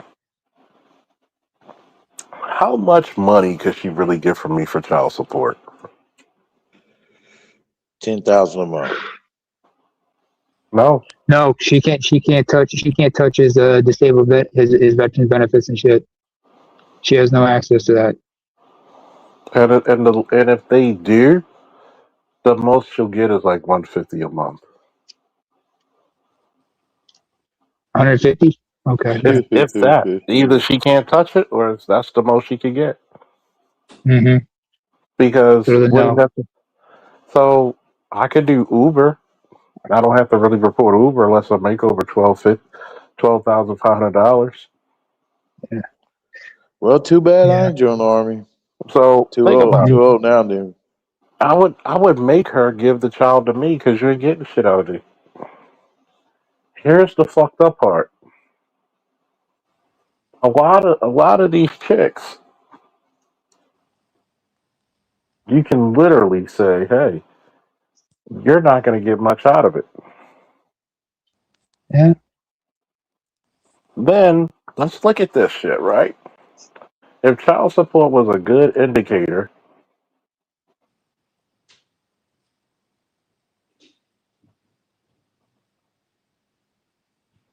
let's look at this. What happens if a judge says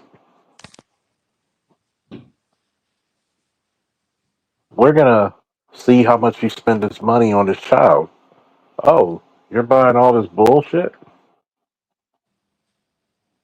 Okay. You're buying all this bullshit. Like Charles, I've literally argued with chicks to say like about saying that they deserve to get their hairs and nails done with the child support money. I was like, wait. That money is Mm-hmm. for the child. But they're like, oh, like I'm dude. the mom. I was like, that don't. Mhm. I just walk away from them at this point. Huh? Yeah. It makes them think. It makes them think that something was gonna happen. Mhm. It's like just because you're the mother of the child, like you're owed something. Yeah. You're not old shit. Because think about it. Mothers have been really poor at raising their children. The child's what is it VGS had mentioned? The child is just a means for the woman to gain control over you. Yeah. That's it. That's it and that's all.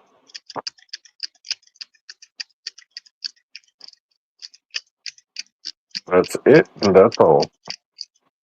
That child, she doesn't, why do you think so many times she gets over with the child?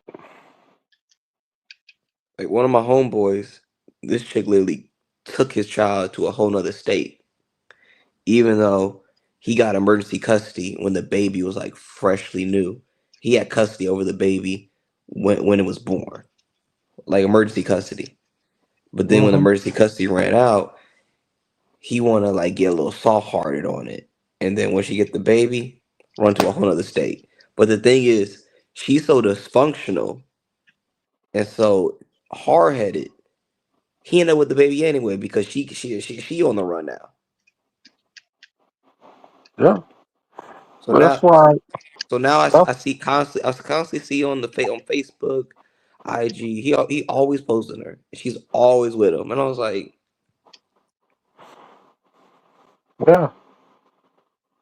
how are you so dysfunctional that you stole the baby, but you can't keep the baby with you because you keep getting into situations to where like now you got to be on the run. You can't have the child with you. Now you finally return to the father because you have nowhere to turn to.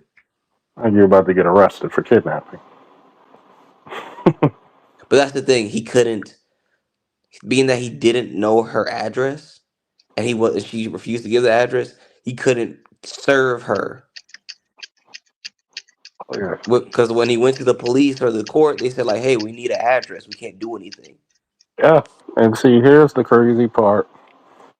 Well, technically you don't, but it's probably state to state. Yeah, it was Kentucky, I believe, or Tennessee. Yeah. And and the craziest part about this is she didn't realize that guess what? It's kind of hard to deal with this baby and get child support if you're homeless. You Oh yeah, notice the key thing? she tried to low key blackmail him for some money just to get access to her to a shop. Well, he wasn't going for it. See, men should keep the ability to say, you know what? If I can't see my child freely, fuck this child. Oh, that's so fucked up, Charles. Oh well, it will. Oh yeah, by the way, I have a new status, a new chapter that says deployment and threat chart and threat response and deployment. Who's best on what type of missions? So I look at it fundamentally because one, you look at these. Excuse me. You look at these chicks. They're not on good faith. They're not doing shit out of good faith. They're doing shit out of what? All kinds of disgust and all kinds of deceit. So when you're trying to use a man's kid against him, like Namer said about what Cunning. BGF said, it's cunning and control. Because they can't physically think about it. Who's the strongest, physically strongest person in the Bible?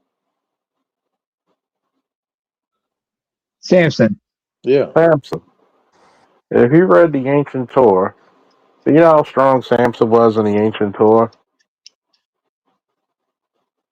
To give you a description of Samson, he had dark skin, 7 locks or dreadlocks, because you know in Hebrew 7 is the number of perfection, right? 7 times 7 Yeah. is basically ultimate perfection. So what does it sound like? When the Spirit of the Lord came upon him, this is the reason why my godson couldn't debate with me, because he doesn't realize. I said, do you believe in demonic possession? He says, yes. Can angels and God do the same thing? He says, what? I said, yeah. That was Samson. When the Spirit of the Lord came upon him, each one of his locks rose in the sky with a glow. What does that sound like to you? Goku. Yeah. Boy, I was about to say that, Super Saiyan. So this was a book written 5,000 years ago. Every time when the Spirit of the Lord came upon him, he had a glowing aura around him, and his locks raised up with And power. for a newer anime, Hero Academia, Yeah. it's Deku. Whenever Yeah, he goes Deku. into, especially Yeah. when he goes 100%. Yeah. Yeah. Charles. So Charles. yes. Before we continue, Sandog is asking if he can come on up. Fuck no. I got you, boy. Hey, Captain Jack.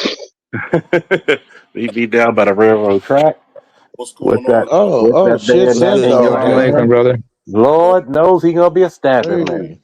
So when Yeah. you What's up, read man? what's up? When you read the ancient Torah, the power of the Lord came upon him so powerfully because he had 7 locks braided. That each time, and they were held by, what's those little things you have with the hair? They were like cling Hairbands. together. They would cling together, and it would ring like bells. That's how much Oh, power he had. not to They said, mention he was a Nazarite. yeah, Nazarite, meaning he made a promise or oath to God. Oath of God, which means, and as part of the oath, and a part of the oath, you're not supposed to cut your hair. You're not Neither supposed to eat meat. You're supposed to adhere to be around strict. unclean berries No, yeah. Also, you're not supposed to cut your hair and drink alcohol. or drink alcohol. That was those were his 2 mistakes. His Yeah, 2 weaknesses was alcohol and untrustworthy women, especially Canaan, especially Philistine women. He had a thing for them because, and he was from the Danite. He was from the tribe of Dan, by the way. yeah. So you got to think about it, right? When and we're going just by the ancient Torah. They said he was so fast. Baltimore to DC is about 40 miles, right? Normally it takes you about an hour if you have strong traffic, but about an hour roughly. With 55 minutes to an hour. Let's go even PG to Baltimore, which is about an hour 10 to 57 minutes. They said he was so fast he could make that in 2 steps. They said he was so strong he could rub 2 mountains together like 2 grains of salt in his hand. Whoever wrote this was like Stan. I didn't know Stanley was that damn old, by the way. Um, One, you have to look at the most powerful man in the Bible, physically anyway, and it lets you know something of how all it took was the cunning of a woman to take him down. Man, it's like, the lessons keep on, what I mean? It's just the cycle of the lessons, going, starting all the way from Eve. Her name was McCall, by the way, the wife that convinced him. And this was after 3 attempts. After the 3rd attempt, he told the truth. These broads today, boy, they will try to get you to, they'll Oh, try to sorry, get the Delilah. whole, Sorry, yeah, Delilah. It was Delilah. These bras today, they'll try to get you to be like Lot's wife. Damn it, hell, they'll try to get you to turn around and look when God said don't. Turn into a pillar of salt and everything. Yeah. Yeah. This is go ahead. Go ahead, Sad Dog. Okay, I'm sorry. I'm glad that God is brought up in this conversation, right? Because remember, in Ephesians, it says we don't deal in flesh and blood, but in principalities, right? And Huh? so, Hmm. in many of our discussions, we are learning that people will do what the environment allows, right? And not necessarily the people themselves. So, remember, in the Western world, you have something called the sexual revolution. And the sexual revolution changed the norms on premarital sex, homosexuality, pornography, and a number of other things. Within the same time, you now get something called the birth control pill, which you're telling the Western world and perhaps humanity at large that through prophylactics and the birth control pill, you have now separated sex from family formation, right? And then you would have the introduction of pornography protected under US law, right, as freedom of speech, right? And so these things entering society will now drastically change the relationships between women and men, especially now that you have another thing called, your feminist movement, which now women are leaving the home and entering the workplace, right? So remember, principalities, spiritual wickedness, and high places, right?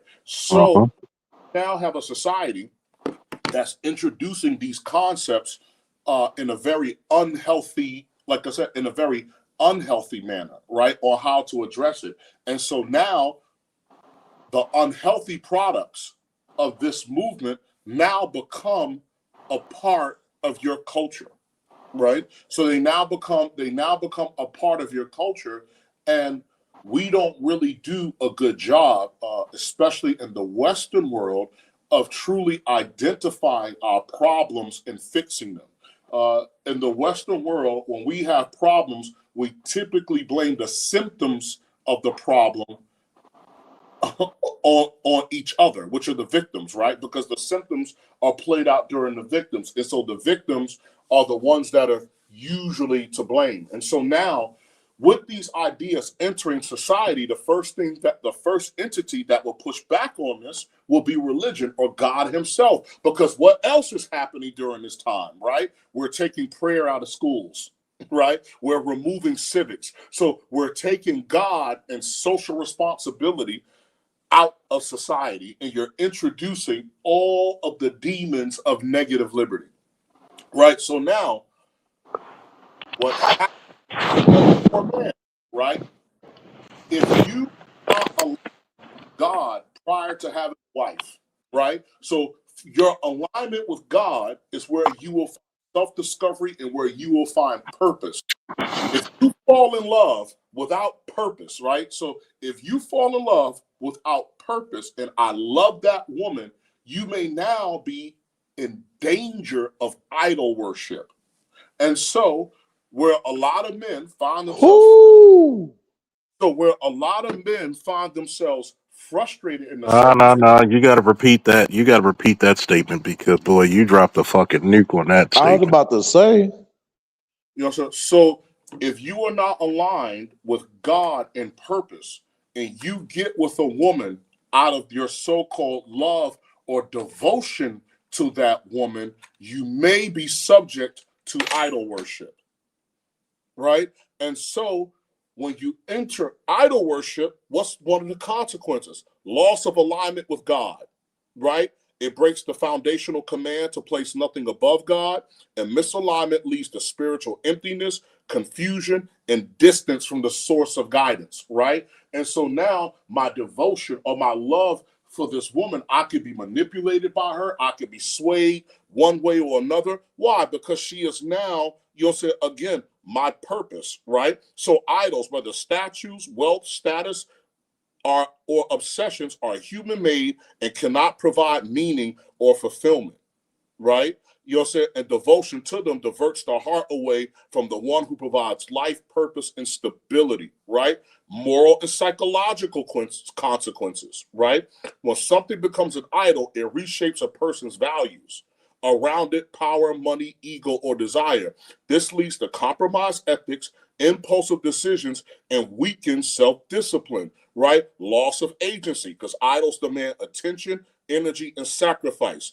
Over time, a person becomes controlled by what they worship. So think about this, right? So now I'm a young man, I'm 22, and I'm marrying a woman, and that woman says, I want a 5-bedroom house. I want a Mercedes Benz. And so now, let's say you can oblige all of this. Now you're in debt. Now you're underwater. Let's say this woman also has $90,000 in student loans, right? And so now your life is dead before you even started, right? Because to put yourself in debt is to put yourself in slavery. And in Islam, especially, right, when you put yourself in that position, God hates it, to the point on the day of judgment for entertaining debt, which we call riba, debt with interest, right? It says that God and his prophet, peace be upon him, will make war with you on the day of judgment for even entering into it, right? So again, you would have that. Social and community consequences. Break down the moral order. Historically, societies that normalize idolatry often experience corruption, injustice, and moral decay, right? Idols divide communities by creating competing loyalties and false centers of power, right? And so in the manosphere, right, this is what your discussion is, right? Is it family or is it the state, right? And so now, there's a battle back and forth, right? Or I'm not going to say a battle, or I don't know, there are philosophical discussions that are going back and forth in terms of what's better or what would work better, between men and women, right? So you get scriptural warnings and divine consequences, right? Divine displeasure and judgment. Both the Old Testament and New Testament warn that idol worship invites divine correction. This includes loss of blessing, hardship, and spiritual consequences meant to redirect people back to God.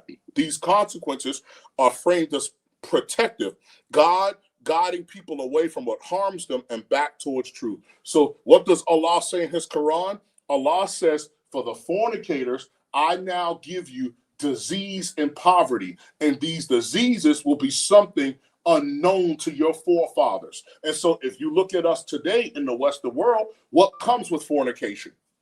Disease and poverty, right? How does that happen, right? Okay, what happens to children born in single parent homes? No need to elaborate, right? What demographic of peoples will lead the United States in STDs, especially things like herpes, syphilis, right? And other things. So these things are spiritual warnings and divine consequences to guide you back to the right path, right? And so modern forms of idolatry become obsessed with wealth, celebrity worship, tech addiction, ego or self-image, relationships, right? Work success or status as ultimate goals. So now, if that woman is that your ultimate goal, chances are she is now your God. Versus if you were to give yourself to the Almighty and find your own purpose, you may say, hey, my goal is to become a community leader so I could help the sick tigers in my community, right? Or my goal is to become a teacher so I could pass on this knowledge, right? Or my goal is to save my money over time to build a business or something like that. Because what does an idol do? It derails you from your purpose, right? And so why do a lot of men have red pill rage? Because they find out that they were idol worshipers, and idol worship will derail your life if you're not aware of it, right? If you're not Mm-hmm. aware and you're strayed away from the divine, because there's so much talk now out there that religion is something that doesn't matter and that you don't need it. And the thing about it is that without the help of God, you won't even have the wisdom to even identify the problems that you're experiencing.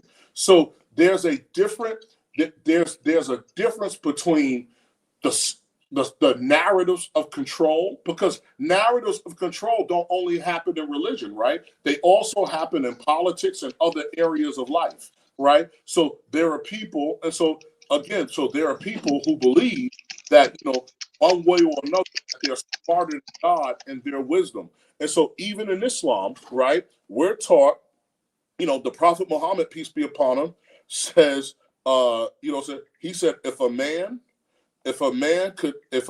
could control his mouth, his stomach, and his dick, he will avoid most of the problems in life, right?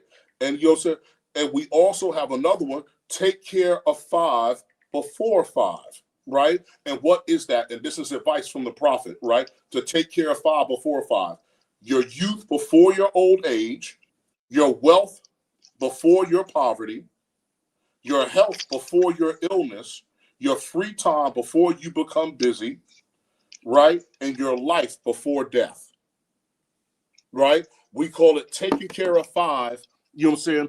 But taking care of 5 before 5. So again, like for me, I can't stay around long because I have to prepare for something professionally.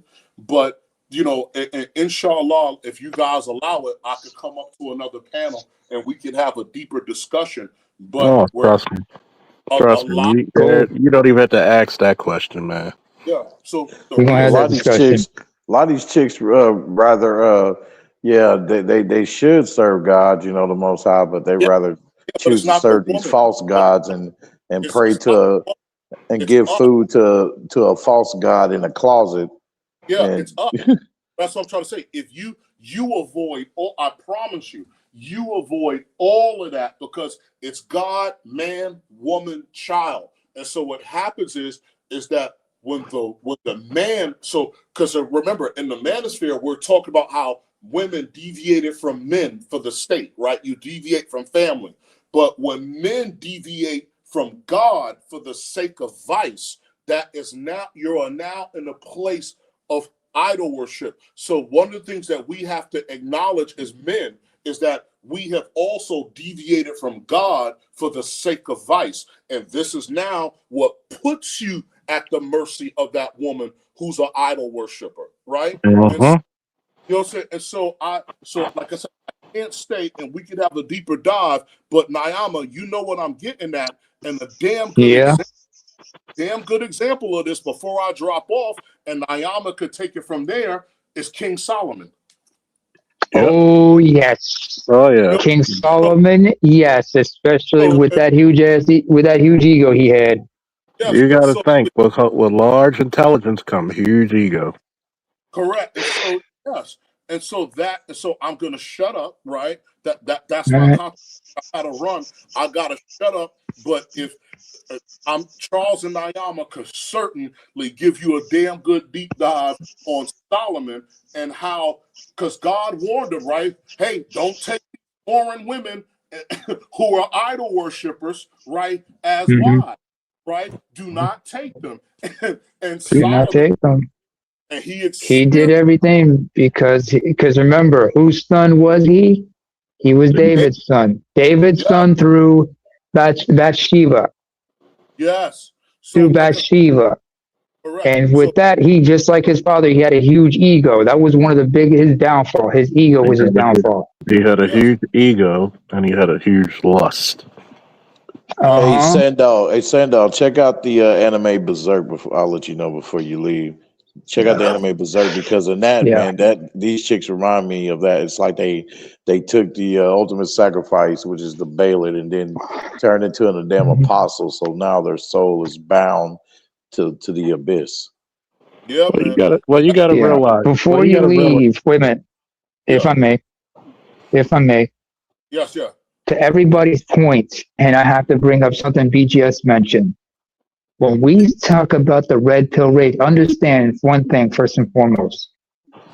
Men, since they were little boys, were taught not to show or express any types of emotions, not even cry. So rage, which is the extreme form of anger, and I can tell you, somebody with BPD, I've experienced rage. Rage is the only expression, only emotion they can express because they come to the realization that everything was a lie And the only thing, and instead of breaking down and crying about, they have to, and they become anger. Anger is the only emotion you can have, and sometimes women will antagonize you when you have that emotion. When you come to terms with the reality, only Yes. after when you get out of when you go through that rage. Because remember, rage is like an explosion. It just lasts for a while. It's not like a long burning forest fire. It's not a slow burn. But once you come out of it, eventually you have to come to terms with what happened and accept it and learn to move on from that.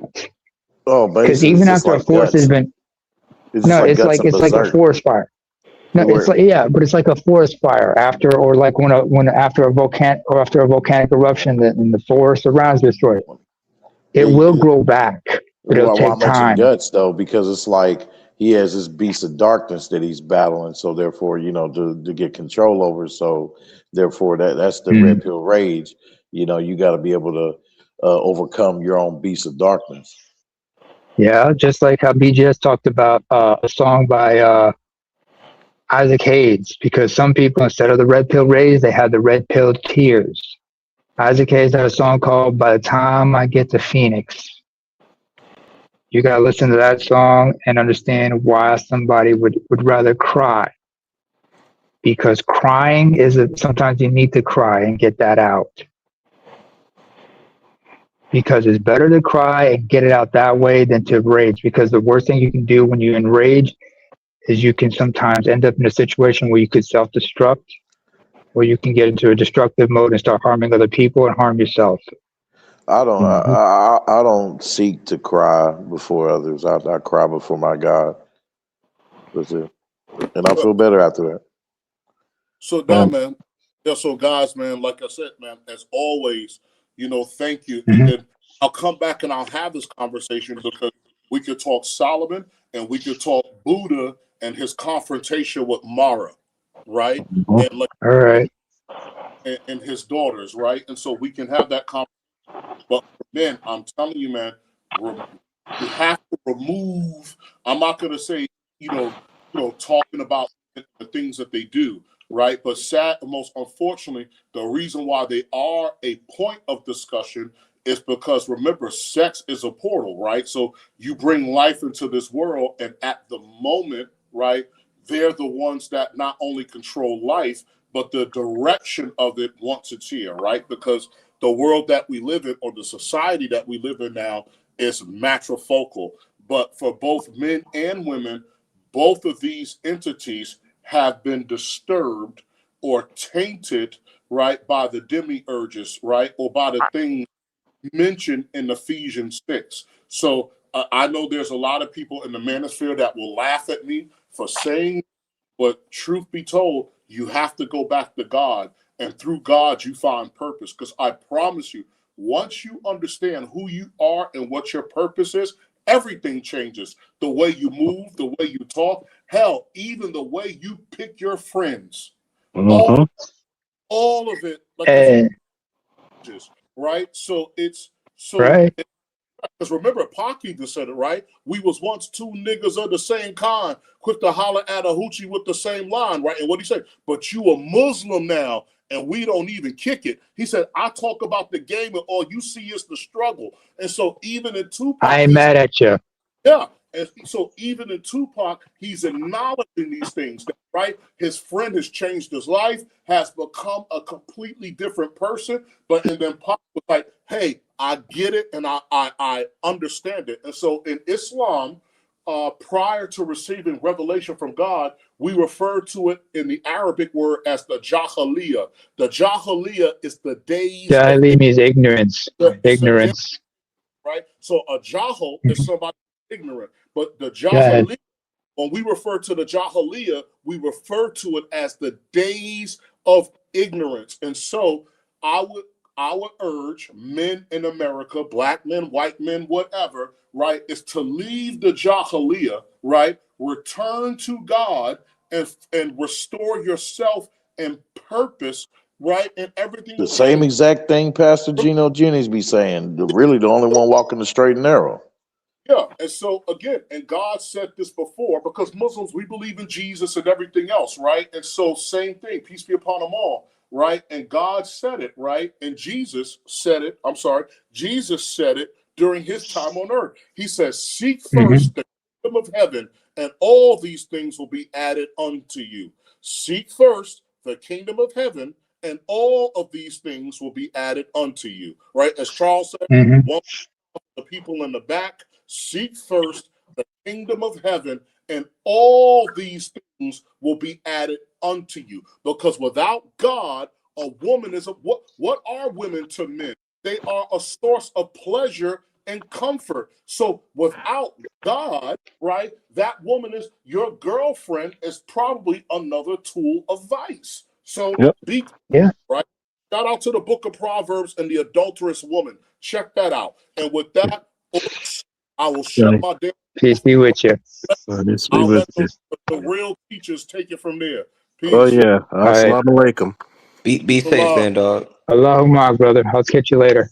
Peace. Peace and blessings. Also, To on Sandog's the topic of point, Solomon, Don't he you talks love it about when the seven Sand Dog different be types of kicking? women that you have to be Don't you with love yeah, it when Sand also. Dog jumps on here? He be kicking that straight knowledge. yeah.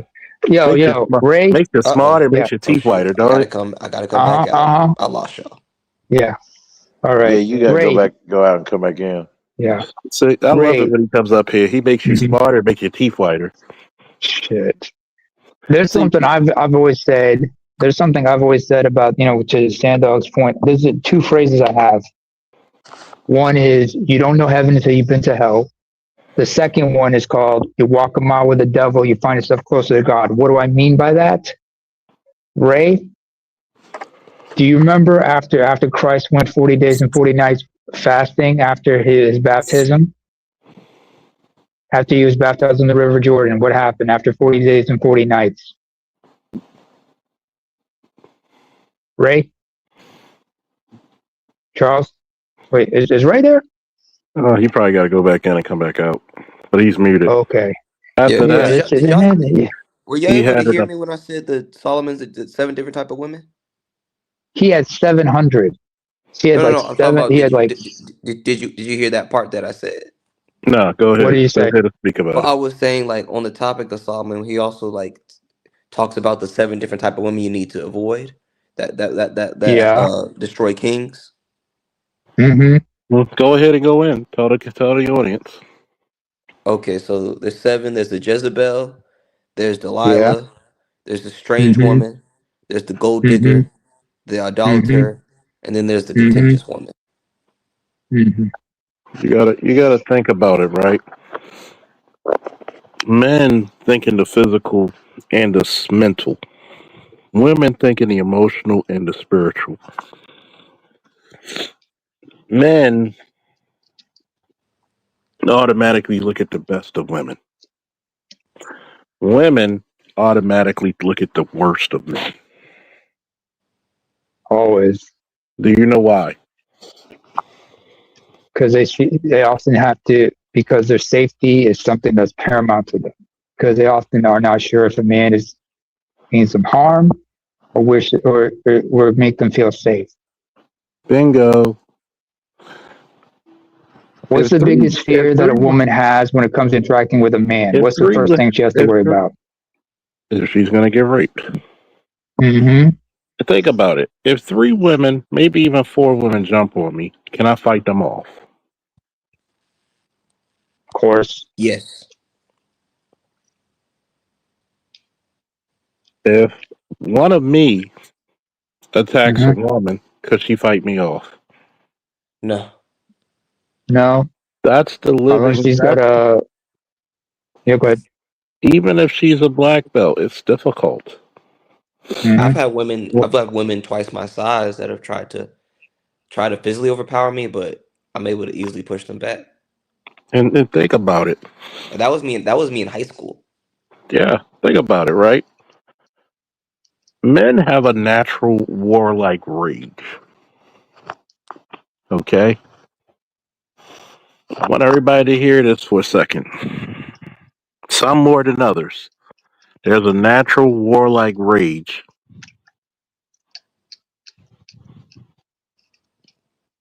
I call it the warrior spirit. I had to tamp mine down greatly, not because I'm more warrior than people, because I know when I'm about to lose it. Because I'm in You're an touch with that Aries. thing. I am greatly in touch with that thing, and I have to have conversations on not hurting people. And when I mean hurting people, I mean ending them, if you know what I mean. Because certain people do not understand certain concepts. Dude. Certain people, meaning concepts, like, yo, you gotta go. Because I know me. I can tamp it down very well, but there comes to a point where even my patience gets limited. If you insulted Mother Teresa enough, even she might throw hands. God rest her soul. Everybody has a limit.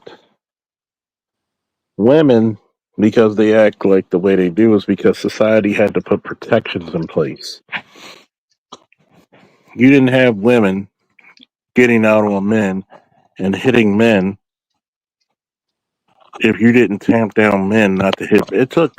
It was not men who say don't hit a woman back, it was their mothers. It was gentlemanly not to do it, but it was also gentlemanly to slap a woman when she's out of her mind. It's not Go. abuse. We need to go back to them John Wayne days. Yeah, the pain anchors her back into to the physical world. Yeah. And it wasn't considered abuse. A lot of times when Putting her you were, over your lap, damn it, and spanking her ass. yeah, even though you came to find out you're turning on a lot of women with that, because a lot of women have a teetering sense of attraction. Yeah, like when I found out that women, one of their biggest kinks is like there's a genre of it called uh consent non-consent, where Hmm. they have this fantasy of where they get taken pretty much. Hmm. Yeah, And it's a because sizable amount of women. It's on some 50 grades of shades type shit. because women don't live in danger, even the ones in police departments, firefighters, because men are safe. Now, I'm not saying they don't get into danger, because a chick I dated, who I knew for, what year is this? Damn, sure, I knew you for 30 years now. God damn. We went up Who would and have down thunk it? together. Huh? Who would have thunk it? Yeah. We were dating, and guess what? She had to fight a male suspect over her gun. Oh Probably one shit. of probably one of the scariest moments of your life, right? When you're Hmm. fighting over somebody. And see, people don't understand. Imagine fighting for your life over somebody who's several times stronger than you. Most people never met a person several times stronger than them. Hmm. Luckily, she had enough wherewithal to cock her hand and point the gun in his stomach and let off about 3, 4, 5 shots. Oh. Jesus. And this is the thing that I hate about suspects and cops. If a cop gets a paper cut, they die. Suspect gets shot 10 times in the head, he survives with all his faculties. Oh, yeah, you're right. Ain't that a bitch? You're right, Smoke. You have. Imagine fighting a person several times stronger than you, where the only way you could describe that motherfucker is mighty. You were like a child to this motherfucker. That's how the average woman, once you get her out of her bravado, that's how she would describe men. That's how the Marine Corps captain that I did at least 4, 5, 6 years ago. Some of y'all missed some of my best shows, which are in the archives. She described going to Ranger School. This is how fucking traumatic Ranger School could be to women. Did They you get that literally. link I sent you where I shared your video with Orlando Jones? Oh yeah, I appreciate that. People love that shit to this day, man. I'm so humble about that. People don't understand when she said she temporarily lost her menstrual cycle. She looked at Oh those wait, periods. Oh, I did see that that news report. She said she saw those males go up and down those ropes and those towers and move efficiently. That she said to her was like looking at superhumans. And didn't she say she was dealing with fertility problems on the back end because of all that? Yeah, yeah. That's when your menstrual cycle is part of your fertility system. Well, not yours, obviously, because you're male, but Yeah, I get you before saying. I one. get you saying. Yeah. But we got stupid motherfuckers listening on. Be like, he called him. He said that man had a menstrual cycle. Hey, No, that's not the thing. Dumbass. not as Lame dumb as A, this one clip. shut your Not as ears. dumb. Yeah. Not as dumb as this one clip I saw on Facebook. There's a white woman. She was talking to a teenage boy who was rushing to get I think was it a tampon, buy tampons for his girl.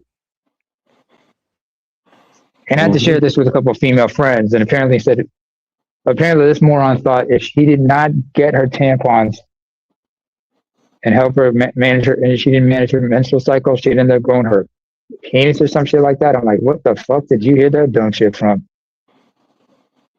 You got to ask yourself, what are they teaching kids these days about, menstrual periods and whatnot?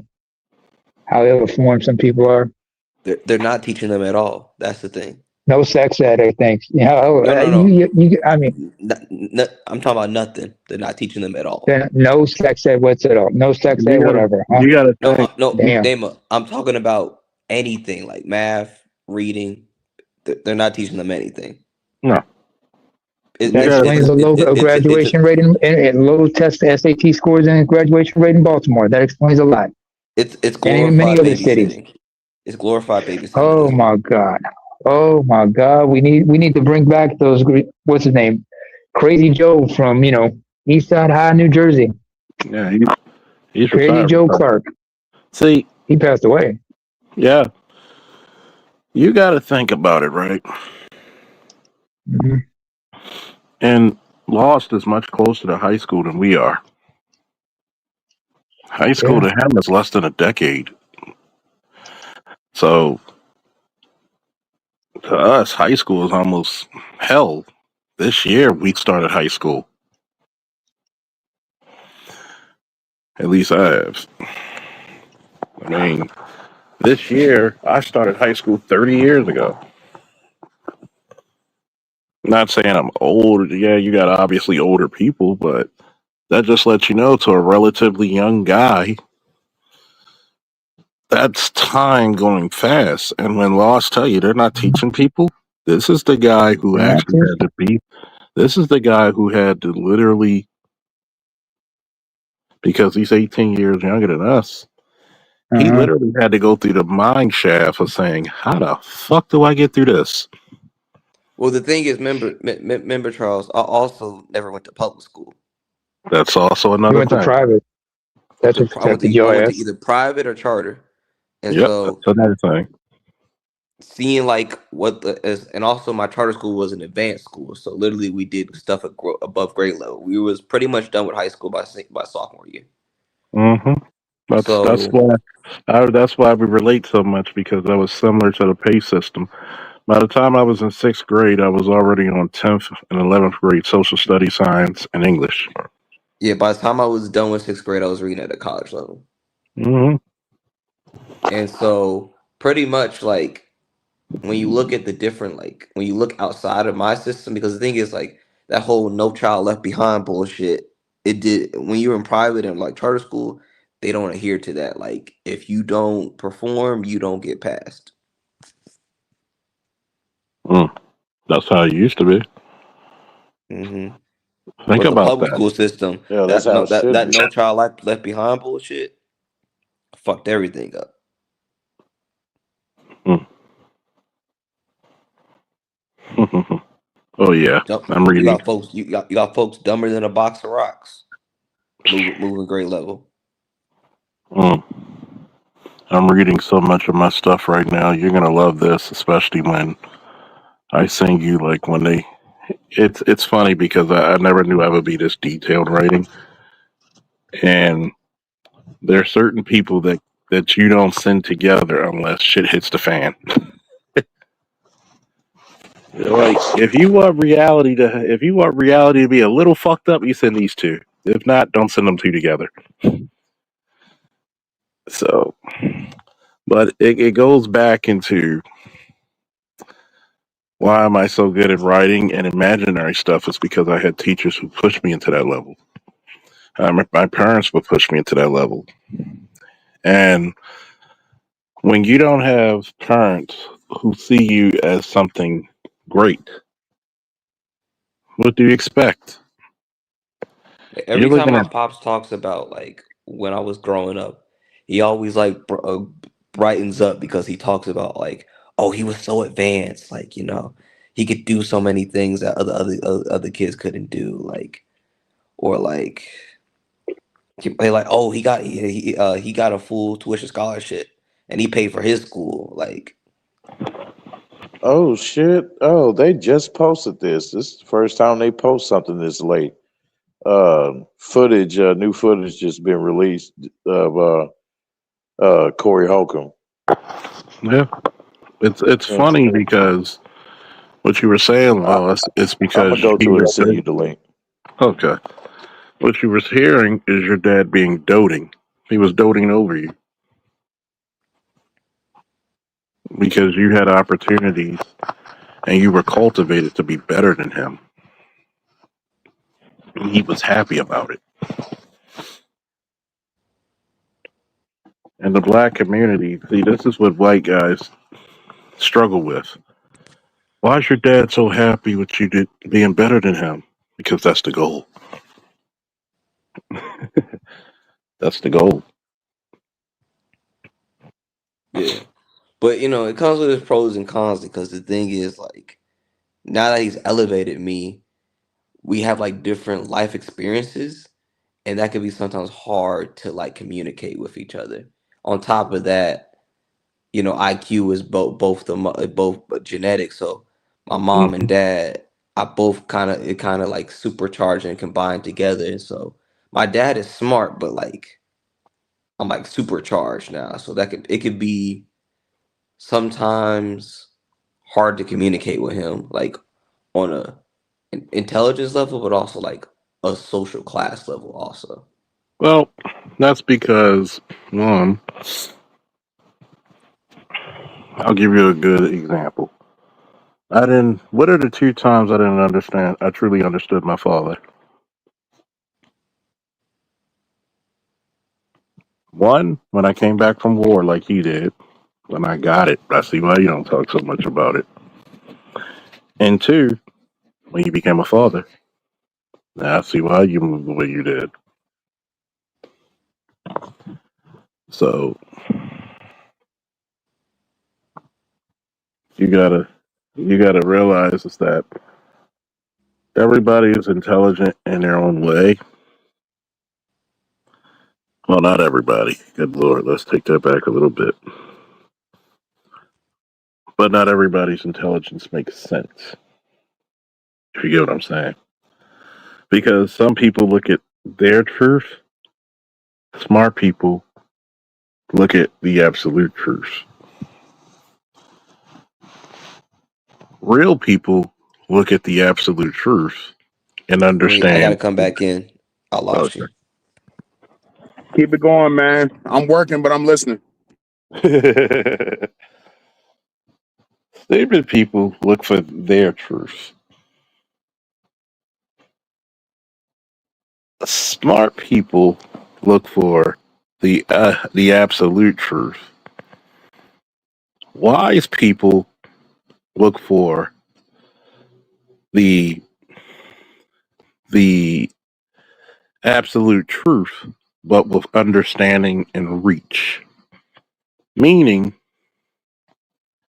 they know there's variables and they know there's different ways to reach people. For example, a wise man knows there's different lights to lead to the same path. Shout out to Buddha for that.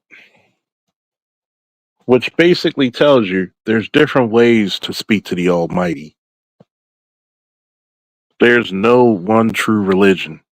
It's just the way that you and God communicate on a personal level. So, in other words, what did I say was the absolute truth? There's a creator. Hey, I sent that link in the back. Cool. There's an absolute creator. That's the whether if you believe it's the Big Bang, whether you believe it's the ancestors, whether you believe it's God, Allah, Buddha, Yahweh, whatever. There was a hand, and there was someone that had a hand in the creation There's of all. somebody who had a hand in creation. So the understanding wisdom of it all is that everybody talks to God differently. So I don't have to debate religion.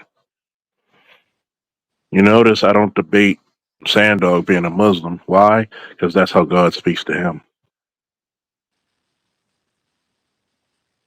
Every man has to go on that journey. Just like you have to go on your journey of masculinity, you have to go on that same journey for spirituality.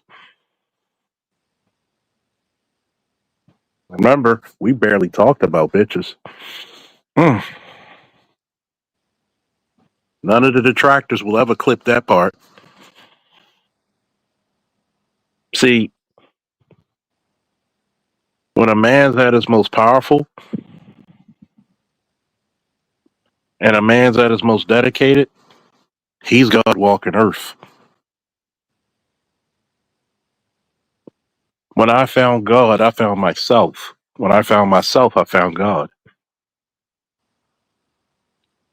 I think that's what most people fear, what society fears, is a actualized, self-realized man. Reality fears a self realizing, a self actual black man. You know how I know that's true? Why? Why, like hell, does the whole fucking world fight against black progress? A black man being mighty. They know without a shadow.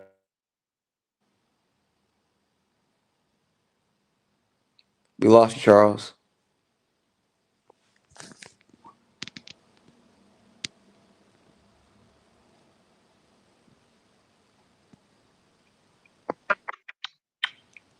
Charles, Yeah, we lost him. We something wrong lost with, him. yeah, Yeah, his audio. he'll be back. Yeah, this has been a very buggy stream tonight, hasn't it? Yeah, StreamYard tripping tonight. It's trippy. Trippy, I tell you, trippy. It's one of those, it's just one of those nights. It's just one of those times where it's just like, things just can't work right. Hey, shit Ah, happens. well, I don't know. Shit happens all the time. I mean, welcome back. Oh, Sorry. Neymar, I can't hear you anymore. I'll come back out. Step out, step in. Yeah. Step in, step out.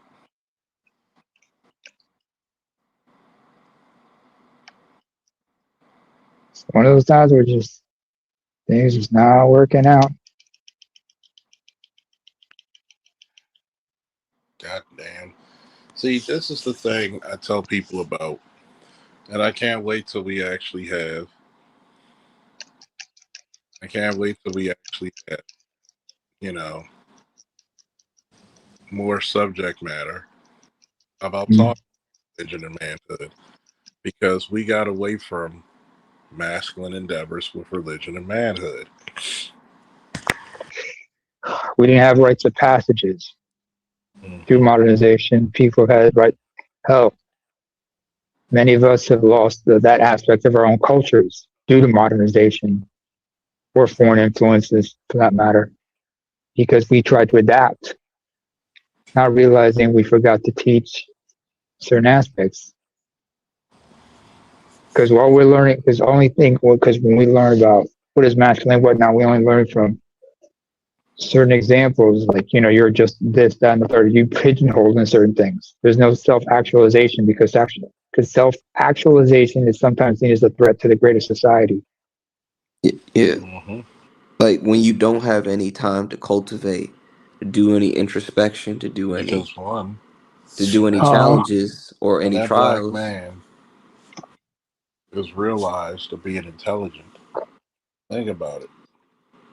Number one, and keep this in mind. And keep this in mind. Most men, just like most human beings, are on autopilot. Yeah, most people are Not that many surviving. people surviving, or they're on autopilot, or they just have no self awareness. Only a handful of us have the self awareness and the guile to understand what we're doing, what not to do. Most people are just reacting from moment to moment. They're just reacting to whatever instead of being proactive. They're reacting. you got to remember, one of the big Hmm. things for a lot of men is that they're not allowed to be decisive. They're not allowed to challenge anymore. Yeah, A lot of stuff is like bubble wrapped. You got to become mighty. You got to become brave. Yeah. Charles, can you hear me? And I unfortunately, can hear you. He yeah, can hear you. Charles can hear you. Step in, step out. Lost. Not Step out, again. step back in. I need to say How is it? I'm not the one experiencing that type of mess. right because you're in Europe. That too. Yes, yes, that's true. European efficiency. The Hell, they've been introducing new protection laws. Swiss timing. So, Am I coming in now? oh, you're great. You're good, bro. You're good, kid. StreamYard is on one today. Yeah, it is. Stateside it is. It's so sad because when you actually become a fully realized person, it's something else that becomes what? A threat. Hmm. A black Or man at is a least threat. perceived as a threat. Or at least perceived as a threat. A black man who's sure about himself is a threat. Period. Because if you don't understand what the threat is about, you have to realize that one, they always suppress the black man because a black man's always capable of great change. Christmas Addicts, anybody? Dr. King, anybody? Malcolm X, anybody? Booker T, George Washington Carver. Why do we only hear about George Washington Carver during Black History? George Washington Carver is the reason why America stayed afloat. Everything he made out of peanuts. Just this week, the lady who was a mathematician and also created the Mhm. GPS passed away. I want you to think about it. If white people were so superior, if they were so great, why couldn't they do this shit? Why couldn't they beat us to it? That's why my grandfather used to say the only thing they created was the patent office to steal your shit.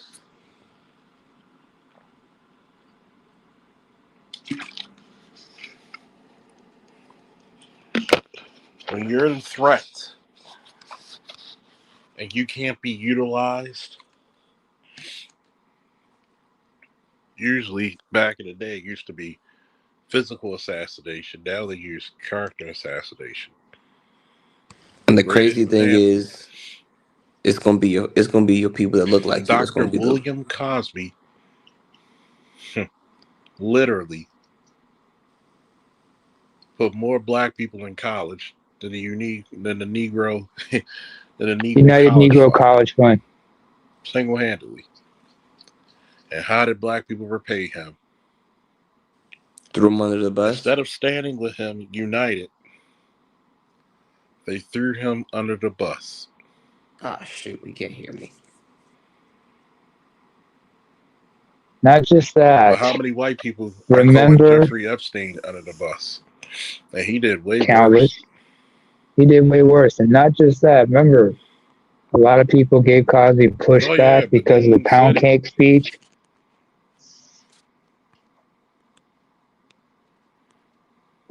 Benin yeah, City, lost. the homeland. Don't forget about You got to think Timbuktu. about it.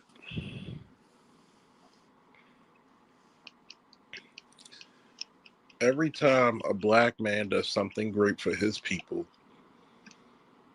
and not just his people, but the world,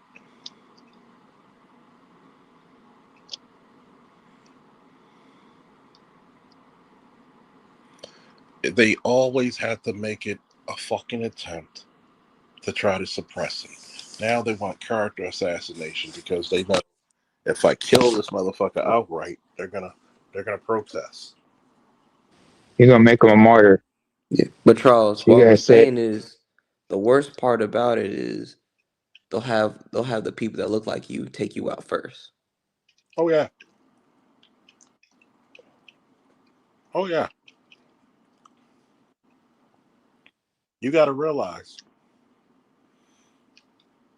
how many black men betrayed Martin, Malcolm, the Black Panthers, you know why? all of our black leaders.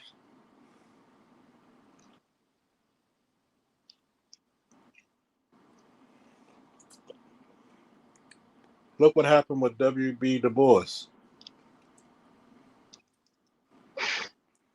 But what And he look did what he as did well. against Marcus Garvey.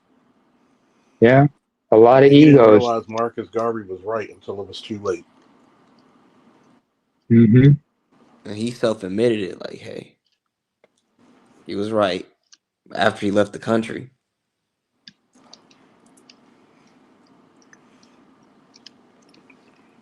Where's Sad Dog go? One thing about white supremacy, He had it's to no, leave out.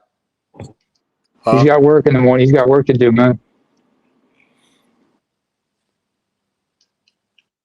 The Sandog's in tragically the beautiful UAE, thing about so he's white at work. supremacy, it's no Mm-hmm. respect of persons.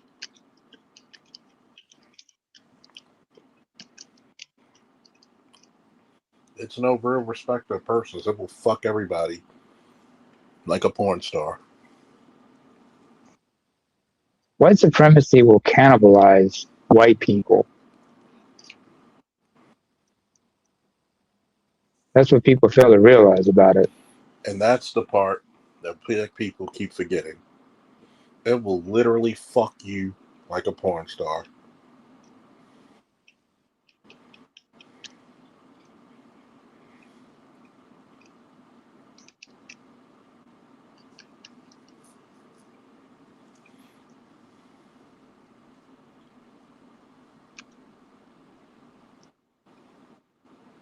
Charles, can you hear us? So, Yeah, Charles can't hear us. when you come to the realization of how much it will fuck you,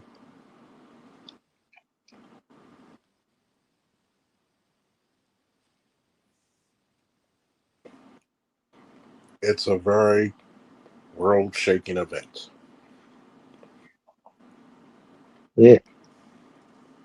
So much so that the people,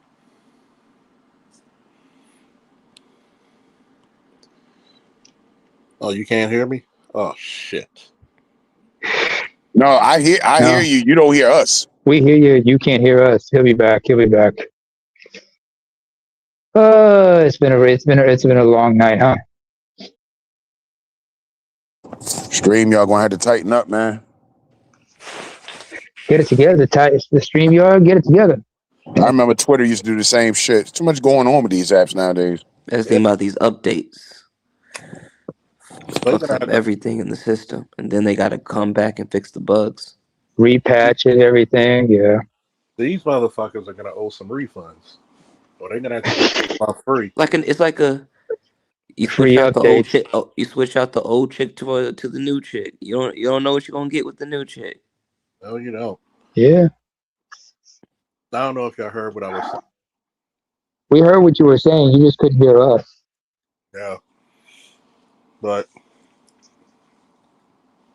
the tragically beautiful thing about white supremacy, it's not a respect of persons. It will fuck everybody equally, even its own people. It cannibalizes everything, man. It cannibalizes everything. Because remember how it operates. As Professor Black Troop will say, it operates on two things: moral relativism and situational ethics. Technically, ethics are only applicable when it is, depending on the situation. Morality is only applicable when it's relevant. In other words, the ends will always justify the means, wrong or right, consequences be damned. As long as it's the mighty That's dollar, why I don't understand why like the white Europeans are like what they're clinging towards. I was like, it's over. it's They're hard. not going to go out quietly, man. They're not going out quietly. Just bend the knee and say, hey, the To new the Chinese, hell no. Hell hey no. the power has always been change hands throughout history. The Persians had it. The the Greeks had it. The Romans had it. Like Yeah, at nobody some goes point, it down was without a going to be fight. your turn. Like, yeah, sooner or later Everything the has an American end. Empire gonna be done. Yeah, But they're not gonna go down without a fight. yeah. Oh Hmm. shoot, I can't hear. We can't hear you, ABM. No, I can Y'all hear can't him. hear me? I can hear you. I Yeah, can hear you. what is he saying? He said that the Europeans didn't go out without a fight. Hell, the American Empire is basically coming to an end, and they're going to go out swinging Oh yeah. like everybody else wants to go out swinging. That's why they had that point: do not go into that good night quietly. Nope.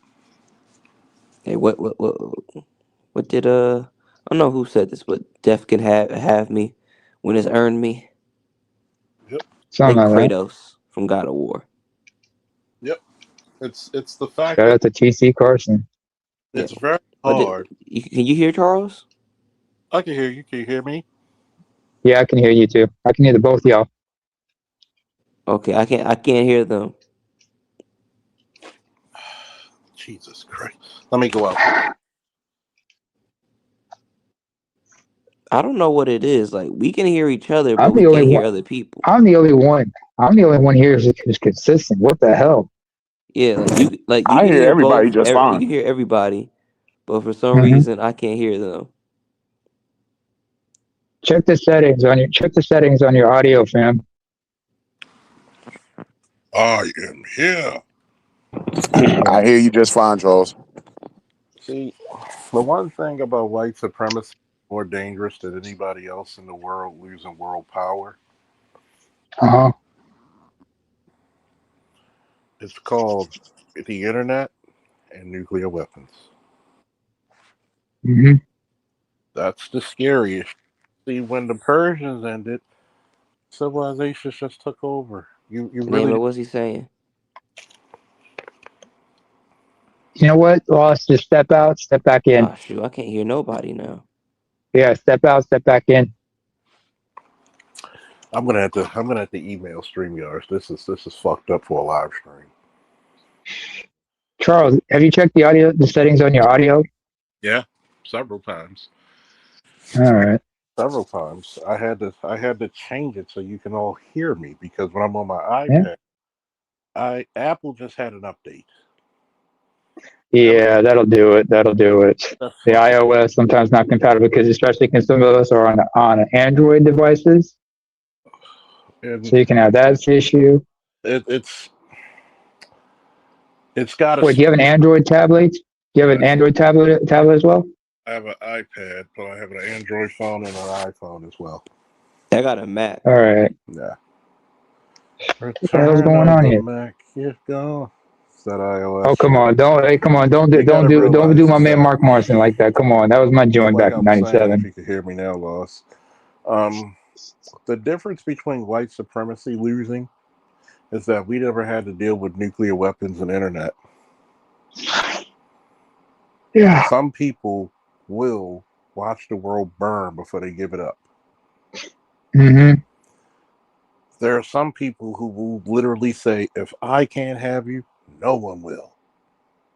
Oh, yeah. But the crazy thing is, white people haven't even been here long enough to have. They haven't even had power that long, comparatively to the human history. So No, it's not like nobody. you ruled. You're one of the youngest of the racial groups, if you want to put it towards the doctrine of racial groups that they created. But you're the They, youngest. You're the youngest of the human race. You've had the power, the quick for the least amount of time. Like, what have you really done? at least for 1,500 years, you conquered the known world. You subjugated it to your god. They've done a lot. If we really look And at their it, beliefs of superiority. Superiority. I'm this, talking about comparatively to the full human history. Like, I mean, well, to the full human history, you got to think about it. Number one, what happens? Compared to the full human history, so Africans been here, or anybody of African descent, for 3 million years. Everybody comes from them. But the closer the genotype is that you and I literally can can actually trace our lineage back 3 million years. They can trace their lineage back what, 45,000? about Lupita Nyong'o could trace We her created lineage all technologies the way that to the original boggles the human. fucking mind. Mm-hmm. They just were smart enough to be ruthless about it. See, that's the heavy-handed shit.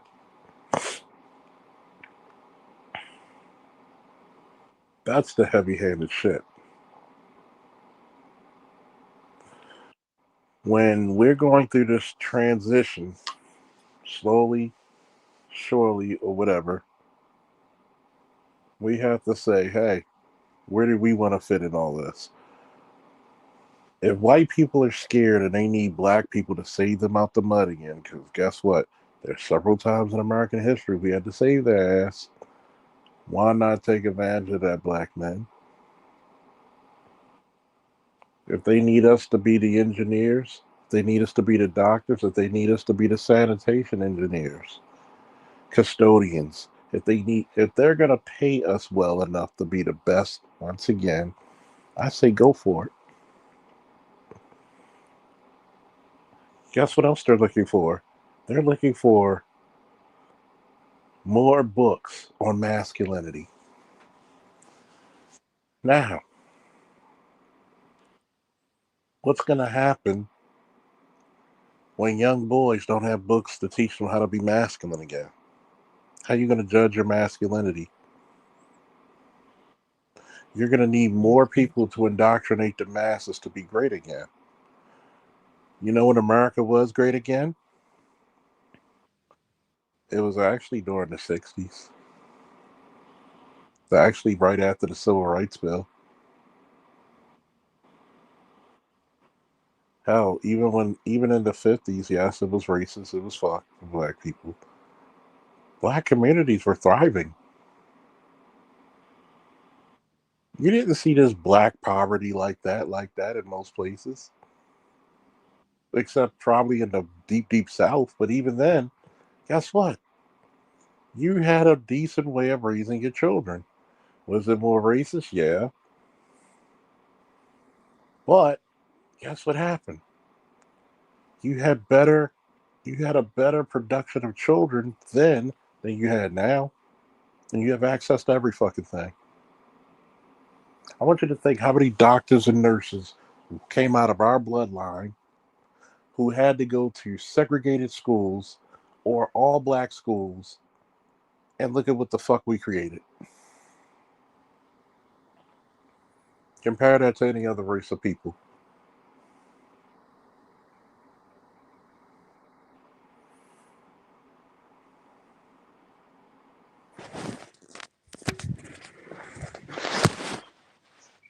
Facts. Y'all,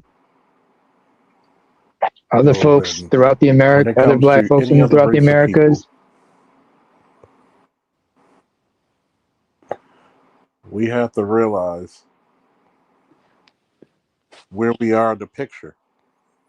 Why do you think they put out this propaganda of the nigger? If you're not the nigger, you're not a proper black man. You're not allowed to be smart. You're not allowed to make a choice. You got to be the entertainer. You got to be the sports jockey. As soon as you go out your role, people look at you different. True, and God forbid that you are one, but you have more layers to yourself. Exactly. What do we call it? Multifaceted.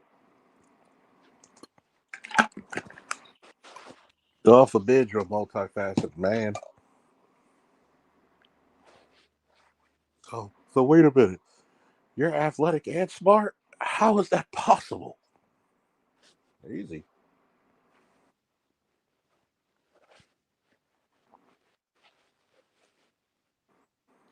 Easy. But yet, we're always going to be seen as the lesser sum of our parts. Why? Because if we're not seen as anything else, that makes everybody else look at themselves as inferior.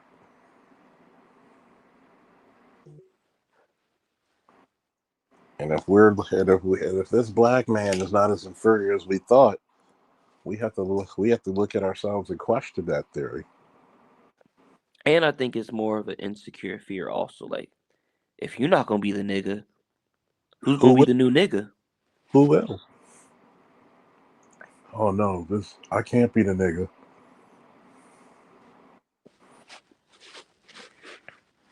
I can't be the nigga. No, no, no, no. Wait a minute. You're supposed to be lesser than me. Oh I mean, no, sure, they sure like the pros of being a nigga, but they don't want the cons. nah, because it's not cute. Well, if a white boy he's raised in this community, nah, the white boy who here's the difference. Like I told that white guy when I told him it's a waste of white skin. I forget who panel that was. True, Grant Cardone said that. Yeah, I said if you're complaining about you can't get a job, you can't do this, then sorry for your white ass. I'm sorry that you're a waste of white skin. If Oh, you can't I think it was Art. art new style, yeah, thank you. And I told him to his face, you are a waste of white skin. Had all the opportunity, had all that jump start, and you're a failure.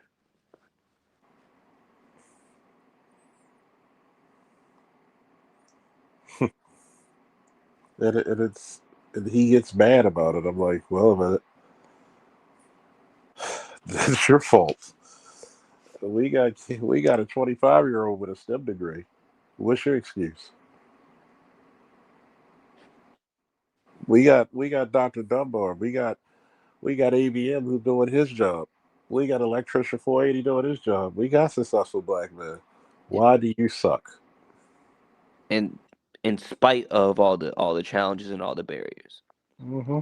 where academia is actually very volatile and very adversarial to us. Mm-hmm. That's why when he tried to come up here, he got back. When he could not hear, but at arts, I said, "What you're telling me is that you're just a waste of white skin. You're just a loser." That's Like, like shoot. like I told like you and other vets told me, if I was a white guy and I wanted to be an officer, the door would have just been open for me. Yeah, But I gotta go through the rigmarole of making calls. I gotta call the base. I gotta call around. I gotta constantly hit up people, try to get in contact with recruiters. Like still trying to get in contact with people. Playing this phone tag. Playing. yeah. And the saddest part about it is this: you have the degree they want. At a time, they're willing to put people through school for it. At some point, it's going to be their loss. So when we look at this in a very stationary way, don't even have to go around too much. That is why white supremacy has failed them.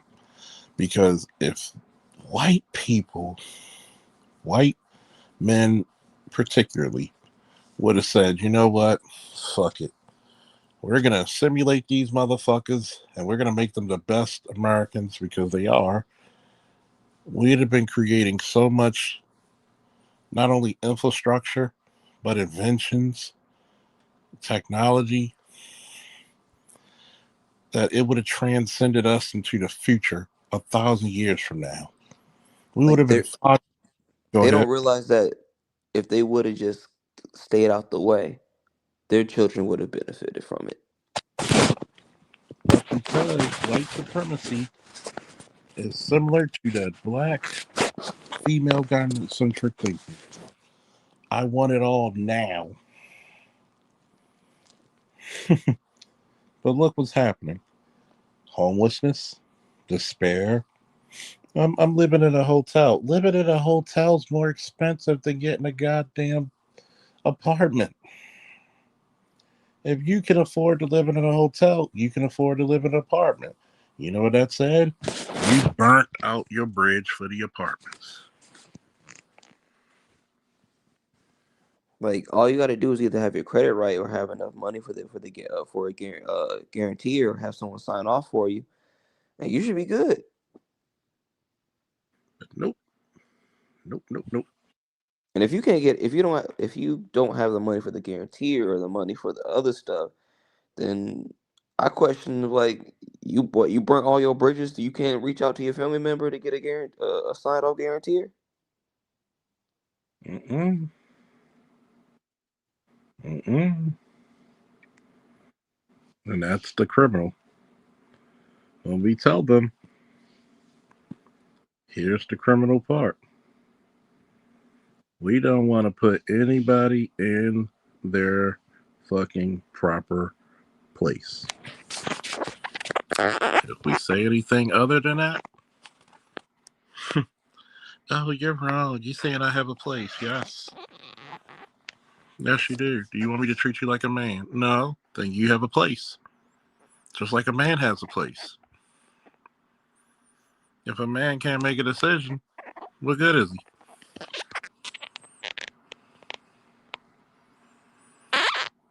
So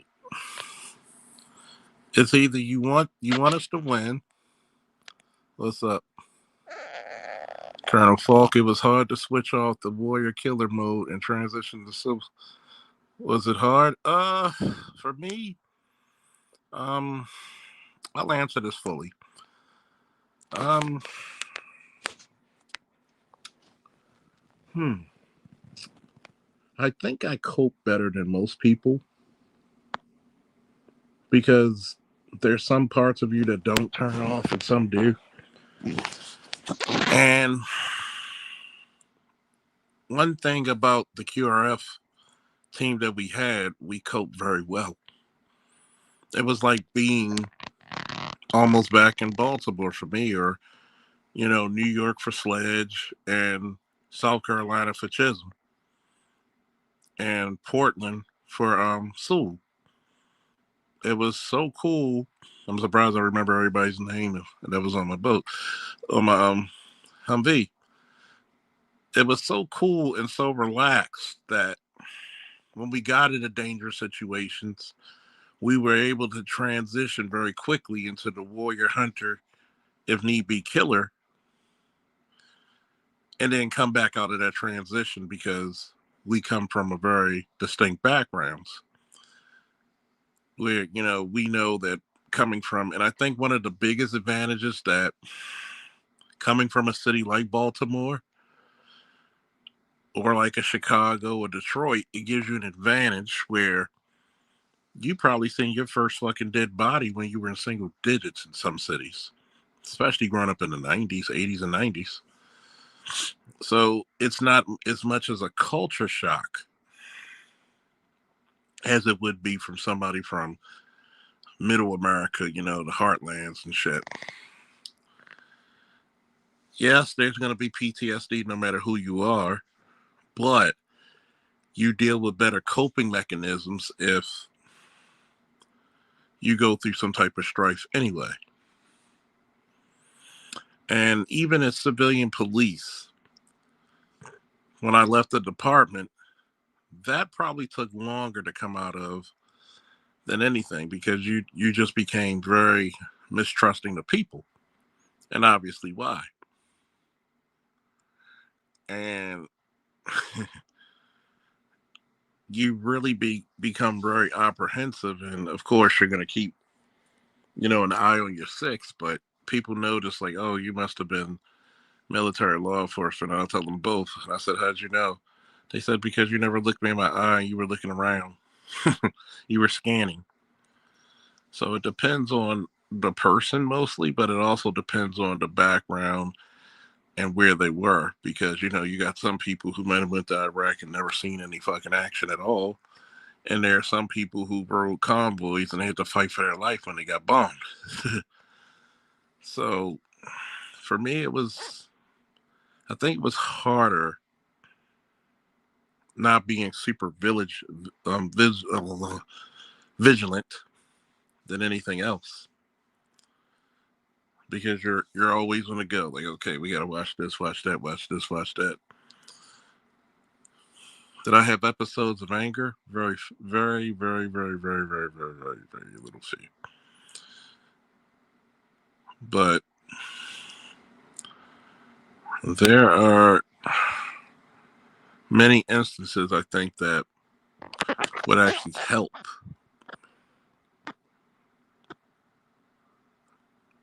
I think there's many instances that would help the psyche, which once again we talked about is one of the fatal flaws of the black community. So hopefully that answer would suffice, because the transition was a little bit easier because you were trying to get the fuck out of there. So it just pushed you into that thing. But shout out to my teammates on the QRF that made that bay, that room that we had, made it into a home as best as we could. We would play cards, we would play Uno or whatever, play video games, play DVDs. We would have fun, as much fun as we could. And being with solid professionals, who you trust with your life, that makes you go. Makes me wonder who am I going to bump into when I get in. You'd be surprised. Even when you become associated, you'll be surprised who you bump into. They're like, oh man, I didn't know this guy was a Vietnam vet. Like, hell, when I was doing armed security at the Apple store in Columbia, I bumped into early Vietnam veteran Ranger, black man. He came over to me and hit the finest salute with his walking stick, and I had to give it back to him. Finest. He was like a walking Black History moment, And I had to introduce people to him. I said, "Do you know who this guy is? This guy went through some hell, and he's surviving, and he's almost 80. That when he came over to salute me, I had to fight back to tears. I had to literally fight back to tears.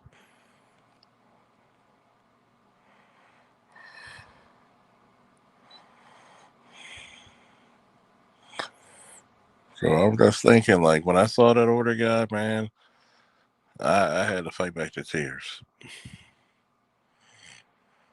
And when you look at her, it's one of those distinguishing moments in your life where you picked his brain and you realize how fit this guy still was. Mm-mm-mm. Anybody want to say anything? Not much. In fact, I gotta get ready to get going. Got some grocery shopping to do, so I better get my ass up out of here. Yeah, me and my roommate, we gotta go get them canned goods for that storm like I told you about. So Mm-hmm. gotta I'm trying to hit it early and then get it done. All right, man. Get her done. Get her done. So, good morning, good afternoon, Good Woo! evening and good for night. everybody listening to the channel, and good night. Woo!